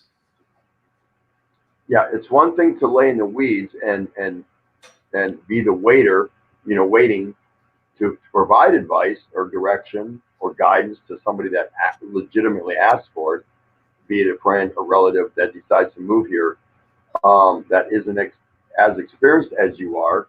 That's fine, but to hover, and shelter and umbrella, that's, to me, that's a big mistake. Because they have to know what they're getting themselves into. Because just like the rest of the planet, as small as the Philippine Islands are, it's a big world out there. it's a huge world out there. That the differences are, oh my gosh, enormous. Just because of the cultural change and the whole arena that you're thrown into. So the reason I brought that up was because I've heard of people that have brought over friends, brothers, cousins, whatever you want to call it, and it went bad. It went bad in a hurry, for both sides of the coin. The newbie had no clue what was going on, and the oldie, the experienced one, was too sheltering. So there were pressures from the sheltering friend, relative, whatever that was already established, and the newbie, albeit they wanted to get out and explore, really had no clue what the hell was going on. So that's a problem. And there's a lot of Westerners that went back because of that. Believe it or not. I've read some case studies on it. Well, and I was fascinated by it. And I was like, really? His own brother, his own best friend for 26 years, and all these kind of things. And eventually the one who's the experienced one cuts ties and lets that one drift, and they'll fall face down in the street. Not figuratively, but in a manner of speaking. They just got to get on a plane and go back because they never got they never launched correctly. So that's why I was asking and posing the questions to the panel. You know, kind of like, how would you handle that? Like, you know, Chris, Britt in the Philippines. I know he is, but I don't follow him. No, he's redoing his second floor, and he's doing step-by-step videos on his renovation upstairs. And he was showing us where the wires are sticking out of the wall. And he was about to ream the electrician a new asshole. And I said, whoa, hold on, Chris. You do that, and you're going to expect to pay triple or quadruple the price. From the wires that you see sticking out of the wall, that might be where a light switch is going. And then from there's a wire going from there to a socket down below, or to the light up above you. But that's why, because he was thinking everything should be home run back to the electrical panel. And I said, if you start trying to control the electrician and do it your way, expect to pay a lot more money. Ask the guy first before you start yelling and screaming at him, because you're just going to piss him off. Your construction's not going to get done. Yeah. Makes sense. That's why I say, don't be a control freak.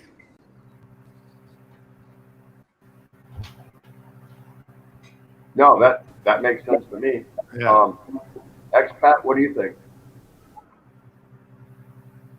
Yeah, that makes sense. You know, when you think of a carpenter in the States, you think of somebody, you know, that works with wood or something. Over here, it's a cement guy. Because everything's made out of cement over here in hollow block. Yeah, too right. Yep. You see them mixing cement? The less water you use, the stronger the concrete will be. If your concrete mix is watery, expect in about 5 to 10 years' time that concrete will start to turn to powder. And make sure when you're getting your sand that you don't get beach sand. No, it has salt in it and it'll rot your rebar. Yeah, don't use sand from salt water. Sometimes it's unavoidable, and you have to soak your sand or wash your sand. At least in the area that I'm in. Still won't work, like they found out in Turkey just a few years ago, where a whole bunch of houses condos started collapsing. Well, you got to use rebar. Well, they use rebar, but they used beach sand. People have been using sand here for the last 50 years. As long as you wash it, get the salt out of it, and use rebar, you're not going to have a problem. At least that's what my opinion. Well, I would think not to use beach sand at all. Wow. No, good perspective, guys. Excellent perspective. And you maybe not. You see the reason why I brought it forward, because there are how do I say this? Statistically speaking, there are many that came over here on an invite, on a look-see, decided, yep, this is what they wanted to do, and it wasn't the one who was already here waiting on them to help them out. It was that individual that came here for a look-see that ended up going back because it just turned out to be a disaster for different reasons, of course. So who's looking out for who? Who's responsible for who? How much do I owe you in the way of I got your back? You know, you can do it for a while, but in the end, the prototypical human being is going to look out for himself, his wife, a kid or two if they got it, and you know, kind of leave the visitor in his wake, not intentionally, not through design, not through neglect, but due to circumstance. It happens so often. It really does. And another thing, I was just curious if you were thrusted into that position before. another thing about sand, in construction, it has to be. I mean, there's a lot of sand around here in the Philippines. Saudi Arabia, believe it or not, imports sand. Okay, and they have deserts over there. You have to get sand like from a river, sand that's been created from water, like a coarse sand. Really? Okay, the inland sand is too fine. That's no good for building with. That's why I say you got to either use beach sand that's washed or sand from a river. And crushed stone. Hello, Cheryl Kumada. Nice to see you again. I know this is not your first time here. Thank you so much for coming in. Thank you for freeing up some of your time. You're free to join the panel here if you like, or you can stay right where you're at. We wish you a happy Easter. However Easter is going for you. Lovely to see you again, my dear. And hello, Eden Oi. Nice to see you. I know you're new here. I don't believe I've seen you before. Several people out here will greet you and say hello. Thank you for stopping by. Nice to see you. Hope you're having a lovely Easter wherever you're at. By the way, Miss Eden Hoy, where are you from? Inquiring minds want to know. I want to know. So we can, get to know you. So thank you for that. Go ahead, panel. The last thing about the concrete, you got to use crushed stone. That's very, very important. You cannot use round, pebbly stones. It has to be crushed stone with the sharp edges. Otherwise, the concrete will not bond to the round stones. Well, they make hollow blocks over here with them, and they use sand and concrete. But yeah, they also, if they're pouring like pillars, or floors, like they put crushed stone, like you're saying. Yeah, but that's the because regular blocks, they're just using sand. That's because the concrete mix will adhere to the sharp edges on the crushed stone. It will not adhere properly to a round stone. You'll end up with your concrete falling apart if you use round stones. It has to be crushed stone. I can't believe a country like you were talking about imports sand. What? You said the Middle East, Saudi Arabia or something? That's just... Yep. Why does that not jive with me? I couldn't believe it when I first heard it too. They got a whole desert and they import sand for construction. A lot of that sand that they're importing is for building up those islands that they're building on.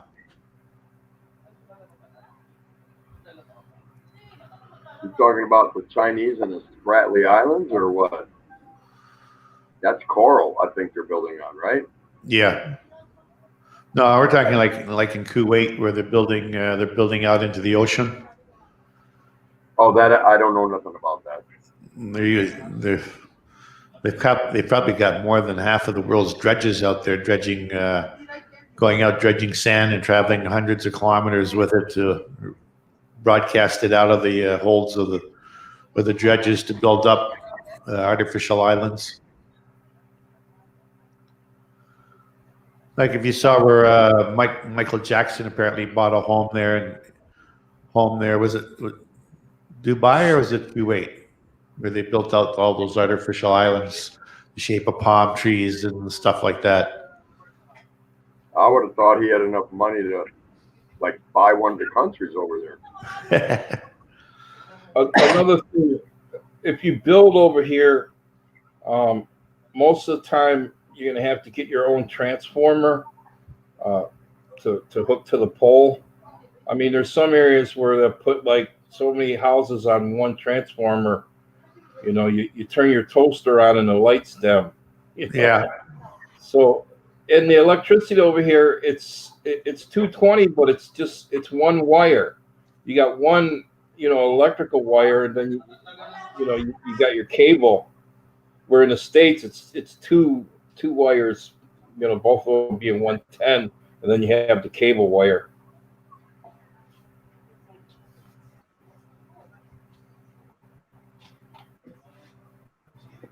Instead of using a transformer, I got this little thing.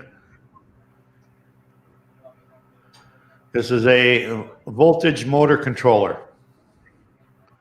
And you can also get this with a voltmeter on it. So what I can do is I can ramp this from 100 volts to 240 volts.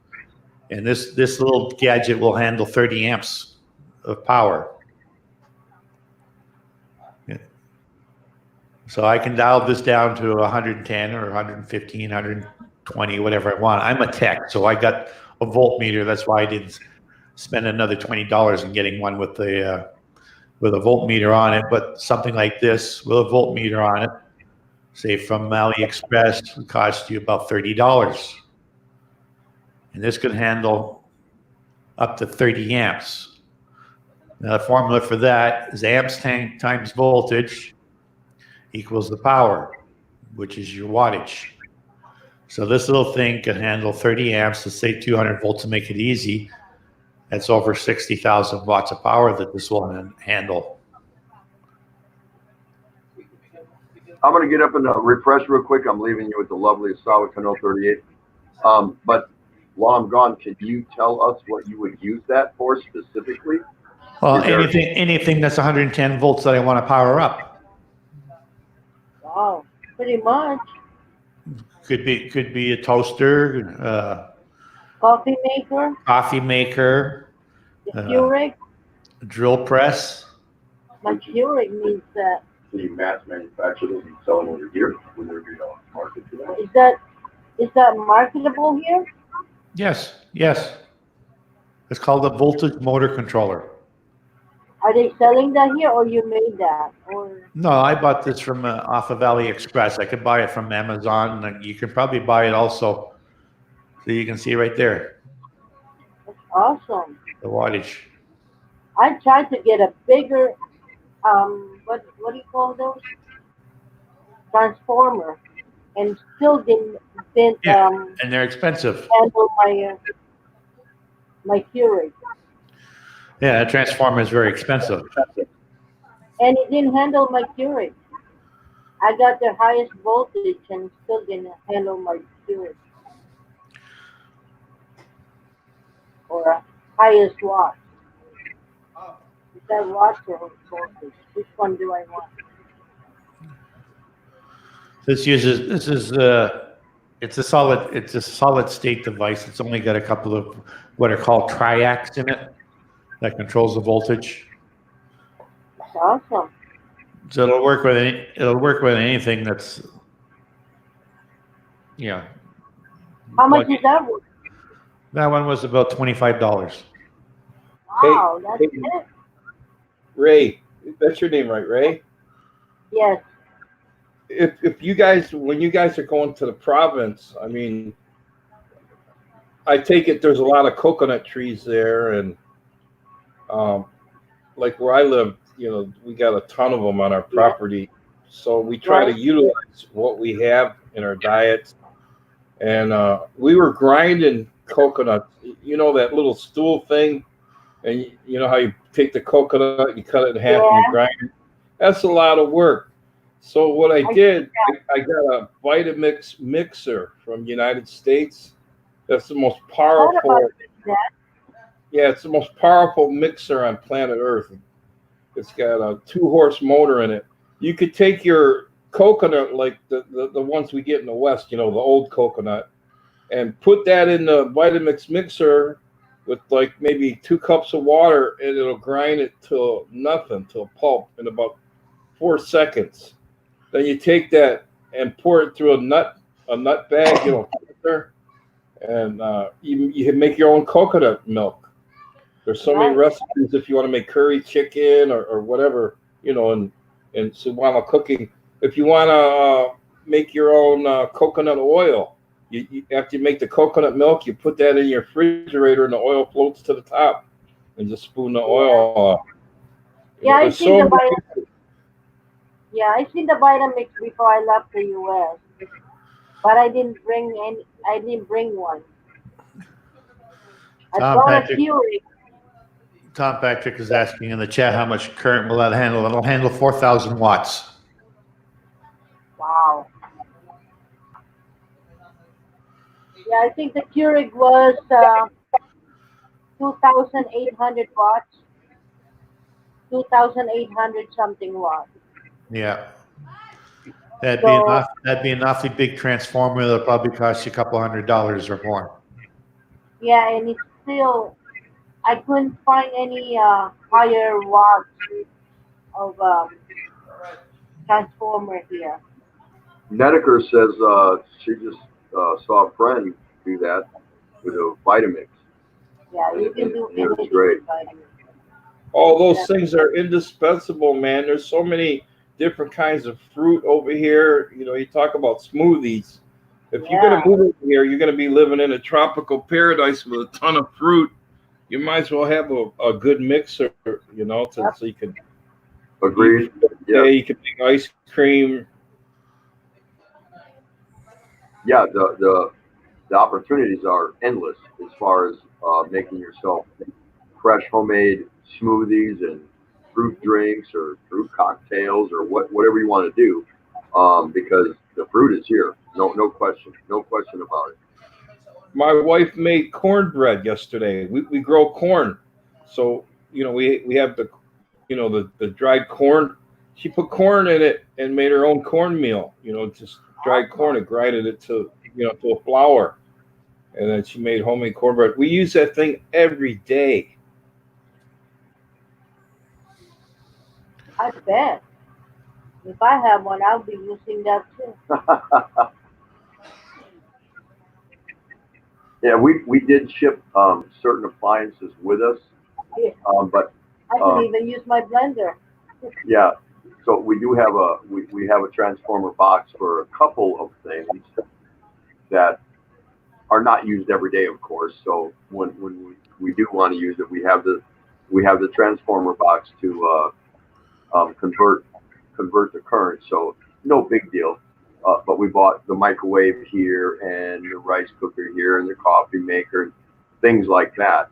Um, my advice is do not, unless you're going to build a house here that can handle dual current, or you're going to make it or have half and half or 110 exclusively.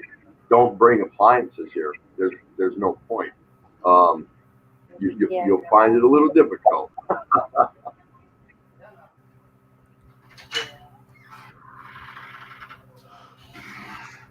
Yeah, because we had our Keurig and we had two of them actually, We brought two Keurigs with us. We packed them in our product buy-in boxes. and we have a friends that live someplace that have a 110 volt watts. So we gave each of them our Keurig because we just couldn't use them because I would have to buy a 2,500 to 3,000 converter, watt converter, and it just it didn't make sense.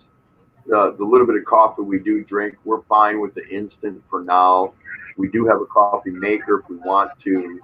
When we go to the Royal up at Old Subic Naval Station, they've got two big stores there. They call them the Royals, and if they're loaded with nothing but exclusive Western food. A little more expensive, um, and it's it's a 90-minute trip up there. So we go up there a couple times a year, maybe at most. So we just kind of surrendered to that fact and decided we don't need that. So we gave those away as kind of half-assed gifts, if you will, because they have the ability to plug them in. Because they live in the candy towers, which are brand new, modern, state-of-the-art apartments, condos, whatever you want to call them, and they're really nice. I mean, they're super nice. My two friends up in Angeles City pay respectively like 60,000 and 63,000 and 71,000 or whatever. They both live in separate towers, and there's like three of them, three towers called Candy Tower 1, Candy Tower 2, Candy Tower 3, and they're really nice places, but they're really expensive. I can afford to live there, but that's not my mantra. That's not my MO. We don't want to live in something like that. There's one I just got off of Amazon. I posted in the chat. I see that. You know, another thing that saved us quite a bit of money over here, Tim. We got a chest freezer because I'm, on a farm. Having a garden, like we'll grow a lot of tomatoes. So those Roma tomatoes grow really good over here. And when we harvest those, my wife will cook those in a big pot, cook them down to remove most of the water. And then she puts them in those plastic bottles, Coke bottles, that are left over, washed out. And we put those in the freezer. And when we need tomato sauce, we'll just take one out. And we always have, some hogs and some cows. And when I run low on meat, I just call my brother or get my brother-in-law over here. He's kind of a half-ass butcher. And we butcher them up like right behind the house. Pack them in Ziploc bags, throw them in the freezer. Since I've been living here, we must have butchered probably 15 hogs. And wow. The dog food over here, that's another thing. The dog food over here is really crummy. I was buying the most expensive dog food. It's called Pedigree for my dogs over here. And they started getting sick from it. It comes from China. So I keep hogs over here just to feed to my dog. I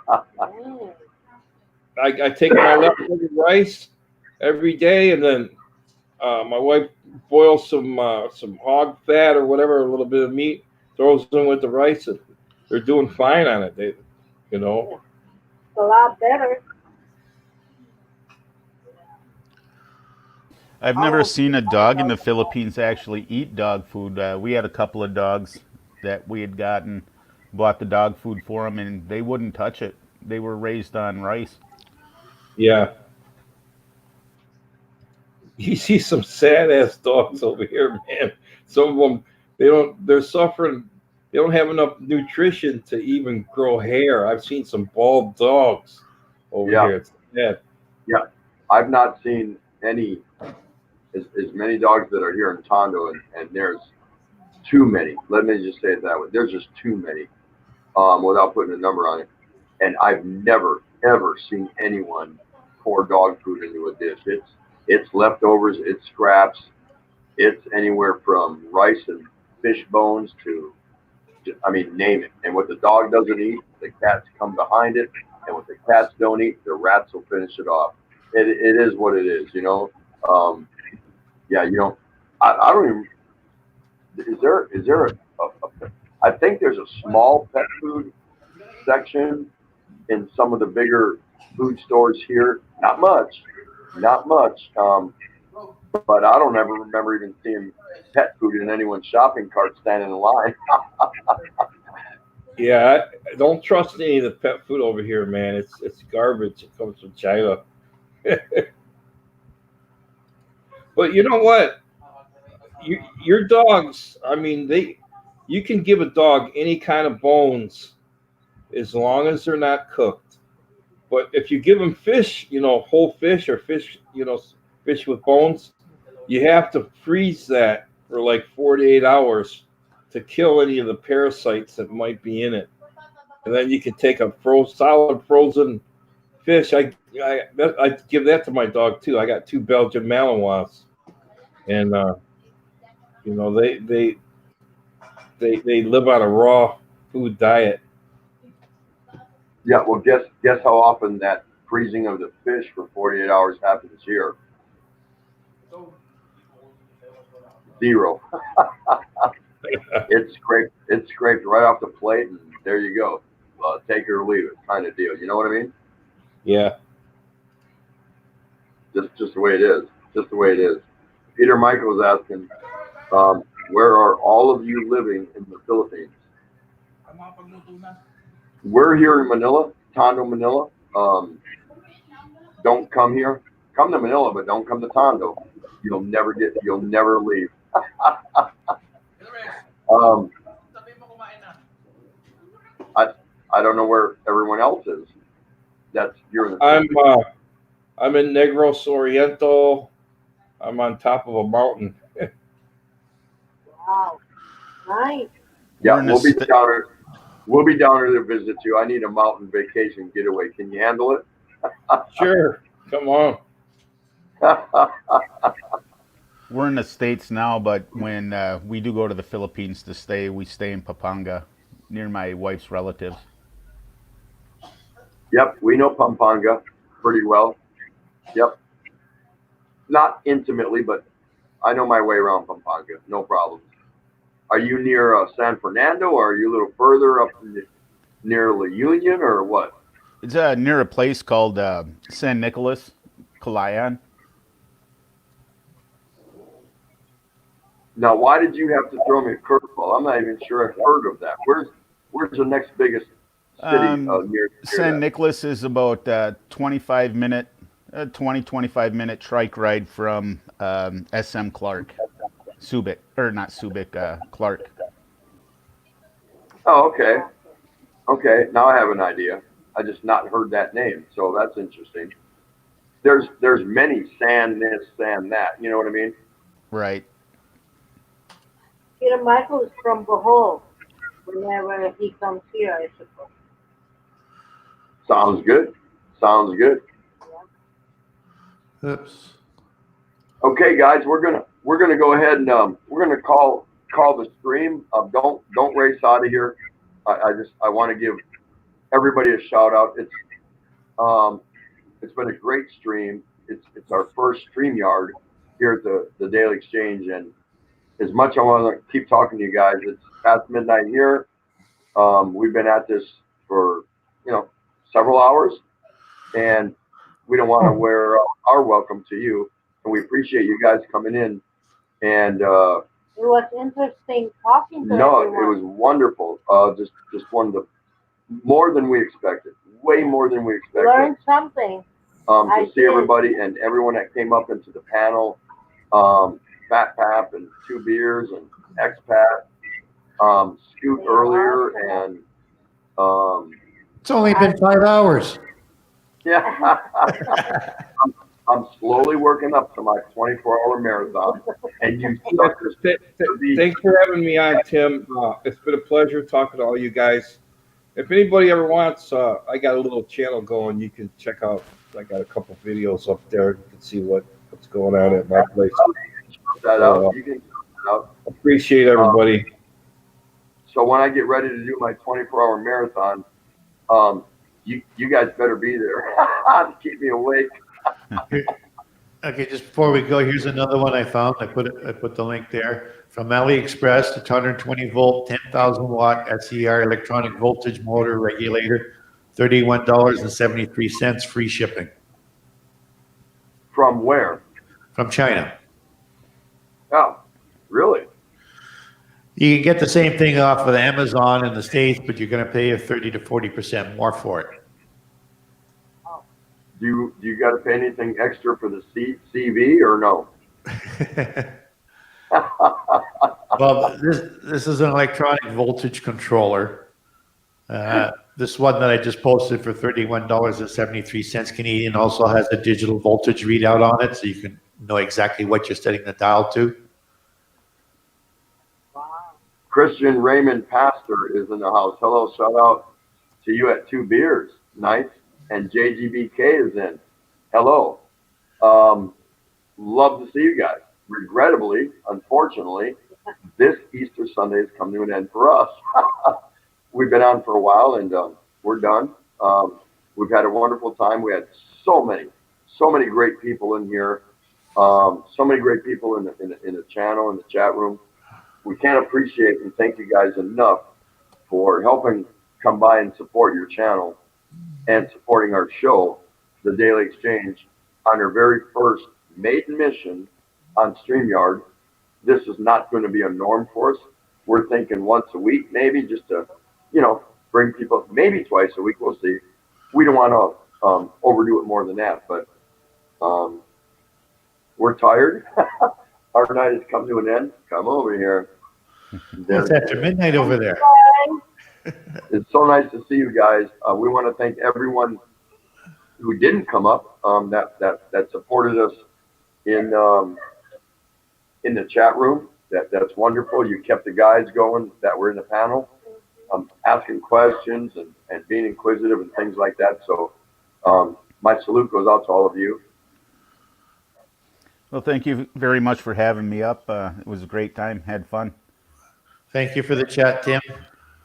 No, the fun and the pleasure was all ours. We just hope everyone stays safe. Um, Medical, medical cheers even learned something. I did.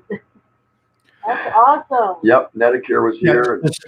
Ray, just go on AliExpress and you type in 220V space voltage motor controller. There you go. There you go. Tom Patrick here from start to finish. Jeannie was here pretty much the whole time. Nedeker, cheers. Wonderful gal. Hoping you guys are, everybody, whether in the panel or in the chat, we're writing down a name or two just to go see somebody different and pay somebody a visit and saying hello and see what you think of those people. And if you decide they're not for you long term, no problem. They don't care. Bug out. Leave a thumbs up if you watch one of their videos. Tell them thank you and move on. And you'll see them back here again. It doesn't matter. So I want to wish everyone a good night. Thank you so much for the panel, Fat Pap, and everyone that was here. Absolutely wonderful. Great first StreamYard for us. Couldn't ask for better. Really couldn't. You all should be proud of yourself because you made it happen. So can I do a quick shout out there, Tim? You better believe you can. Tomorrow night, usually Monday nights, 8 p.m. Eastern time, 8 a.m. Philippine time, JGBK does a live stream. And it's a good time in there as well. Well, you mind if I ask you something? Sure, go ahead. Who in the hell is JGBK? Some guy from New York that's got a nervous tick about him. New York City? Forget about it. New York City, get a rope. He likes pizza with a... Yeah, is that the same guy that is trying to open up a durian pizza palace or something? Yeah, he's addicted to Domino's. But no, he's a really good guy and appreciate his friendship. Just wanted to shout him out. That's good advice, and that's a good shout out because I am close with JG also, so that's as good a shout out as you can get. And there's others, and we'll get around to you as time goes on. All you have to do is come back because the people that are always here, they actually own stock, and that's why this is their channel. They're shareholders, and they actually run this channel, and they're pretty tight about it. Not in an unfriendly way. They're pretty particular. So all you got to do is come in here and contribute, and you too can find your name in this bowl. Where tonight, once again, we pulled out a name, and that was Expat Prepper. He chose a topic, a subject. He came on the panel, gave us his take on it, and everybody else chimed in with their take on it. It was really cool. It was really cool. It was a simple, easy topic that he picked to launch this. So it was really good. It worked. So good night, everybody. Good night. So nice to see you. We'll see you again tomorrow here on the next edition of the Daily Exchange for Asawa Kano 38. This is Tropical Tim in the Philippines. You've been live here at the Daily Exchange. Peace out. And walang katapad. Take care and thanks, everybody. Go ahead, let them finish their thing. We got no music. Yep. We're going to let everyone say goodbye. Yeah, you got music? No. It'd be too loud this time of night anyways. Faster than that. Take care, everybody. Just let them finish. We're going to let everyone say goodbye while we step away. Take your time.